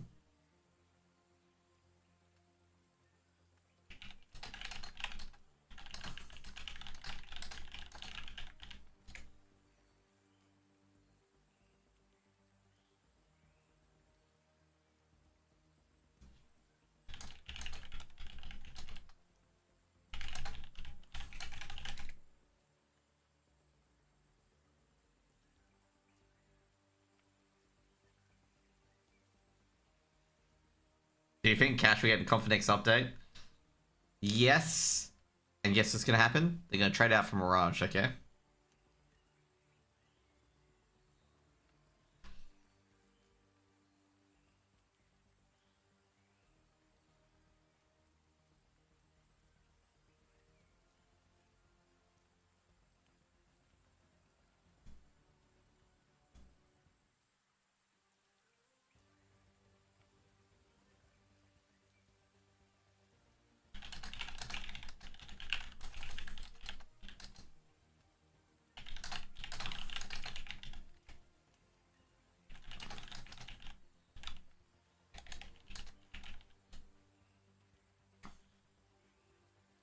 I meant, like, what they did with Train at the competitive queue, but not Prem, and the update, they should have covered a couple of days.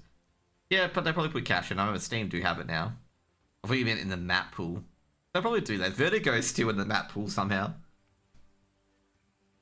Which I'm really surprised about. Vertigo still being in the map pool. Sashi's on 10 at the moment. 10-4. Oh, man. I'm not... Like, I'm so tempted to not cast that Sashi v Semper Fi match. Because I know it's going to be awful. Vertigo A changes, please revert. What did they change in A?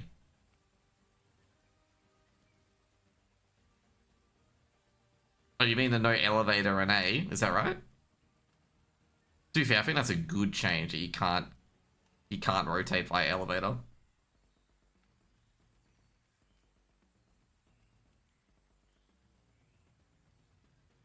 I remember that change. I think that's a good change, to be honest.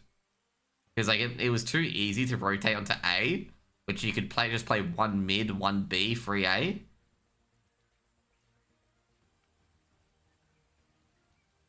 Oh yeah, that's right. That's where they had the Sky Bridge. Yeah, okay, got it. Yep. Hey, A-Side's changes are very interesting, okay? I like the Sky Bridge, not gonna lie. Sky Bridge is probably my favorite spot. Like, that's actually pretty inventive, but I think Vertigo overall...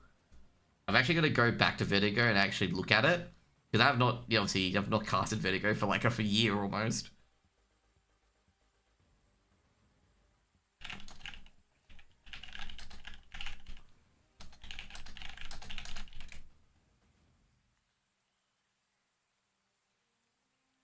I might scaffolding, but the hole in the elevator should be changed slightly. You know what? They should make it that the CTs, if someone times a perfect jump, can jump onto the bridge below the elevator, the T side, and just snipe them. Like a high risk maneuver.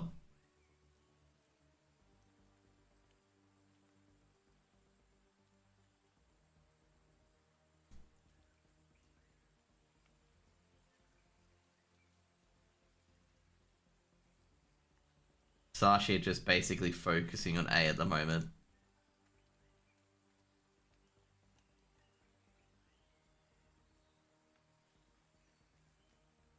I gotta check what Church Dog is doing. He said he was gonna be casting the games today, but I'm super fucking confused what is he's doing because he did like I DM'd a, okay, he's playing CS.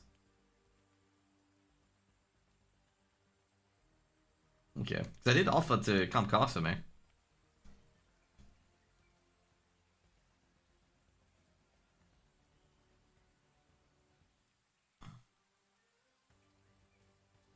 Oh, Buenos Aires and Shanghai to host the majors in 2027. As an FYI, they've leaked it. I told you it wasn't going to be Australia. Joked are currently 11-5 up on train. So yeah, basically it's going to be Shanghai again and Buenos Aires. So an Argentinian major. Buenos Aires, the capital of Argentina, and Shanghai. Argentina's time zone's not even that bad. It's just terrible for Australians. 12-hour time difference. Just an FYI for Buenos Aires.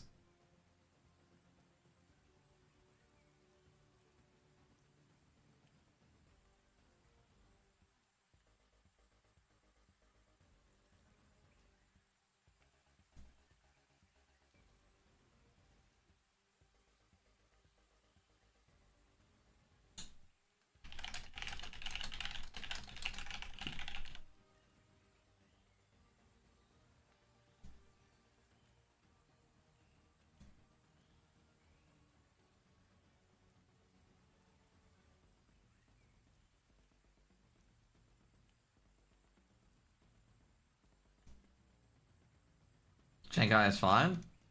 I think Argentina is alright, but, you know. Team Spirit won 2-0, by the way.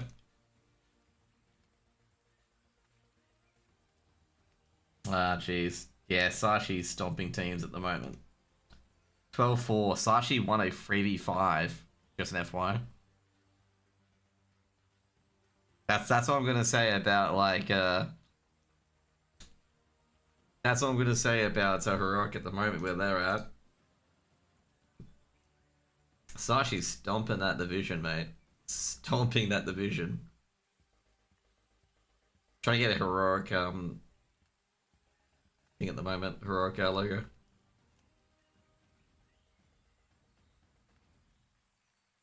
Where is it, though?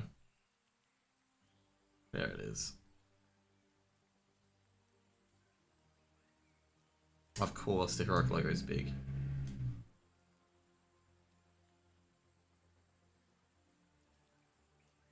That one is small. Here we go.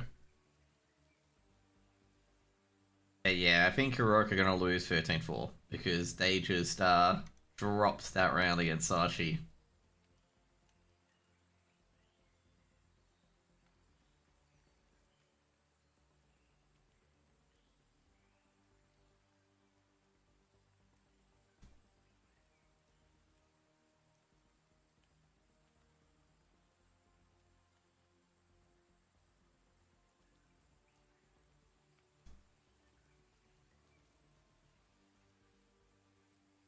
Yeah, a lot of people are surprised that Shanghai was picked again, by the way.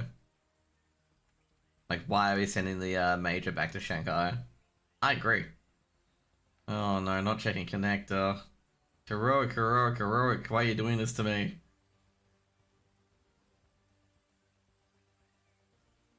Are you gonna co-stream for Pro League? Nah.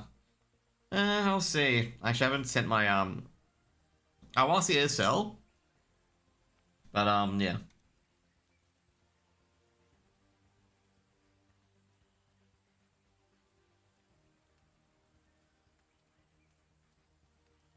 Like, I'll ask ESL do the co-streaming stuff to see if I can get co-streaming for ESL Pro League, but ESL Pro League's always bad timing for me. Like, it's always, like, really, really bad timing, like, time-wise. And also, I think it starts in the weekdays, right?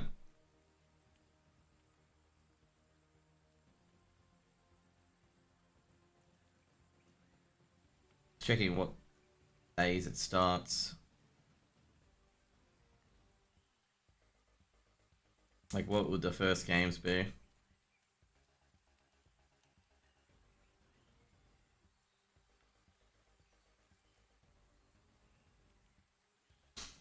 Starts on the 27th of Feb and ends on the 9th of March. Oh, it could, yeah, definitely could do that.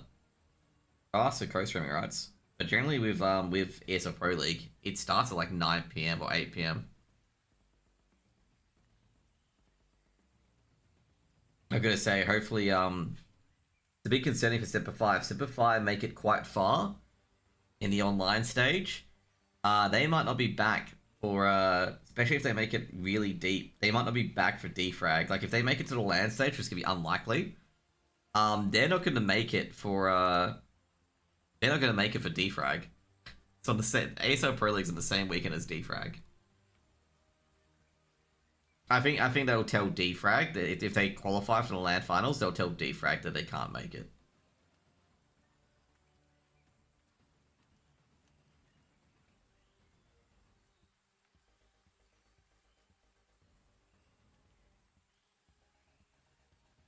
Looking at the teams there, I don't think Semper Fi are gonna make it through the first stage anyway. I'd be surprised if they win one BO3, given the teams in stage 1.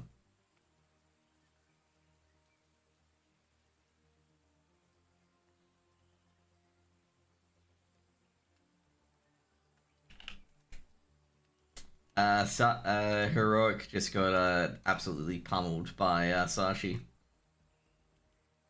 They lost 13-4 and tricked the 12-7 up against Megoshort. So yeah, basically, if Semper Fi beat Heroic Academy here, they will definitely clinch a spot. If they beat Heroic Academy.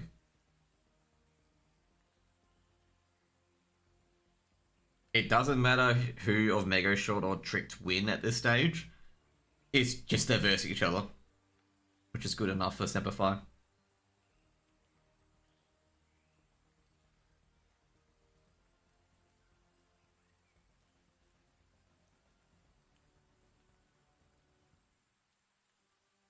Might shock you that Sinner's officially lost. Oh yeah, I know. At the moment when I see Magix and Shiro getting free Ks and Donk not having any heavy lifting done whatsoever, I knew that may have been an L. Okay, maybe.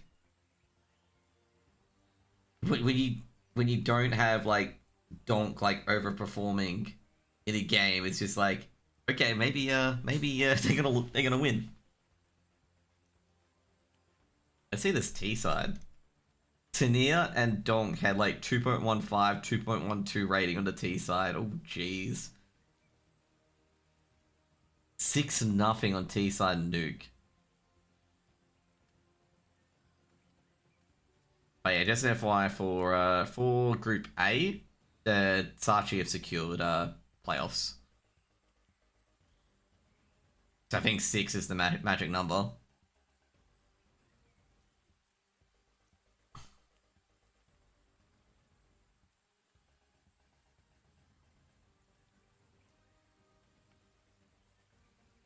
But yeah, so Semper Fi beat Heroic Academy. They will finish. It could be a bit of a battle royale, actually. Let's see. I can see the rest of the matches.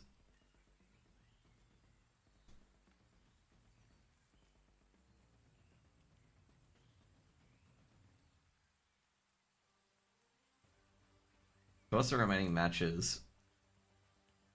It's Heroic v Semper Fi, Trick v Sashi, and Megoshort v Hammerclad. So it'll be 4. Both of these teams will be 4, but Trick will be head to head. And then, yeah, I gotta say overall, if Semper Fi want to secure a top 3, they've got to win this game. Like, they've got to win this game.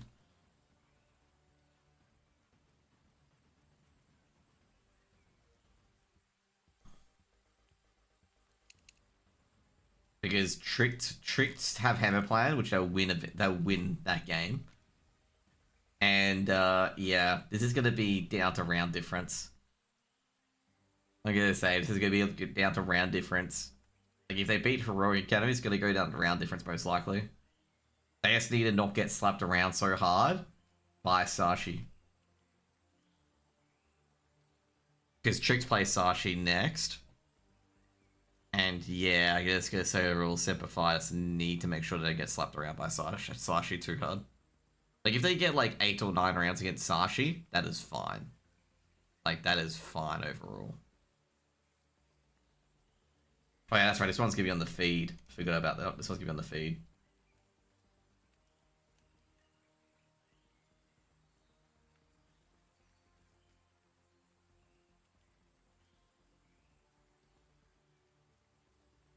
Let's go double check if they're still doing it on the feed.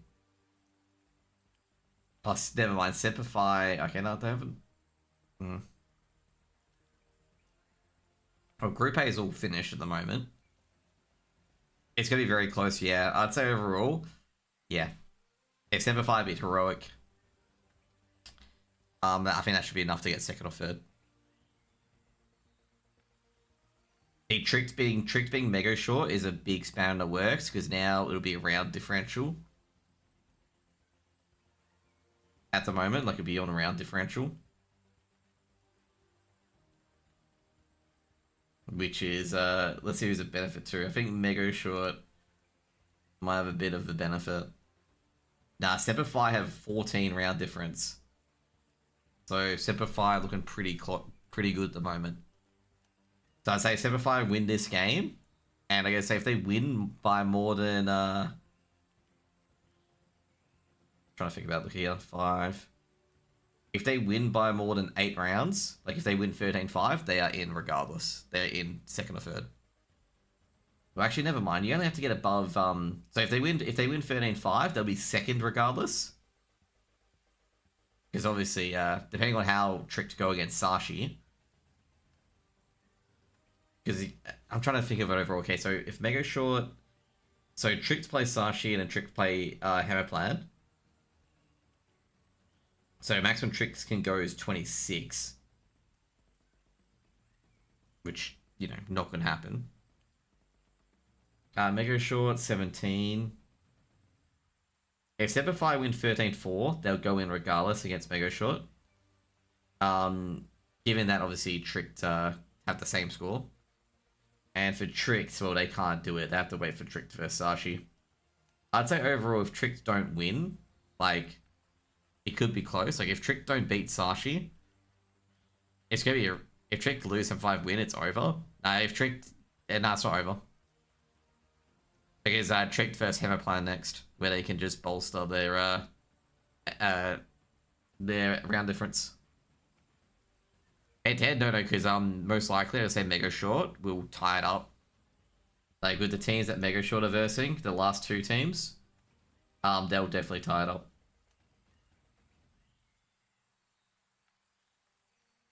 It's just Semper need to beat Heroic Academy. Yeah, they all end on 9, yeah. Then head-to-head doesn't matter, because Megoshort beats Semper. So it's a circuit of beat who, so head-to-head doesn't matter, so it goes to round difference.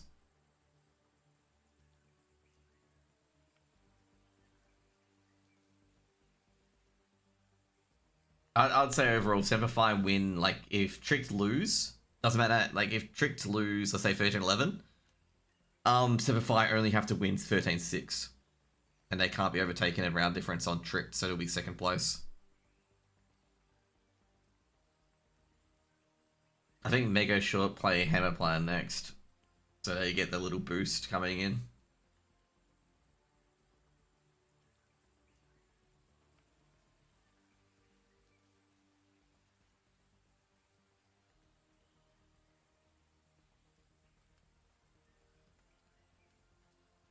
We got Megoshort to lose to Heroic.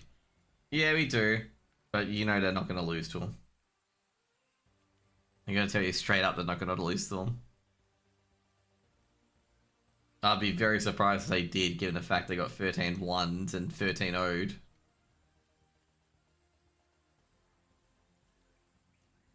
God, they got 13 1s. Heroic have taken heavy defeats.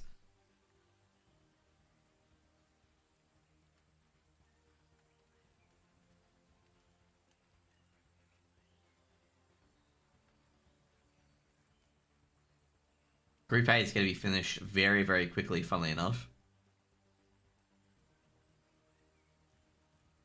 Do you know what map it is? Nah, they haven't got in yet. Haven't got into the vetoes yet. By the way, tiebreakers, I've got it here, by the way. 2 seconds, I've got tiebreakers. If 2 or more teams is tied and points in the end of group stage, if I continue to apply an order, obviously it'll be head-to-head first. Round difference, head-to-head result.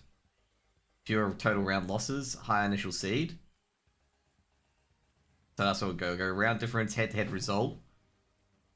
And fewer total round losses, which is a bit interesting because usually head-to-head would go first, so it'd be round difference this time around. There's no commas, just an FYI, but I'd point that out.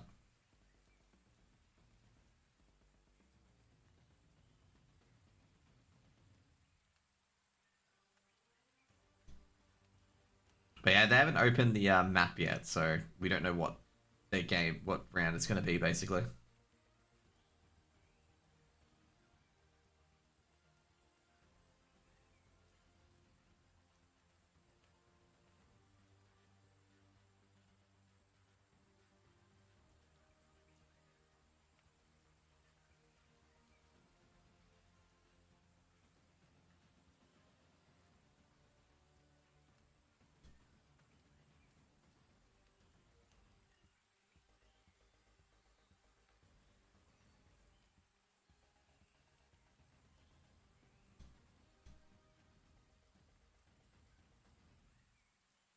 Yeah, currently waiting for the game to start. So win big this map, we're secure, right? Yeah, pretty much. Like I'd say 13-5 would clinch it, given that Sashi beat Tricked. Like 13-5 or 13-7 will clinch it. Like getting a 6-round differential should clinch it. Because it'll push Semper 5's map differential to 20. Let's just say they win 13-6. It'll push up their round 13-7. They'll push up to 20. And it doesn't matter how much Sashi pump us by.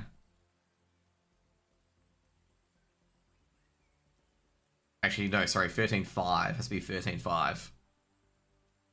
Because yeah, it won't matter how much Sashi pump us by, basically. And Tricked have to play Sashi as well. Given that they don't win. If Tricked win, then it's an open ball game on the top 3. Even top 4, actually, as well. So no, not top 3. It'll be a top 4 or top 2.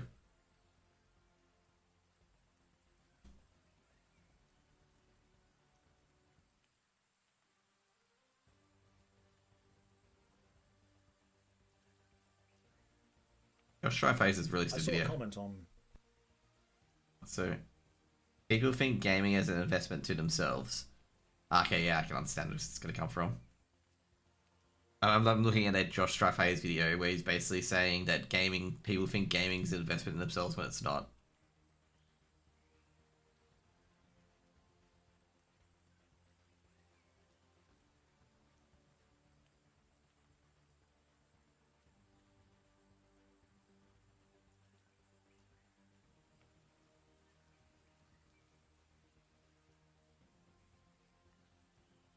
Megoshort changed a different way plus 20, so next 8 subs. Stuff won't be full below them, yeah, but we'll be above Tricked. That's what I meant. You'll be playoffs regardless because it'll be above Tricked. Like at the moment, the lowest common denominator would be Tricked because Megoshort have to play a Hammer plan. So that's why I'm like I'm holding my breath on that one, but Tricked plays Sashi. That's why I'm focused on Tricked more, because obviously Megoshort, not Mego Plan, sorry, Megoshort, can realistically score like 13 round difference. Sashi will keep trying against Tricked. Like, we'll definitely keep trying against Tricked. Because if they lose, that opens up a whole can of worms, okay? Because Tricked will be ahead of them on head-to-head, and they have to beat Semper to get number 1. But and also not to as well, like they also have to get number 5. They also have to beat Semper to make sure they don't get eliminated. Or not eliminated, but drop down to 4th. Like at the moment, Sashi can finish 4th if they lose to Tricked. Because what will happen is that if Sashi lose to Tricked, that means that Semper game would be very important, especially if Semper beat Heroic Academy. That Semper game would be very important. They can't lose that. And the main thing is that Tricked and Megoshort, like, they can pulse their round differential against shit teams. But yeah, they just need to win this. Like, if Semper win this, they can potentially clinch. Just hope we win big against Rook and Sashi doesn't stop trying. Oh yeah, Sashi's not gonna stop trying. If they beat Tricked, it's basically they clinched first, I reckon. Like, I reckon they'll clinch first if they beat Tricked. Unless Semper somehow upset and Megoshort choked the last 2 games, which they won't.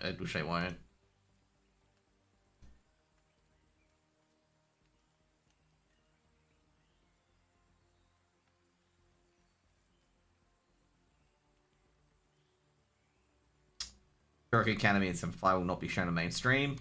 Therefore, we get Go TVs. So I think we're going to get them coming in shortly. Dude, mainstream got like a banger of a game. Like, mainstream hasn't shown too much because they got, because Johnny Speeds and Prestige went triple OT.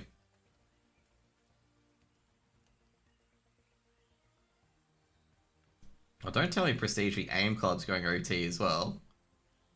Oh, never mind. They've just started. Shit, Group B is going to take forever.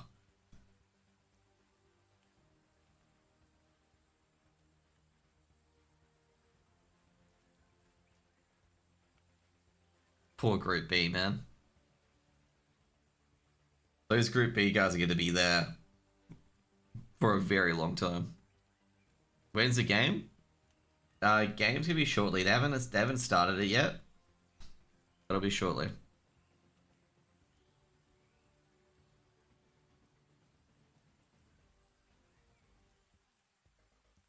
Pretty much we've been waiting here for the last like 30 minutes or so. Basically, we had to wait for Heroic Academy to finish their game. Wish they did. Semper #1 VRS team under FlyQuest after VRS win? No, they're not. I don't believe they are. Actually, no, I think they are now. Let me just check, but I gotta say, they're after that loss in, because they dropped a lot of points losing that event. But I think they might be above them now, purely because of the fact they've won, they won LAN events. They won a LAN match. Yeah, Simplify above Mind Freak now. And Thunder Down Under and Rooster. They win this match here against, if they win against Heroic Academy, they'll be above Fengdar and Chinggis. And then if they beat Sashi, not only will they get a massive head-to-head boost, but they'll probably be above Morningstar. The main reason why Semper is so low is because they don't have any LAN victories. I mean, there is invites for OCE teams. Yeah, there is, but like Semper really wants a lot of shit. But yeah, so if Semper beats Sashi, they get 67 points plus 52 from a LAN win.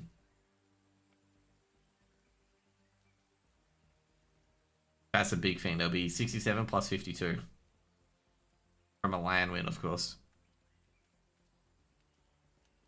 And Heroic Academy, I wonder how much Semper are going to get beating Heroic Academy. I don't think it's going to be too much, to be honest.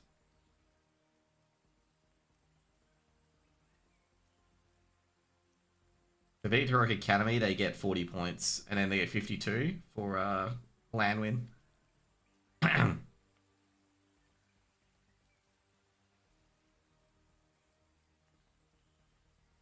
think FlyQuest win the Chinese tournament. I think they might.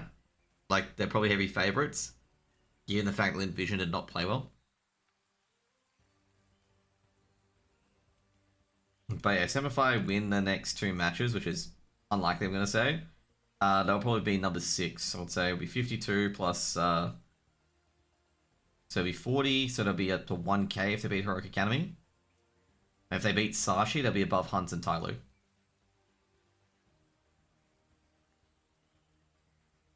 If they beat Heroic Academy, they'll get 92 points. If they beat Sashi,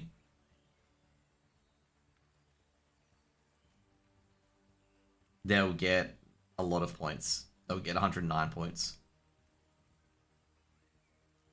Let me just double check the calcs, by the way. So they're on 913. They beat Hero Academy at 92. They beat Sashi, they get a lot.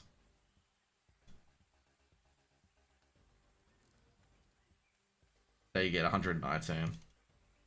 Yeah, they'll be above Tyloo and they'll be above Tyloo and the Huns if they win. If they beat Sashi. If they win the next two matches, they'll be above them.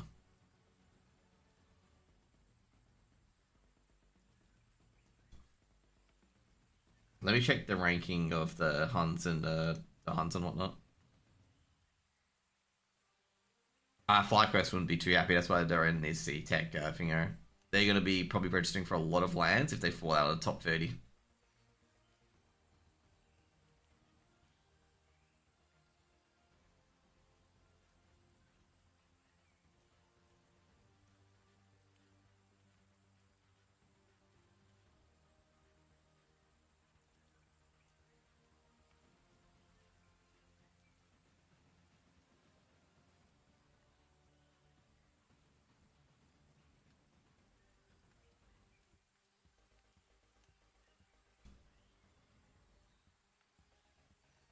But yeah, I just want to show something. Okay, 2 seconds. I'm not sure if the game's ahead or not.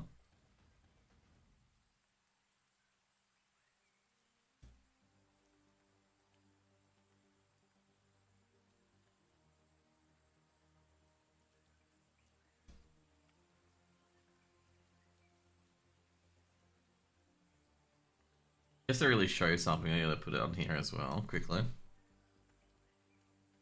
Want to buy a roster or switch to ENA race? Yeah, probably not. They've got it like really solid Asia roster. I'd say like if anything, FlyQuest's VRS points are very underflated. Like they're deflated compared to where they're at because they could easily beat Lin Vision, Atom, and Tyloo, and like Lin Vision's rated pretty close to them, which is surprising. Just gonna go through here as well. So I want to show something here, because this is where I say like a lot of the Asian teams, their rankings are really overinflated. So let's go, for example, let's check Semper Fire's points, okay? Like with their ranking, look how little their land wins are, okay? And you get a team like, let's just say, for example, the Huns. Wrong thing. Then you get the Huns, and look at all those land wins that they've got. Okay? Look at all those land wins that they've got. Okay, and also somehow the Extreme Lands Mongolia Open Qualifier was VRS rated. Don't even ask me how. And look at the bounty they offered. This is the worst part about that bounty. Is like, they've played in more lands than Semper Fi have. And of course, they got a huge bounty against Lin Vision. Okay?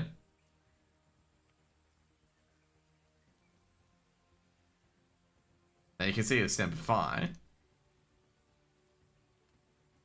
like, Semper Fi's bounty they got offered for like the OCE Cups and CCT and whatnot. They won all these events, by the way.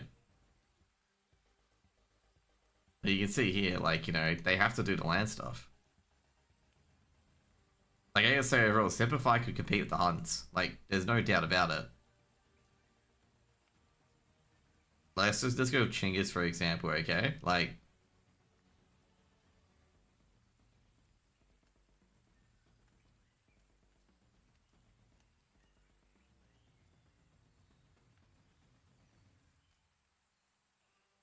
these are all like pretty nothing impressive either, because this is a Mongolian land. This is all APAC, like Asia being Morningstar and Fengda. They just had more lands and more tournaments compared to like Semper Fi, to be honest. Like, they've had way more tournaments than these things in particular. And like Semper Fi is this area is going to bleed out quite a lot as well. But yeah, pretty much like Semper Fi, all they need is just land wins, and they'll get those land wins. I guess say Tai Lu are looking pretty dead at the moment. Because, I mean,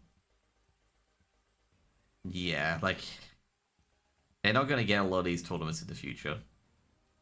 Can't believe they get 55 for the Esports World Cup, man.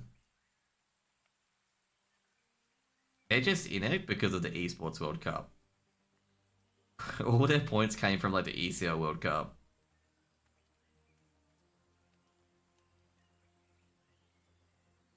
Like, once that starts going away of recency, Tyler is going to drop really, really bigly.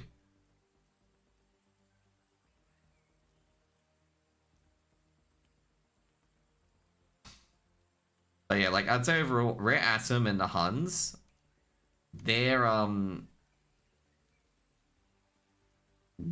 points are very overrated. And yeah, this is Morningstar. They've just got so many land wins. Like, look at all these land wins.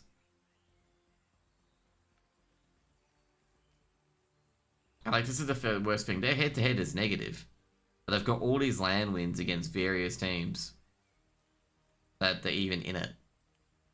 And also this as well, because this is what Ben got pissed off about. Like, Ben got really pissed off about this. Look how many points they got for their Void Masters. Like, they collected about 180 points off this Void Masters event. That's what Ben got pissed off about. Which is, I would say right now, completely valid for Ben to get pissed off about that. Because the Semper Fi couldn't compete in that tournament. It was a sub-region tournament in China. So that's why Ben was very, very pissed off about. Like, he was wondering what the hell the Void Masters was, and I only knew about the Void Masters 3 days before it started.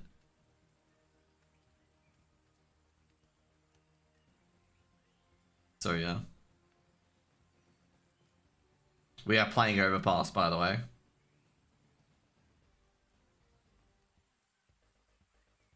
Heroic banned all the aimer maps. Semper Fi banned Train, Ancient, and Nuke. Yeah, I've had my fair share of saying that, you know, the regional invites, if you're gonna invite teams in the top 10, like, if you're gonna invite like Asian teams and like the top, I'd say, like, if you invite any top 10 team, like if you invite more than 2 top 10 teams, it has to be open to all of Asia, in my opinion. Because like a lot of these tournaments is like between, let's say for example, it's between, so a lot of these Chinese only events is between Rare Atom, Morningstar, Fengda, and, you know, that they're between those 3 teams and Lin Vision. And like you've got 4 of the top 10 there, and they're all getting like, you know, stuff off each other basically.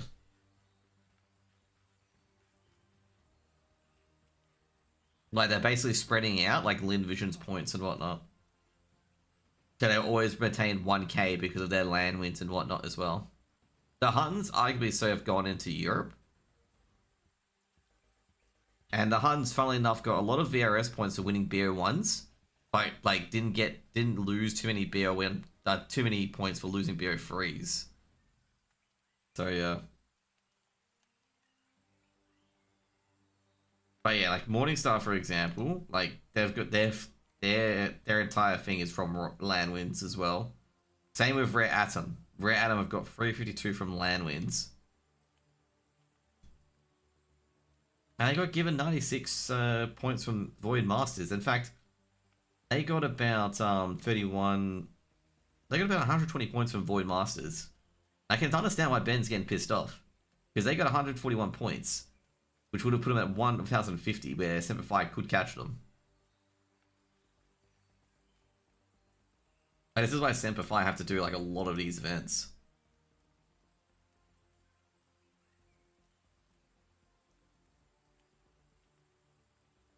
So yeah. It's not cooked, it's just going to be worked a lot better. Like, I can understand. Is Legacy top 10? No, Legacy's not top 10 anymore. Legacy definitely not top 10.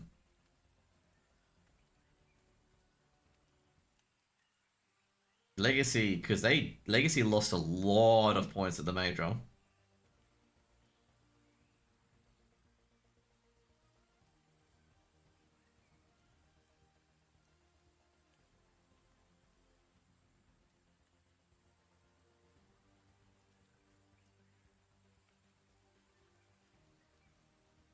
Let me try and find it for Legacy. They Legacy did bleed a lot of points. They are 11th because they beat FaZe. Oh. Yeah, that would definitely help. Now, let me check Legacy at the moment.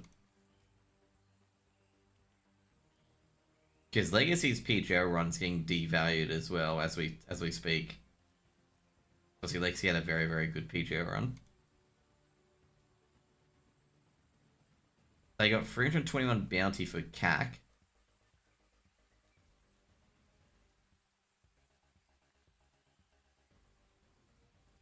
Legacy is the only team that's negative 109 in head-to-head.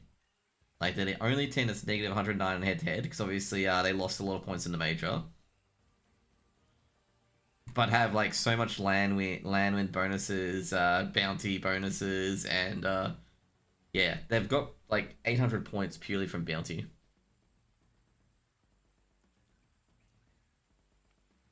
Why is Heroic getting screen instead of Sashi? Because Sashi's not playing next, it's Heroic Academy.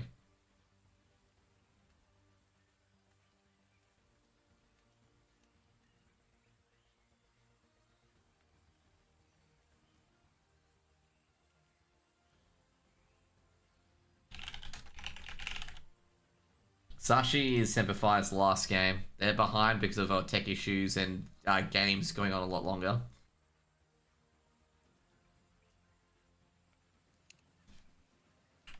Bait being 10th is insane. Bait's a good team, but they're not 10th.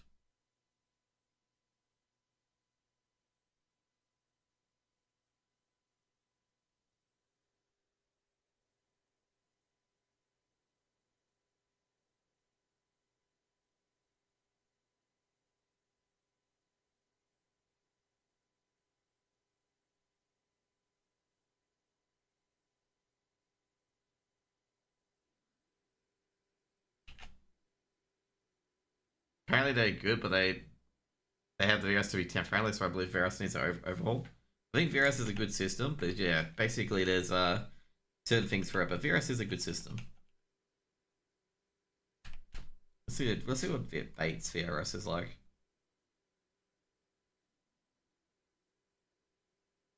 Never mind, Bait did make it to stage 3 of the major. So that's a lot of land wins. They did beat Falcons and Pain and BO1s. So they've been taking names. They also versed like the opponent network. They versed a lot of opponents much better than them. And they made it to stage 3 of the major and made it pretty deep in Bucharest as well. And they obviously collected a lot of bounty because all the teams are better than them. But, you know, they're negative 23. I think they deserve it, bro. Like, they've got deep in a lot of events. They got a lot of land wins. Like, they've got a lot of land wins in because they were from stage 1. The stage 1 of the major, they won a lot of games. Like, basically, stage 1 of the major, they went 3-0. Stage 2 of the major, sorry, not 3-0. They won 3 games in the major stage 1, major stage 2, and won 2 in stage 3.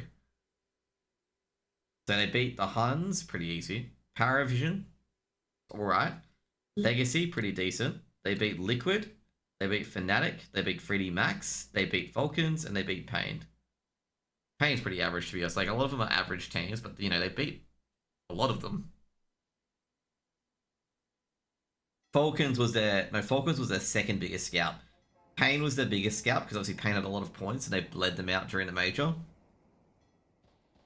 Yeah, but they still won. Like, you know, they still beat a lot of the teams below them. But as I said, they got a lot of bounty from Falcons. And also beating Legacy is probably a big thing as well. Because Legacy had a lot of points, so they just basically took a lot of points off them. Like, Legacy had a lot of points at that stage when they beat them.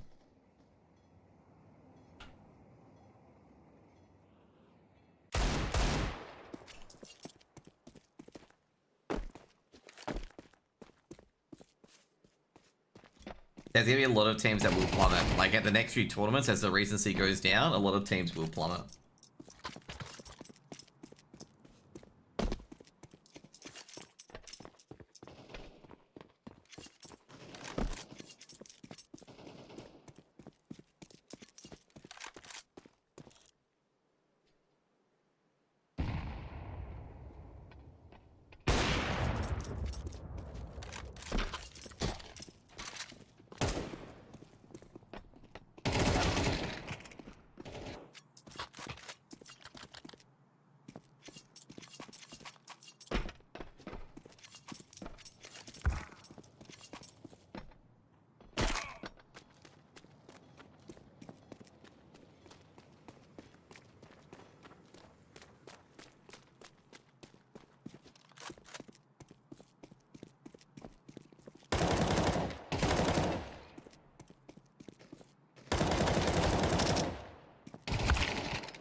This is a big game for both teams.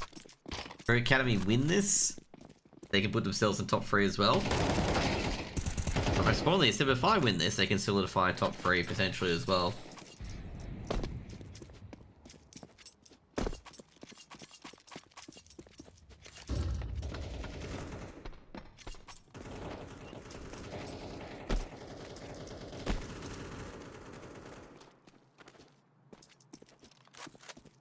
Stand up player prediction? Oh man, it's gonna be so hard.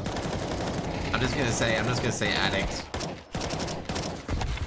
I haven't watched Semper play Overpass too much. So this will be relatively interesting.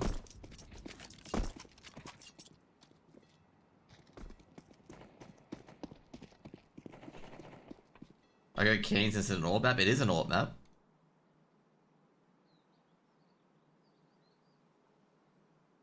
Definitely an AWP map.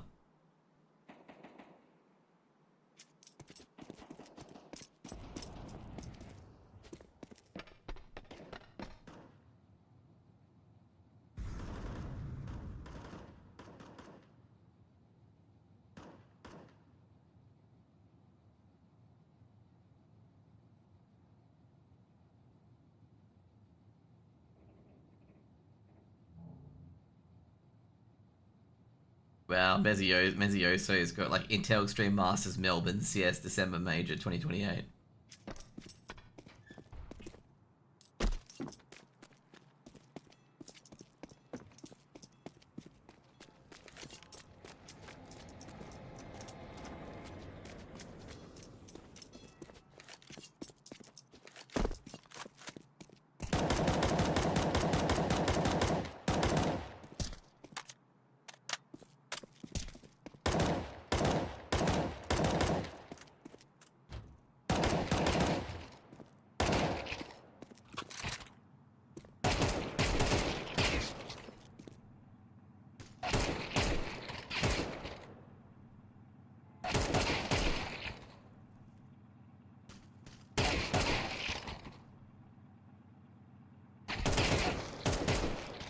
I Sponge said the majors were locked in for 2028 already.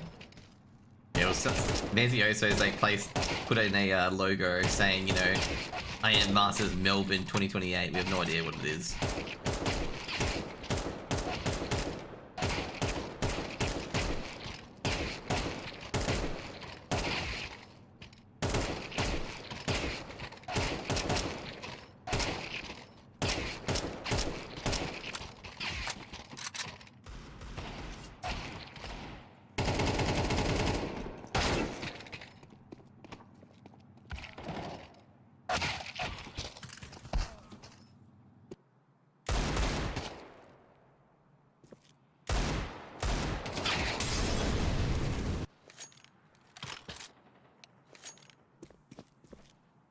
You reckon Aussie gets Solanas here? I don't think they will. What will happen again? I think Chengdu's been locked in. They'll have the Aussie casters cast Chengdu for their secondary broadcast, like as per usual. Like they'll have like they'll have Elvish Pilski and Konki Komodo maybe. And yeah. Or maybe they have Jim and someone else. I'm not very too sure. Oh crap. Don't tell me that they forget to enter. No, they did not. Okay, cool. Yeah. But I think they'll do the same that they did last time. Which is like they'll be in Chengdu, but they'll get on the secondary broadcast. Like, I don't think AU's gonna have a land for a bit. Even though Melbourne was very, very good from a land watching perspective.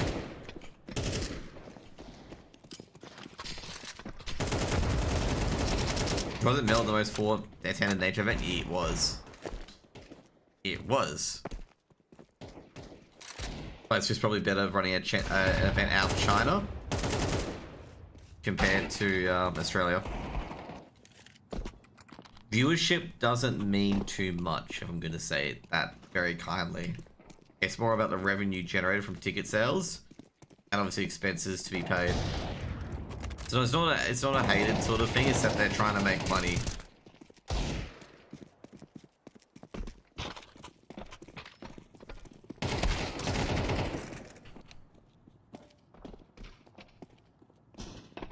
like the Saudis have told ESL, like, you're gonna be profitable.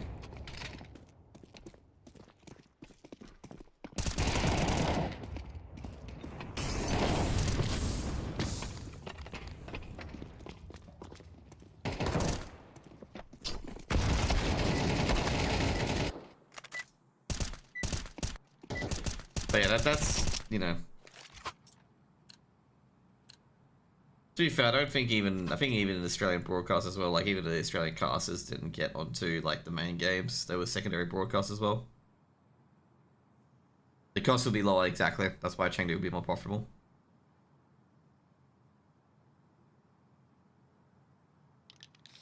A lot of, I gotta say, overall, a lot of talent don't talk about this because they just want to get a job, which is understandable. Like, every time, like, anything happens, like, you know, land new land, or Senzu on the rise, it's always like, oh, is he coming to FlyQuest? And I'm just like, no. Knife friend coming in? Ooh, jeez. Yogi gets a right click. He does get a right click in the end. You gotta be careful here, though. Ooh, jeez, Savage won that. That's actually huge. They're both one right click away. Bring around the rosies. They're trying to get the backstab on. They do get music, that would be actually huge. They can potentially win the knife round here. Nah. Savage is dead. There you go. CT side starts back at Rock Academy. I am Hobart. I think the big thing overall is just capacity. Because Chengdu has a lot more capacity compared to Melbourne and Sydney.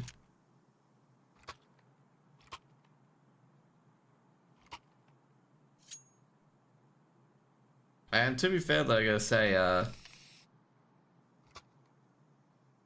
think it might be cheaper to bring, like, you know, a few of the guys that do the ANZ stuff to Chengdu. Yeah, bigger than Rod Labour. Definitely bigger than Rod Labour. I think with IM Chengdu, they can bring, like, you know, some of the Australian talent over as well. Like, I think Intel brought Mac over. And X gets a goosh. Might get a second, oh no. Good shot there. Drino with the trade. I'm gonna say I'm surprised that there's been no trade so far. Given the early goosh, King goes down, that's the bomb dropped, and that's the round over.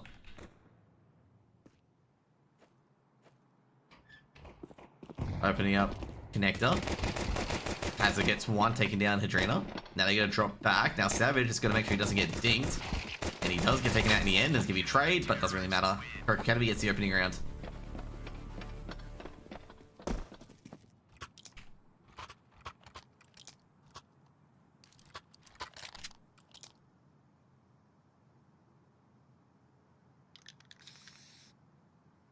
I guess overall, Rock Academy should be able, I guess, a good start for them on the CT side.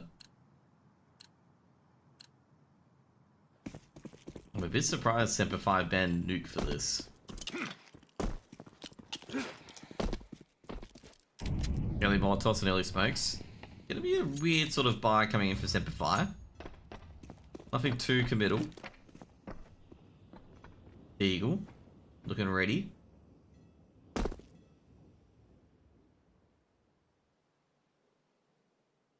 Just an FY, whoever finishes 4th and 5th has to play a BO3 after this, just an FY. Like after all the BO1s. Probably don't want to be a team to do that.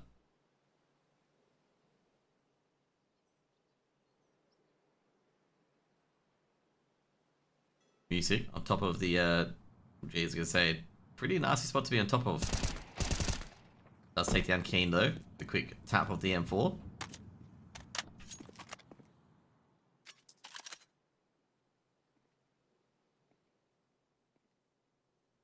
Hasn't heard music move, so he knows music's around here. Music's isolated that angle away from bathroom. Should be easy one for Holy, and that's the bomb dropped, and that's the round over.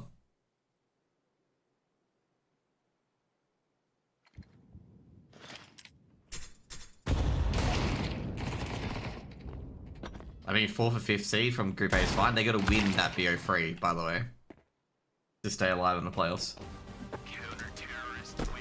That was not a very good half bow. No damage, by the way.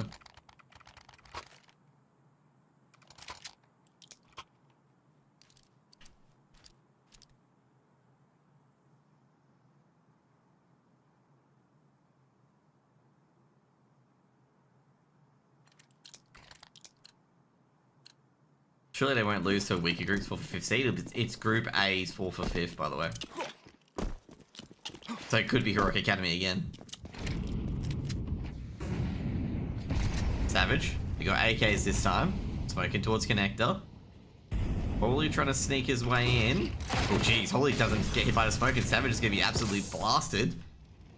Shady's heard him push forward. Meanwhile, Kaz is taken out. They're going to flash through Monster. Oh jeez, just as they push through Short. Addict. They've got a bit of an entry here. HE's been thrown in towards Monster and they're going to be forced out of Monster. They can't really do anything there. Shady. I've got to say, he's bypassed everyone. He's gone to the A side. He's actually got past Music, and Music is unaware of this. And Music's going to investigate the side, but Shady's already ducked back in. Shady's at the back of A.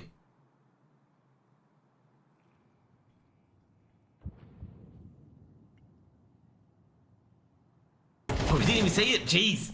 Yogi overlooked Shady. Now Music's position's in trouble. Big trouble, and he knows it. You don't play cross groups, unfortunately. I should actually have mentioned that. Well, it's actually a bit of panic here for Keen. Because they've got to check these areas once again. Keen's captured Holy. Might get a second, does get a second. Music. Been seen. Cut out by Addict. I don't know where the last player is. They're going to commit to a site now. They're going to commit to A, and Storm's picked the right site. You get to sit here all day. Oh, it's been an aggressive angle though. You gotta go for it. Oh, beautiful Shady. Gets the first round in the board for Semper Fi. And gets a bit of money for himself. Picks up a nade too. Jeez, Heroic Academy. They're not gonna like that. Shady just making that round for himself there. That lurk, man. Got all the info. Yogi's gonna be kicking himself. Yogi saw like Shady at the bottom right of his screen. He wasn't even thinking. He was probably coming. And then not to mention as well, the 2-for-1 trade here was actually really important. The 2-for-1 that allows that 2v1 to happen on the A site. There'll be a timeout being called by Dotu. Do jump scares that round? Or definitely. This is a force buy coming in from Heroic. They've got enough money to force buy into this. Well, not actually a force buy, it's actually a buy. Well, it's going to be a lack of utility.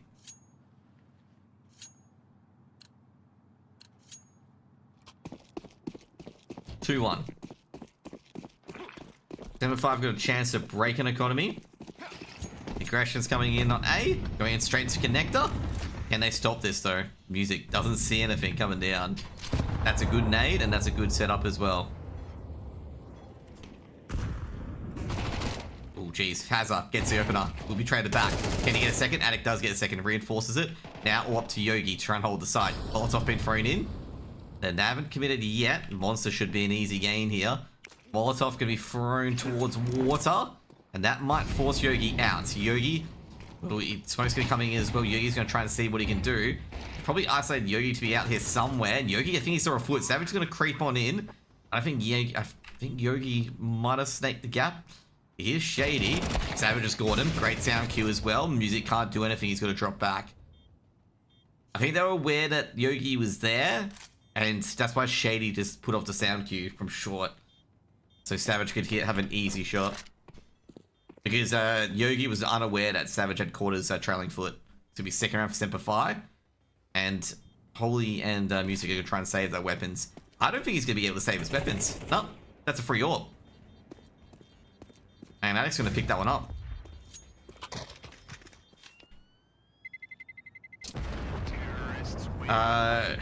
This is going to be a difficult choice from Heroic Academy here. They've got an M4. It's a double eco regardless. Do they want to put a bunch of 5.7s behind this? This is a big round coming up. I reckon overall Heroic Academy, I think they're going to go here at M4. Yeah, it looks like they're going to try and protect this M4. I'm surprised. This is too much of a gamble to make. You don't want to make a 5.7s, put 5.7s and armor up in this sort of buy. You want to go for the next round loss bonus because you have your rifles. Hazard's ducking deep, and that's a smart move because obviously he can't be hit by a quad stack. And Savage is playing passive, and they're going to go down long A. That's a smart move. Main reason for the long A is because if they have pistols, the long angles don't favor them too much. Ooh, they've grabbed the rifle here, and they're going to go back to the A site, and they should beat them. They should beat Semper 5 there before even they get their nade started.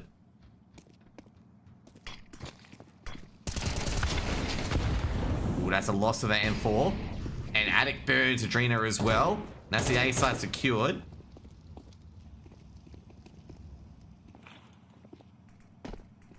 Just trying to wait for the perfect moment. Bomb's gonna be planted shortly. Oh, jeez. He's lining up all of them as well. Oh, they should have heard that. Oh, they're tweeting a quick swap. Oh, no, I just realized they don't hear the weapon being picked up. Never mind. I thought they would have heard the weapon being picked up, the M4 being picked up. But no, they don't. That'll be a third weapon on the board. For Semper 5, sorry, for a third round. Jeez. You'd tell it's 11:44 PM, mate. Third round for Semper 5. That's actually a really, really good start from them so far, you know, given the fact that Heroic got the first 2 rounds on the board.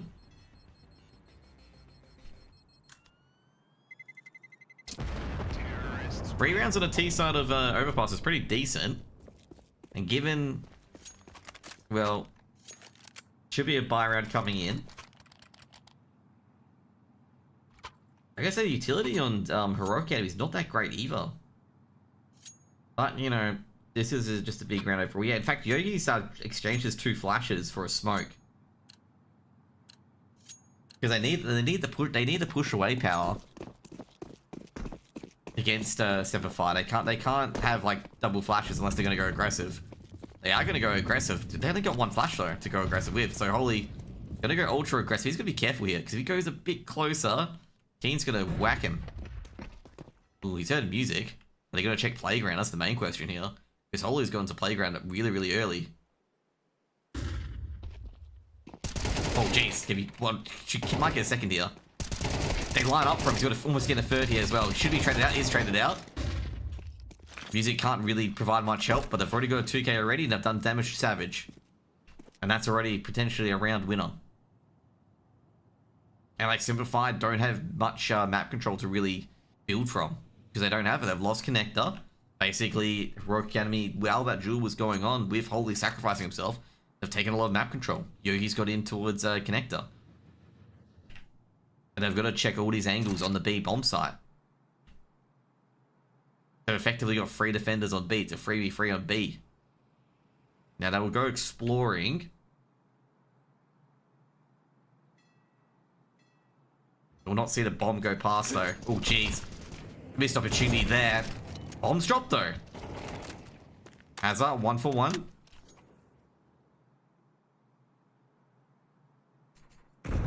Trying to find Keen.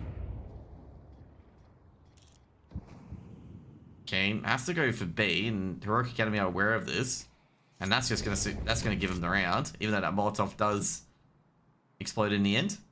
Should be a third round for Heroic Academy. Keen trying to keep this up. Yeah, I gotta say it's probably a good idea for Keen to keep this up because he can chuck rifles around. He's just gonna make sure he doesn't die after time. Not that Heroic would go after him. They're just trying to collect weapons themselves for money.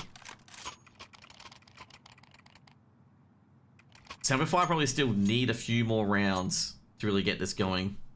The problem is like obviously this is gonna be a buy round coming in. I think an AK is gonna be chucked over to Hazard. But this is gonna be such a difficult round. Like Semper 5 have to win this round, but this round's gonna be very difficult. Heroic Academy are definitely looking good at the moment. This is a teetering point for Heroic Academy. If they're able to churn this one through, they'll be able to get 4 and 5 right after each other. Early smoke, a boost can be thrown in as well.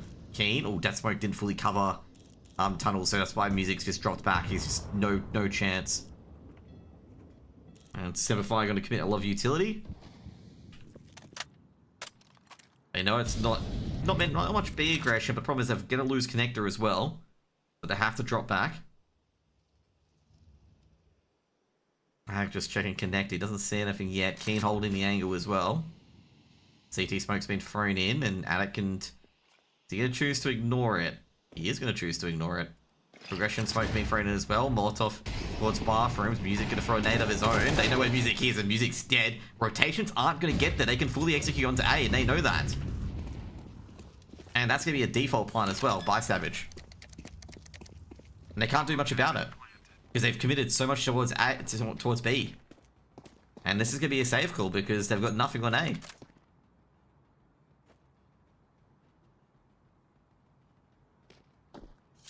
I'm a bit surprised that they put an M4 in A. Just one M4, no AWP, just an M4. I'm not sure if it's deliberate or not, because obviously Stomac can purchase... No, Stomac can't purchase an AWP either. I just got to question it. Now, Tazza's going to be searching for things here. And he's going to go down. Keen's taking down Yogi. Every single kill here is going to hurt. They're not going to peek into this. They can't. 4th round for Semper Fire.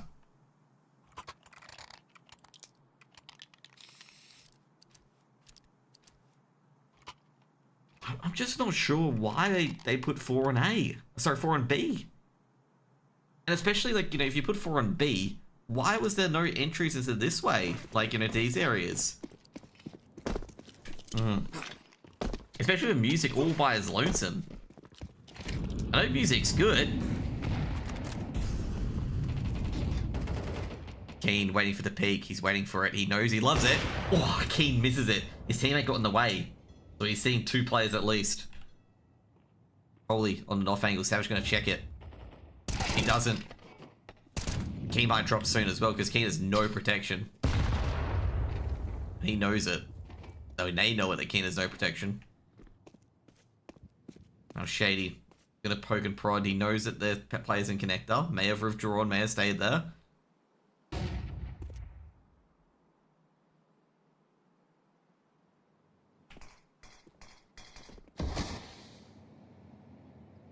Shady's been seen. That's gonna give some info over. They haven't committed to an over rotate yet. Keen.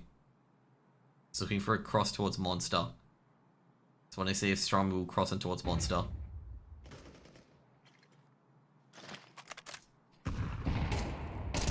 He's caught it Toxic. Keen. Trying to sneak his way in. Hoping the flames spread across and Strom's going to play and he goes down.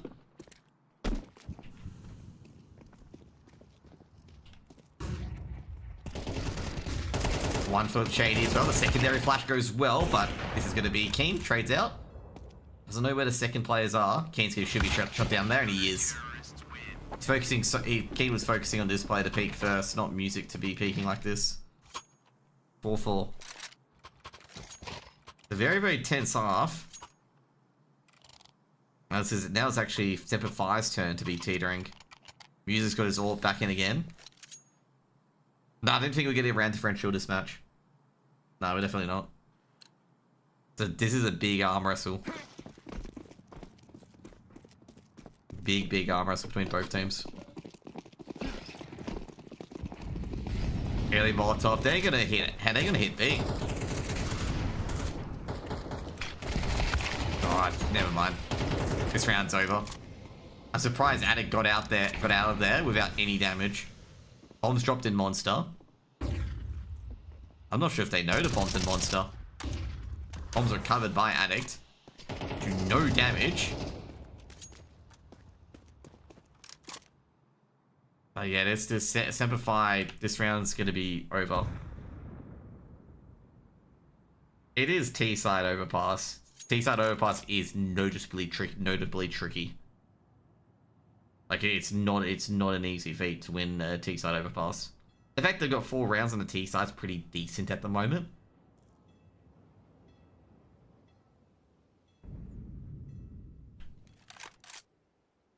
I don't think they should have picked overpass. To let overpass go through.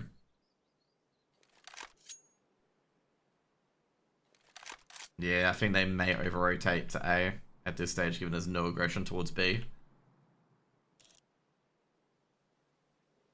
I'm not going to be surprised if they just call this a save. because they've got nothing ahead of them. And yeah, Heroic aren't giving them anything. Do you expect Sashi to steamroll them? Yes.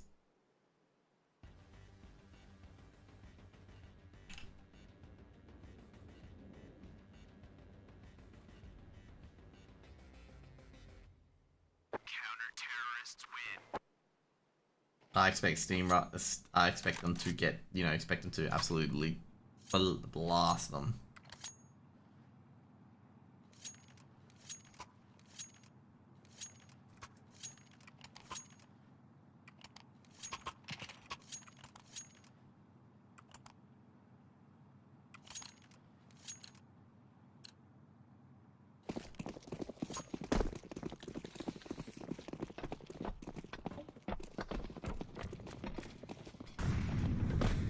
Do you see Flight Quest v Thunder Down Under? No.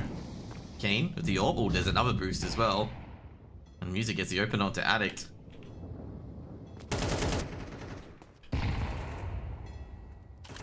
It's just being nothing going. Semper Fire on their T side. Oh jeez, Keen's being dinked for a wall. Keen's gonna keep going though. Oz Major Qualifiers? There's not going to be an Oz Major Qualifiers. It's done by VRS. Oh, jeez. Keen loses that as well.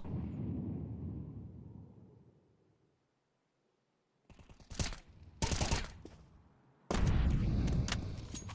going to say this is round over once again. So could FlyQuest miss Major Fate keep dropping? No. FlyQuest is second in Asia. Ooh, savage.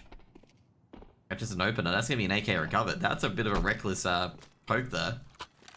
Alt recovered as well. They can go for a sight hit, I was going to say.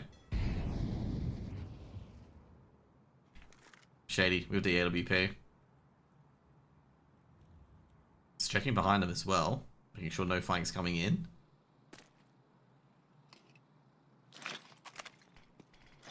Actually being thrown towards water. Music missed shot. Oh jeez, really?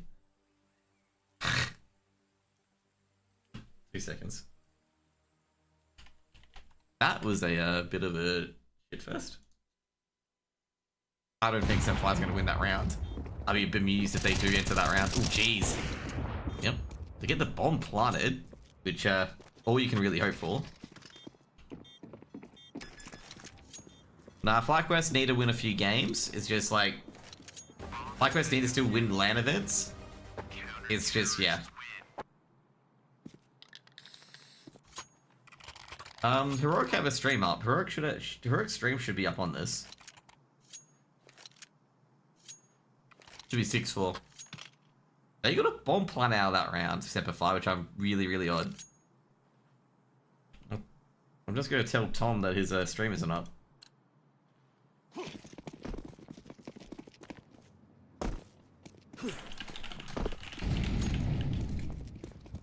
There we go. That's Heroic's TV, there we go. Music should get the shot. Oh jeez, Music, that's the second time where he's dropped the shot there. Oh, he's got one great one tap. Can he get the second though? Found the bomb. Oh, beautiful. Beautiful. Might get the fourth, does get the fourth, deserves the ace.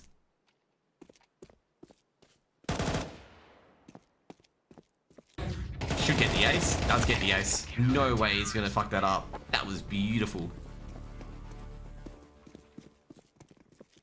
That was a beautiful ace. And not to mention as well, he was out on the island there. He was out on an absolute island.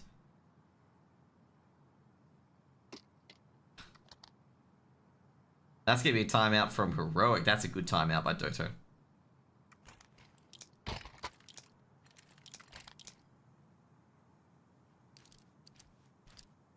The worst part is the lineup here for Semper Fi. The lineup. It's a 2-kill based on the lineup. It just has to click. It just has to left click a few times and bang, lined up. Good night.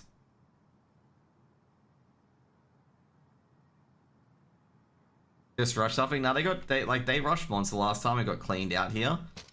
I don't think rushing is a good idea. It's more like just create the round as you go along. But this last buy round in particular, Rook have done a really, really good job in getting themselves back into this map.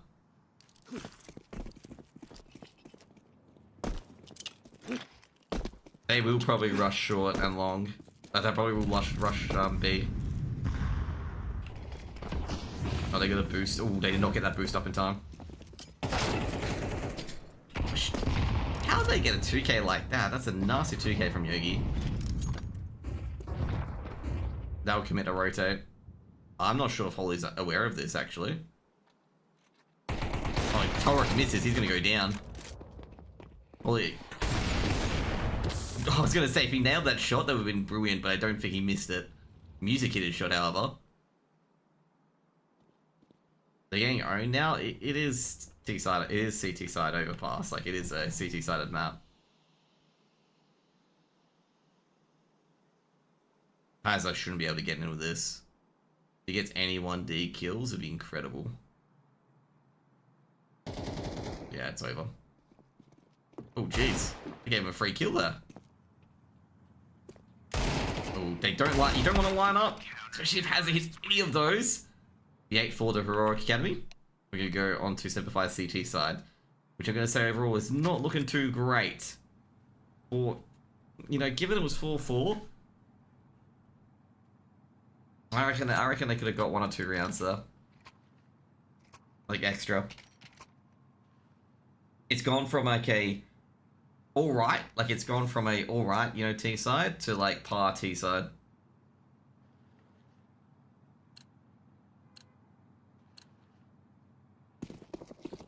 Like, 4 rounds on T side's fine. That's not, you know, it's not good enough. It's, I'd say overall, like, it's not a winning position. Semper have gone 2 for 5 on pistols, by the way.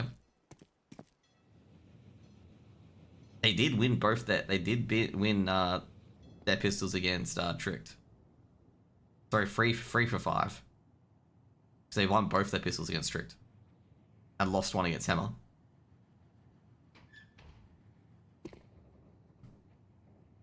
Oh, they were going to B.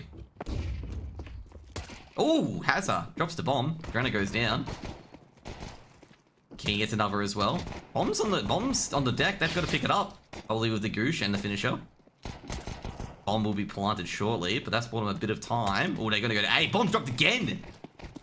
They've got to dogfight this now. Hazard's got another, taking down Holy as well. It's getting up to Strom here. He's been smoked out. Bomb hasn't been recovered yet. Keen's going to confirm that the bomb hasn't been recovered. And Keen could just hide here. It's a 20-second block. And Shady's going to go to the other end. Strom's going to think that as well. It's going up towards Heaven. Oh, beautiful shot to Hazard. Don't have to peek this. You know where he is. Strom trying to do a 1v4. Does drop down. Oh, geez. They weren't aware that he drops down. Savage is going to have to play time. He knows that as well. He heard Shady, right? I was going to say, he should have heard Shady.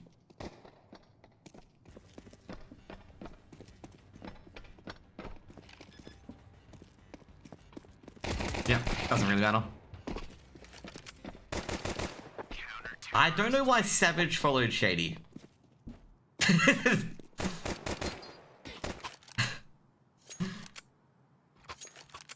Fifth round for Semper.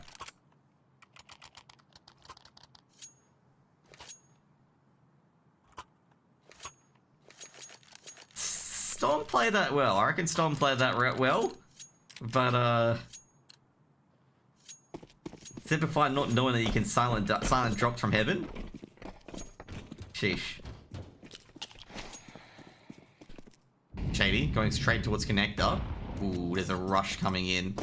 I don't think he heard any of it, but he's just dropping back because he has nothing. He paid a bit of a HE, does a bit of damage to Storm. I'm trying to get some POVs at the moment, but doesn't see anything.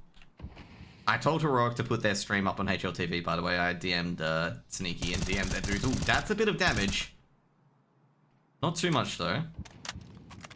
I'm gonna say, I'm not sure how Addict did not do so more damage there. Did he like miss them barely? No, I don't think Heroic threw that pistol around. I think it was some good shots. I think Semper Fi made it. I almost fumbled that round. That's what it says on Twitch. No, Heroic should be doing it as well. Hazard, he's got 1, but that's not gonna be enough given the fact that they're coming up towards A. He's trying to get any info. Shady's seen 2 of them. He's dropped back on the site. He's got a lot of them coming in. Keen's got 1. Keen's got a 2nd as well. Keen's on an island now. Keen, what can he do? HG being thrown in. Addict comes in to rotate, grabs 1 at least. And Addict fortunately saves a round. Give me 6 rounds on the board. I think Shady did alright there given the MP9. King got 2 as well. But yeah, I've told Heroic to put their stream up. Heroic, bro shot walls, he has an MP9. You have to hold the trigger, mate. You have to hold the trigger and pray. Like, and also he was like, he couldn't get a close angle, which is where the MP9s are just God. But, yeah. We got a very aggressive HE being thrown in. That's going to do no damage. They're going to be ahead of those nades. And they are rushing. Shady's going to see all this very shortly. It's going to come down. Oh, no, they decided to not go down long. Okay, I thought they're coming down long. Aren't they going to hold it up? He's going to see these nades. Yeah, he's going to see these nades. He's going to be like, guys.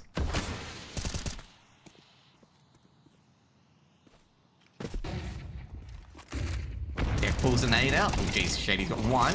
Bit of a panicky there as well. Addict's covered up. So Keen as well. Music with the trade of the P250. Are you in Malmo? I'm not in Malmo. I'm in Australia.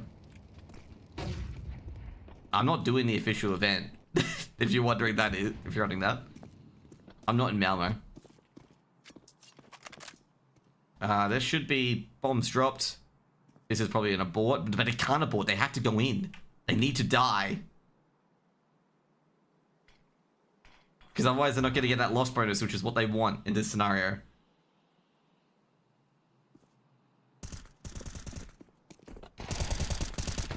Addict nails the boost. IE contract by Semper Fi? No. I offered to co-stream and cast it. Because they were playing in these international events. Like, I don't get paid any money for casting this. 7 rounds on the board for Semper Fi. This is going to be a very critical round for Heroic. Because that money, you can see on Shady, Addict, Hazard, and Savage, is going to go absolutely fucking big if they lose this round.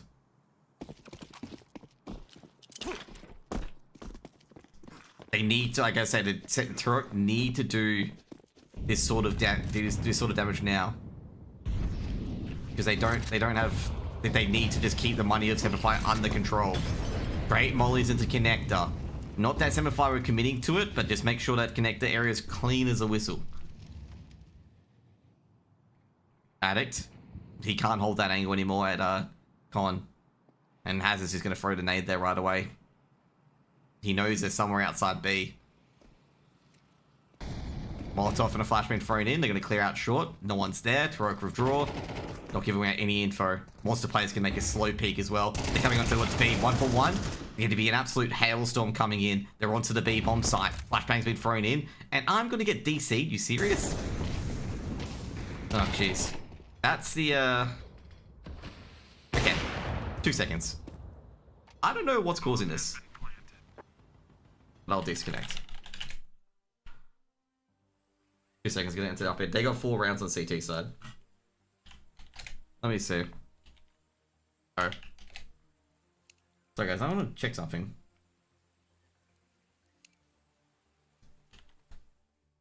Shady with whiffing full of bags of crash. Has to be. Nah, what? It was actually Keen. Getting kicked out again. Didn't go too well. I guess I don't think it went too well. The moment you get out of short, like the moment you get out of short onto the B bomb site and monster, it doesn't go so well. Like I say, overall, they had to win that round, they're heroic. Like, otherwise Semper Fi were going to continue to 9. Like, that was a critical round. Now it's Semper Fi's critical round. You disconnected at the worst moment? Yeah, I gotta say, the Go TVs have been a bit funky. Like, with this game. Sometimes you just get that odd Go TV that just doesn't, like, that just bees a dick. Because they've been very good. But today has just been the, they've been very good, but this one has been not that great. Oh, jeez, they put a double here. Ooh, I'm not sure about this having the AWP here. Alec does get a kill. I've definitely heard him. Oh, jeez. I wonder if they know about this. Oh, jeez, that guy's trapped. He's got it 1 for 1. There we go. But Haz is going to drop back to site. Flashbang's been thrown in. And, oh, he's going to smoke it off. But they're going to continue on this. They know Haz is around here. Haz are going to drop back. Flashbang going in. Haz got 1. Can get a second. The spray doesn't work. Alex are taken out due to it. And Hazza, he's going to have to... He's going to... HE, can it do any damage? Does a bit of damage. Actually, it does a Kobe in the end. Oh, fuck's sake. Please stop doing this to me. Surely they win this round. Okay, they did win. Oh. You know what? I gotta report this Go TV having a bit of an issue. 2 seconds.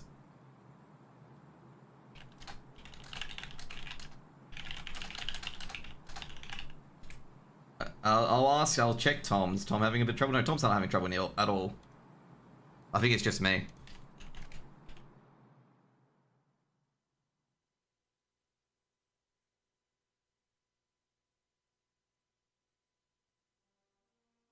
Yeah. I'm not sure what's going on.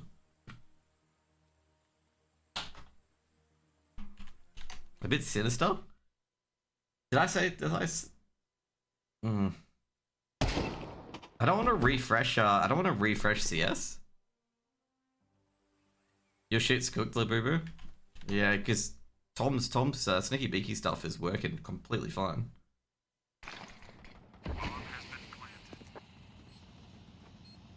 Yeah, pretty much I just lost to Tech 9s, by the way.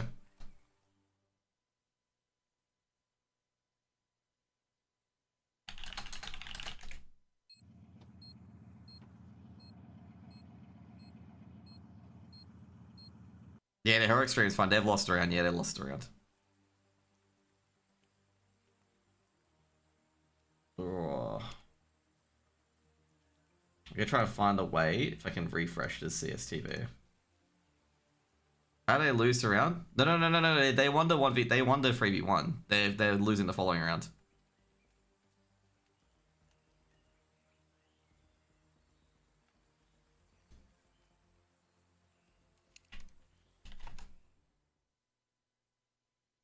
I'm not sure what's causing the DC, by the way.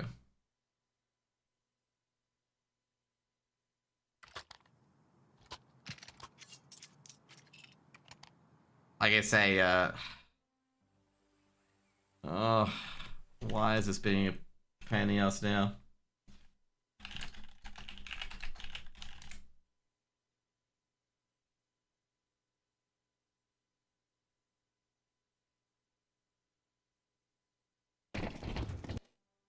I'm trying to find out what's DCing the game. I'm just gonna have to restart CS. Oh, I hate restarting CS because I have to do my config again.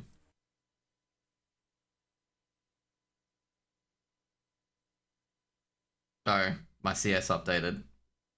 Great, typical.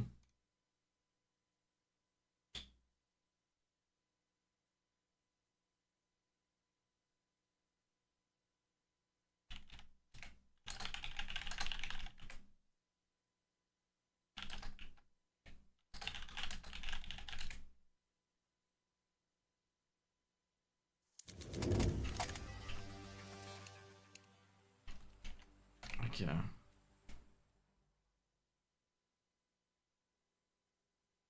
God, my computer, I can hear it at the moment. No, it's still dying after 2 seconds.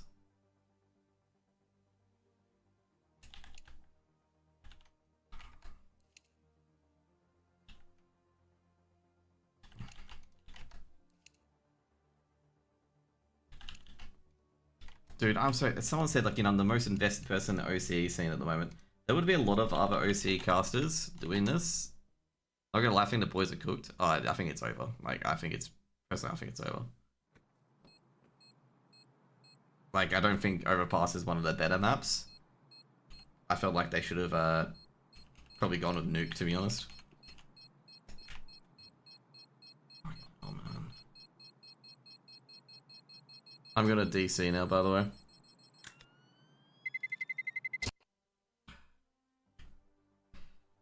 I don't know what it is. How do you check, like, errors on what's, like, causing your thing to exit?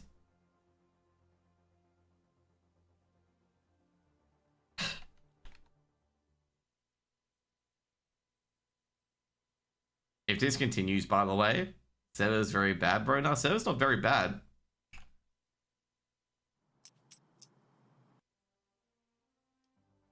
Like, just FYI, Tom's doing the same thing as well, which is sneaky beaky. He's doing the exact same thing, and his Go TV hasn't DC'd.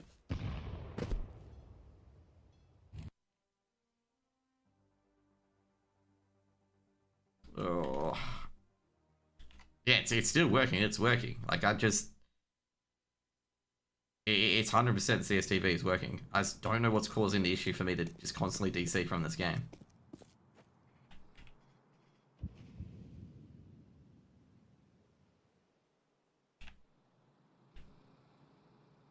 Oh, jeez. They're going to try and raw dog this one. Oh, you are kidding me. Yeah, like, it goes like this. This is what's causing it. I'm not sure. Let's see what the issue is.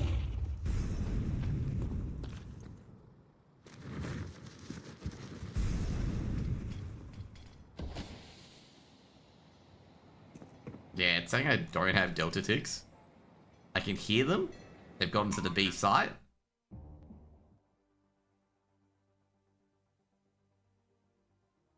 Anyways, I think I'm going to quit this if it just doesn't work after the next 5 seconds, okay? King's got this until 1v1.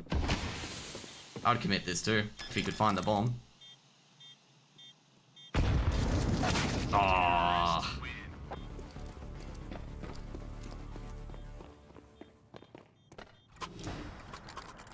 Yeah, it should be 13-8 to Rogue Academy. Yeah, I don't know. I have no idea. Like, it was working all fine before, then just one DC happened and I haven't been able to get back into it.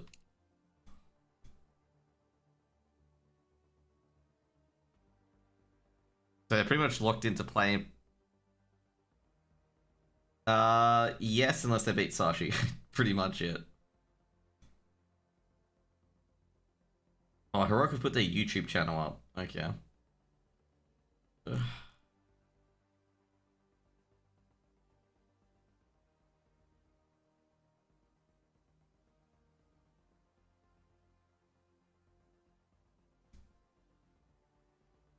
They're streaming on Twitch and too. Yeah, they are. No, I mean they put their YouTube channel up on HLTV, not their Twitch channel. I don't have access to that. Ugh. I don't want to do, just an FYI, like, there's other issues I can fix it with, like, obviously verifying, gameplay or whatever, but I just don't want to do that because it takes, like, 30 minutes to do that. You know the verifying stuff, right? Where you can just verify the game.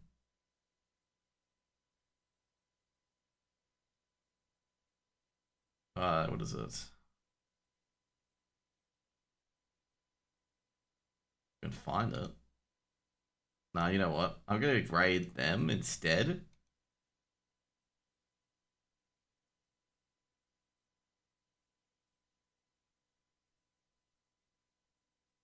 I'll watch Tom play it, because I think Tom will give me rights. But yeah, I'll just watch him play it for the last one. No sound, by the way.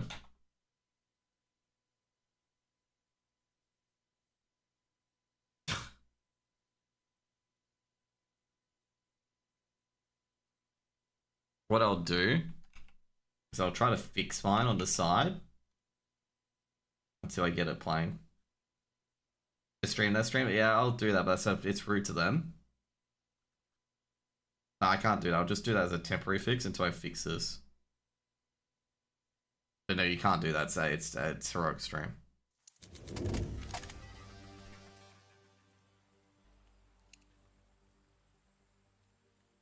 Okay. I do not care about how this thing goes until I just get into the game. Yeah, you know what? I'll just raid them instead. Makes it a lot easier. Because yeah, I'm just gonna be straight up. As much as I want to stream the rest of the games, obviously Sashi as well. Obviously this error is going to be an absolute nightmare to fix. So I'll rate heroic for the time being. I'll take myself off Sashi and Semper unless I can fix this.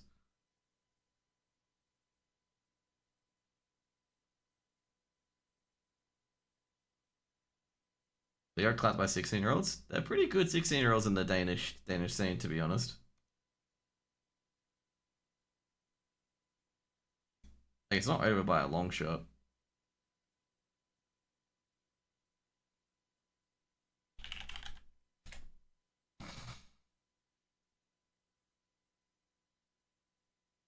They can still put it to OT, just an FYI. Oh, geez, music's not paying attention. Oh, 7-5 got to get in there now. Oh, jeez, music's got a 2k. As I can win this, actually. Oh, no. GG. That's gonna be devastating, like absolutely devastating to their chances because they're gonna beat Sashi to try, like, they have to beat Sashi to make it into top 3. Things that won't happen. So they're gonna be either versing. This is the worst part of this fucking freeway tie. So Megoshort play Heroic Academy. Winner of that. So all the teams are gonna be 6. Okay. Does anyone know why Alistair parted ways with Semper? No idea. So Heroic Academy is going to be playing Megoshort. Winner of that will qualify top 3. Most likely. Tricked play Hammer, which is going to be pretty easy. So they'll qualify. Sashi will play Tricked as well. There's going to be a lot of shit coming in. Right, just try the Sashi game. It might not crash. I've got to fix it first of all. I'm very sure it's a what is it? Sashi haven't played their game against Trick yet. So yeah. There we go, let's verify integrity of the game files. Yeah, it's still an hour or 2? Yeah, it's still an hour or 2. Because Trick haven't played Sashi yet.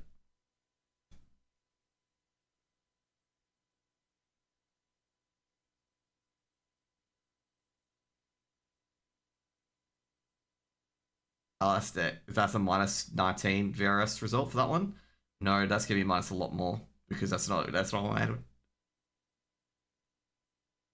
Oh no, it is a minus 19. Sorry, I was looking at Heroic Academy getting plus 70. Yeah, that's a very unfortunate loss. Holy had a life game, by the way, 11% swing. I gotta say, this is what young teams do to you, okay? Once they click, they can just shit all over you.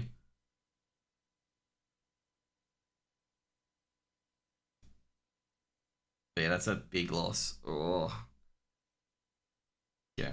I gotta see if I can stream other games quickly. If they both pop out, I'm validating CS, by the way. If they both DC,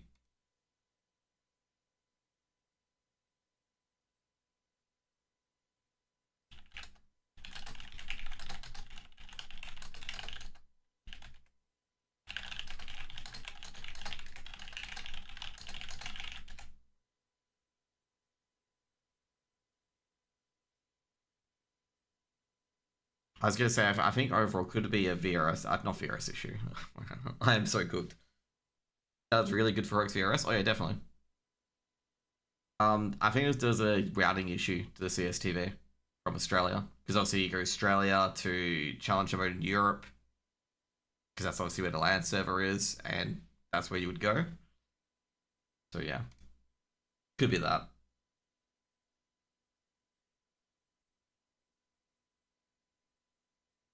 To be fair, Semper Fi did get a big boost of upsetting Tricked. Like, they got a big boost out of that. But yeah, I'd say... Because if we wait for Sashi, it'll be like 2 AM my time before the game starts. And I know Sashi's streaming it. And I know it'll be on mainstream as far as I know, because... Is it going to be on mainstream? Yeah, Sashi v Semper Fi is going to be on mainstream as well.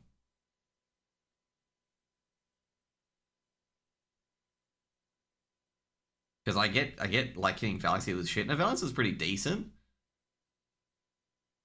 Like Valiance for Hazard is a side grade. Like in my opinion. Because like Hazard has good things about him, but Valiance also has good things about him as well. Like Valiance can get it like a 3 or 4K holding a sight. But yeah, Vision was decent too. Nah, Vision was gonna go first, to be honest. When they picked up who did they pick up after Vision? Trying to think who they picked up after Vision. I think it was Ali.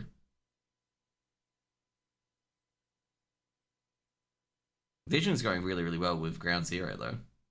Ground Zero is definitely a team, but Ground Zero have so much composure issues to not even funny. It annoys me where Ground Zero gets so close and then they just fall apart or fall into a mess. It's depressing to watch. Sashi v Tricked is happening now. By the way, guys, if this I'm checking other games out, if I get DC'd relatively quickly, I'm probably just gonna raid mainstream and go to bed. This is, like I say, this is not the first time I've had tech issues at like 1 or 2 AM in the morning. And I'm like sitting there going like, I don't care enough to fix this.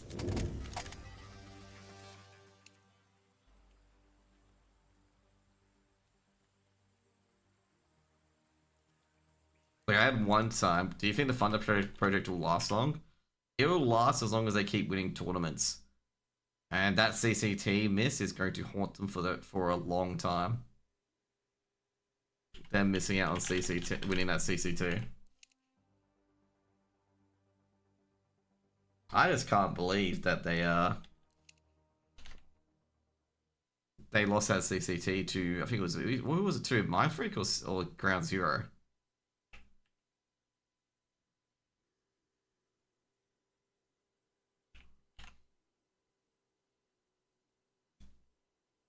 Like it was a really, really bad loss.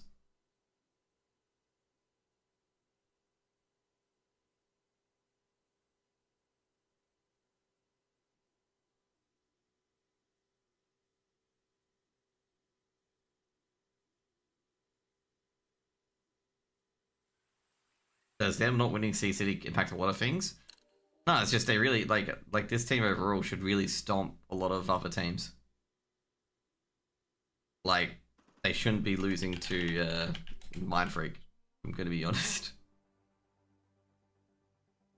Ugh. Anyways, guys, I think that's gonna be it for me today.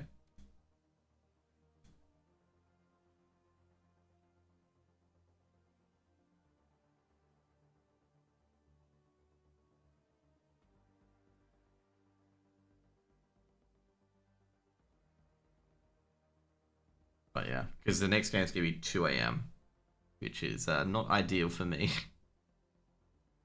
But I can put you guys onto the mainstream because they'll play Sashi v Tricked and then they'll play Sashi v Semper Fi. The thing is, they should be playing international points to get VRS points, but they don't have the funding. Well, they could. Like I say overall, like the teams that have over 800 points should be looking to do international lands, like Semper Fi are doing.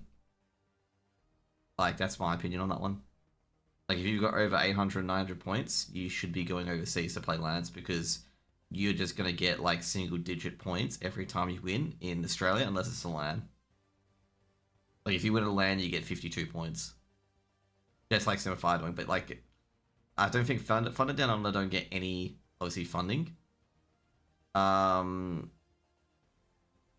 yeah, they like I think Ground Zero is probably the best team that's probably going to be able to do that at the moment because Ground Zero have got an actual team that actually is more than some of their parts.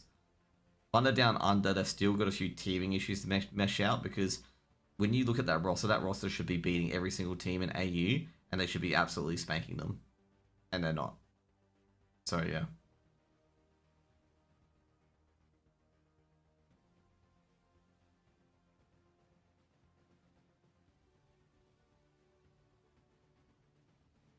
So yeah, I think that CCT was pretty hurtful. I reckon they should have won that. Surprised they lost 3-2. But you know, like before that, they've been relatively beating teams really, really hard. That's why I was like, yeah, you know, it'll make an impact at the start. But you know, I wasn't too happy with that CCT. I think they will get better. I mean, they've had a few months off now, where they can you know get used to each other's play styles and whatnot, and you know they should be able to start farming again. I was to be fair, I was a bit surprised they had teething issues, but anyway, it does happen. With Ali as Semper on his own terms. Okay, so right now I do know why Alistair left, but it's something I don't want to share with people. That's pretty much it.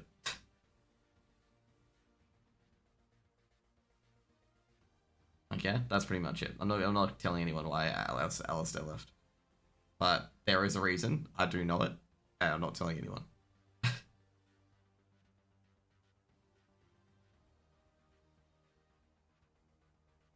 Is the way Semper can make the playoffs? Yes. There is a very, very minute way that involves beating Sashi. If not, they have to play either whoever finishes 4th or 5th.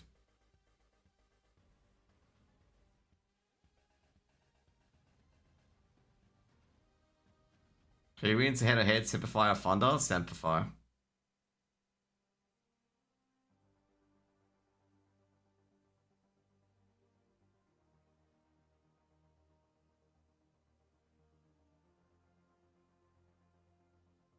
Hey, Pastor, can you tell me if it was Ali leaving or was he kicked? Ali left.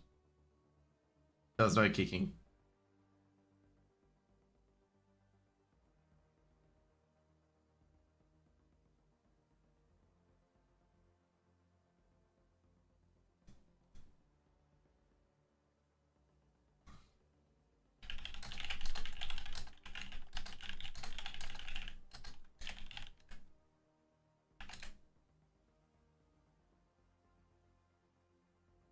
Let's hope to God Semper can beat Sashi. They are not beating Sashi. I reckon Thunder would farm these EE teams. No, they would not. I'd say they would get farmed hard.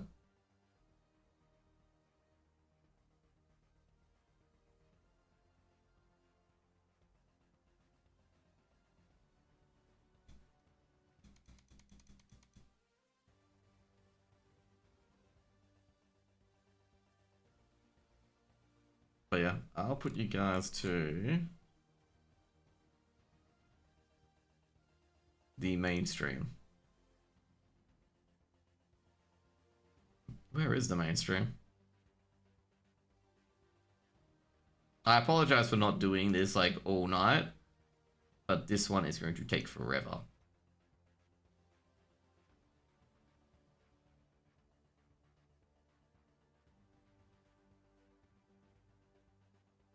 Man, you guys are so harsh on Semper, man.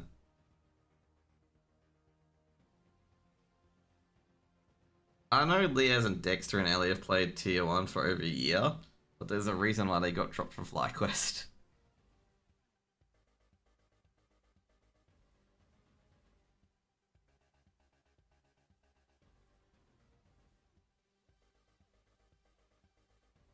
It would be a BO3 to play for 4th or 5th. Which would actually be probably good for Semper, but it would be a BO3. Anyways, guys, I'm gonna head off. Yeah, just an FYI, I joined another game and then my CSTV died in 7 seconds. Not too happy about that one. But yeah, I'll see if I can get it fixed for tomorrow, see if I can get anything working. Because I know Semper, if they make it to playoffs tomorrow, they are in... It's the fact that the CSTV is in Europe That's probably the main thing. It's a routing issue. It's not really anything they can do. But yeah. By then, Semper will play a BO3 at probably about 4 AM my time. And yeah. Overall, I gotta say, with the CS, someone said earlier about the Oceanic scene, like me being really invested into it. I think there's a lot more people who are more vested in it than I am. But I say Flamboyant and Church Dog do cast a lot of ESA Open for OCE, and also do a lot of the defrag stuff as well. So yeah, for some Regalia benching, I think Regalia's being sold. I think Regalia's joining another team. There are so many teams that require an AWPer that I think Regalia's going elsewhere.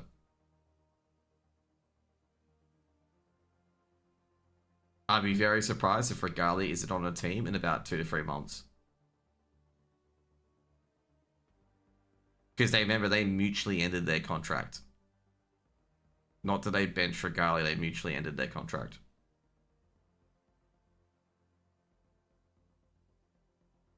But yeah, I'm a bit surprised that we haven't heard, obviously where Regalia's going, so yeah. It also could be the fact that, going to Australia and whatnot. He's a free agent. Regalia's a free agent. Very sure Regalia's a free agent.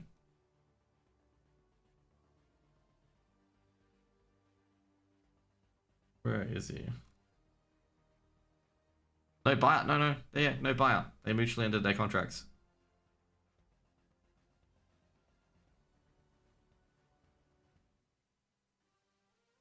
Oh no, Regalia's benched.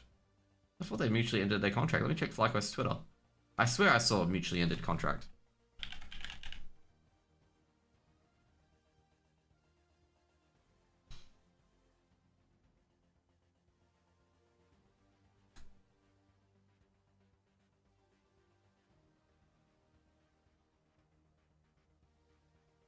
Apparently the FlyQuest Twitter's cooked. Ugh.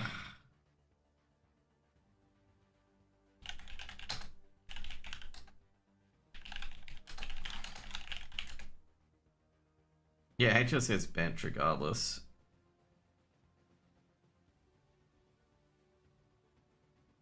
No, okay, never mind. They agreed for him to be benched and mutually part ways. I thought mutually part ways usually means ripping up the contract, but no. He's transfer listed. To be fair, I thought he was bought out. That's why he was mutually removing it. So there is a buyout.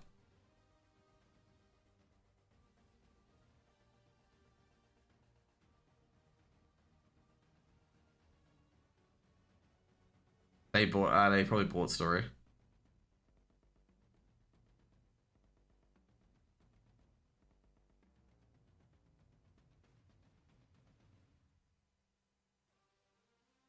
But yeah, to be fair, I thought Regalia was gonna go to Liquid, in my opinion.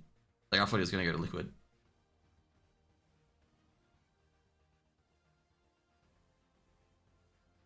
How many years think Ints has left? Ints has about 3 to 4 years. Ints has a long time, I reckon.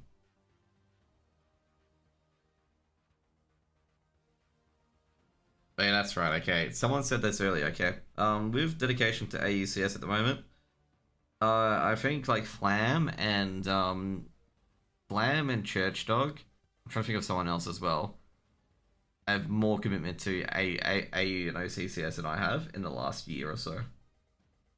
Church Dog was going to cast today, just an FYI. I did ask him if he wanted to just collab with me. But like with a lot of the OCE stuff, like this is the reality of a lot of OCE and esports in particular. You can't be on just one esport in OCE. Like you can't, like if you want to make a career out of casting, you have to be on like 3 different esports. And the problem is that you can't commit any time to learning about them.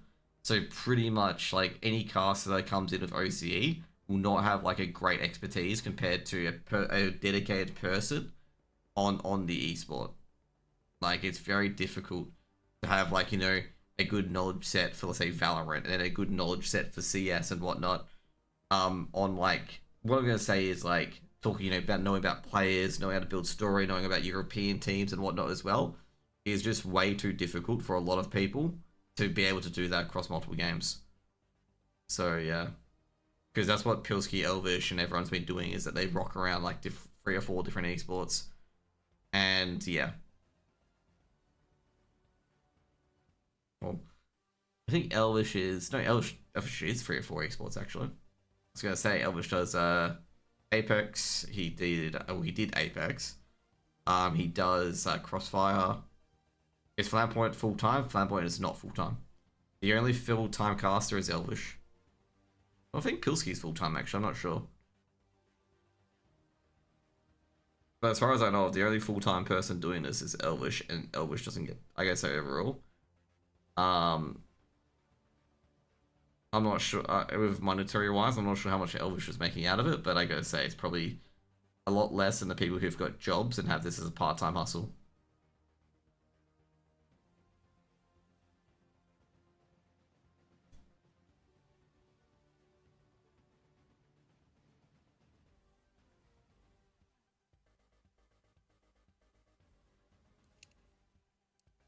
But yeah, overall, like, you know, with Australian CS, it's always gonna be like, it's gonna be like just talented casters casting it, and that's pretty much it.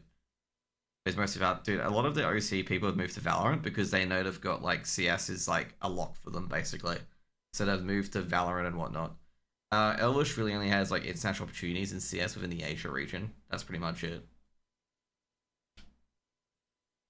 Like, that's pretty much it. He, like I said, I don't think he'll be hired in Europe. Why did my camera go out of focus?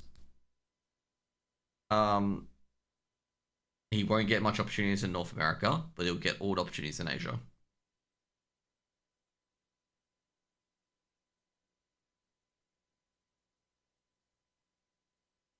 It's not like he doesn't try, by the way. Like, as I said before, there's like 6 main casters in Australia, and at this stage, they get a lot of the gigs. Like, they like it. Did he not do ESL Pro Leagues and stuff? No, Elvish has never. I don't think Elvish has done ESL Pro League. I have no idea what Mac's doing, but I know Mac does a lot of Australian stuff.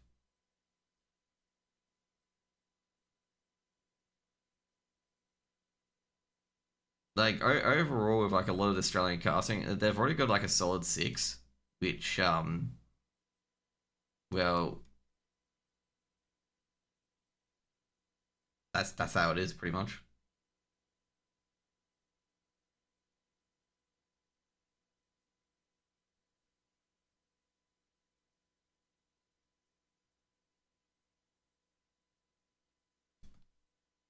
But yeah, I'm not sure what Mac's doing.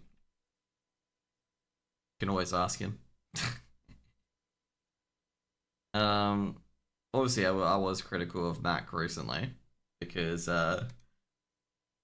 yeah. But yeah, I'm not totally too sure. Like, you know, with Mac in Europe, I know he gets a lot of the tier 2 ESL gigs. Obviously, he won't have Impact anymore since Impact is no more.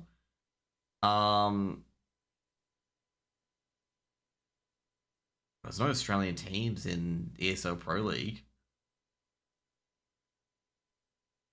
I'm not totally too sure. Like, obviously, of course, like, you know, basically last, I think ESL Challenger Melbourne, I knew it wasn't going to have much of a future in casting CS because, yeah, I was a bit shocked that we're not being selected for a desk in Melbourne. And then flying BB1 and flying Lucy over to be on a desk was a very interesting move, basically. So I'm just sitting there being like, yeah, that's like, you know, when they're flying people in to cover a desk when they know you're there, it doesn't give you too much hope.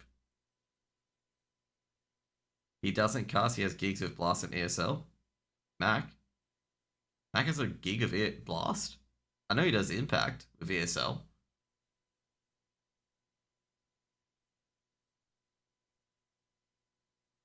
What do you mean by? Oh, do you mean like the sponsorship sort of stuff? He did do a sponsorship content with I am Chengdu, as far as I know. He does the interviews. Ah, okay.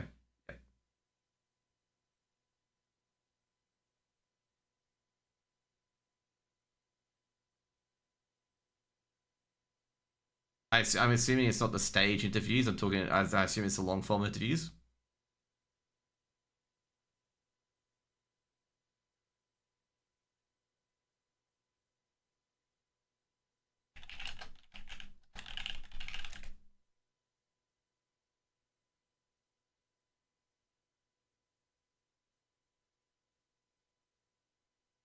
You look dead tired. I am dead tired.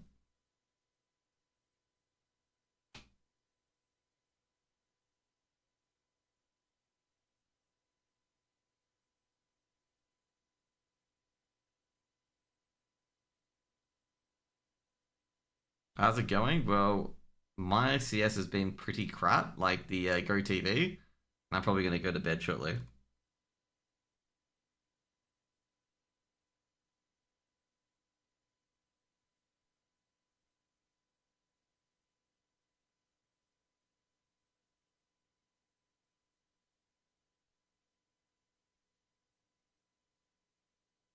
But yeah, anyways, that's going to be it for today, guys. I guess put you guys to the mainstream.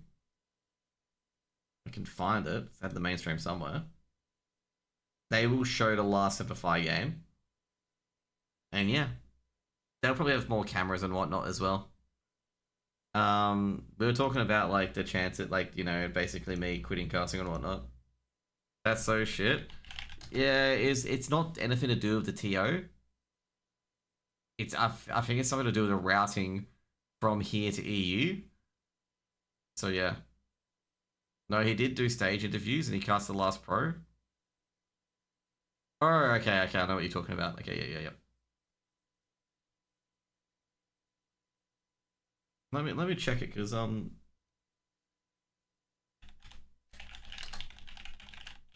he do Blast?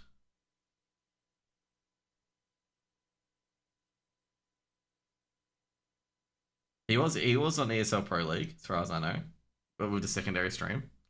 Semper currently 2-2 at the moment, and most likely will go 2-3. They're versing Sashi next, and that would be for a while.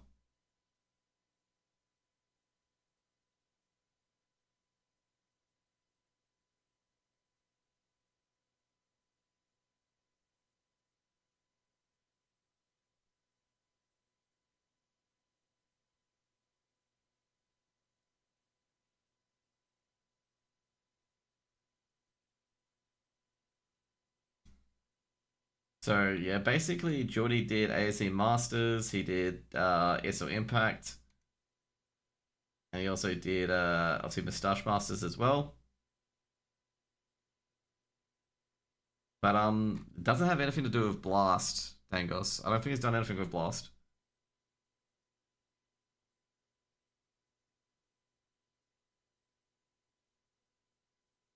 He did interviewing with Thunderpig. Maybe that? You reckon?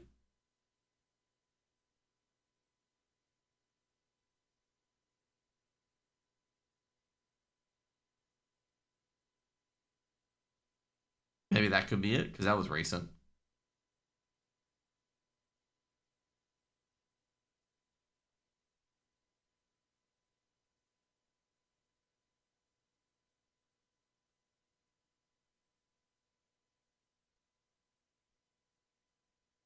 Anyways. I'd say, yeah, he did. Okay, I guess say Dangos, I just realized. He did stage interviews on Thunderpig. That might be where you'd be getting it from. Anyways, good night, guys. I'll put you guys onto the mainstream. Oh, there we go. Jeez. I spelled raid wrong. I am not having a good day. But thank you guys for keeping me company. Really appreciate it. And I'll see you guys later. Peace out. Have a good one. Wait. Yep. Have a good one, guys. Bye.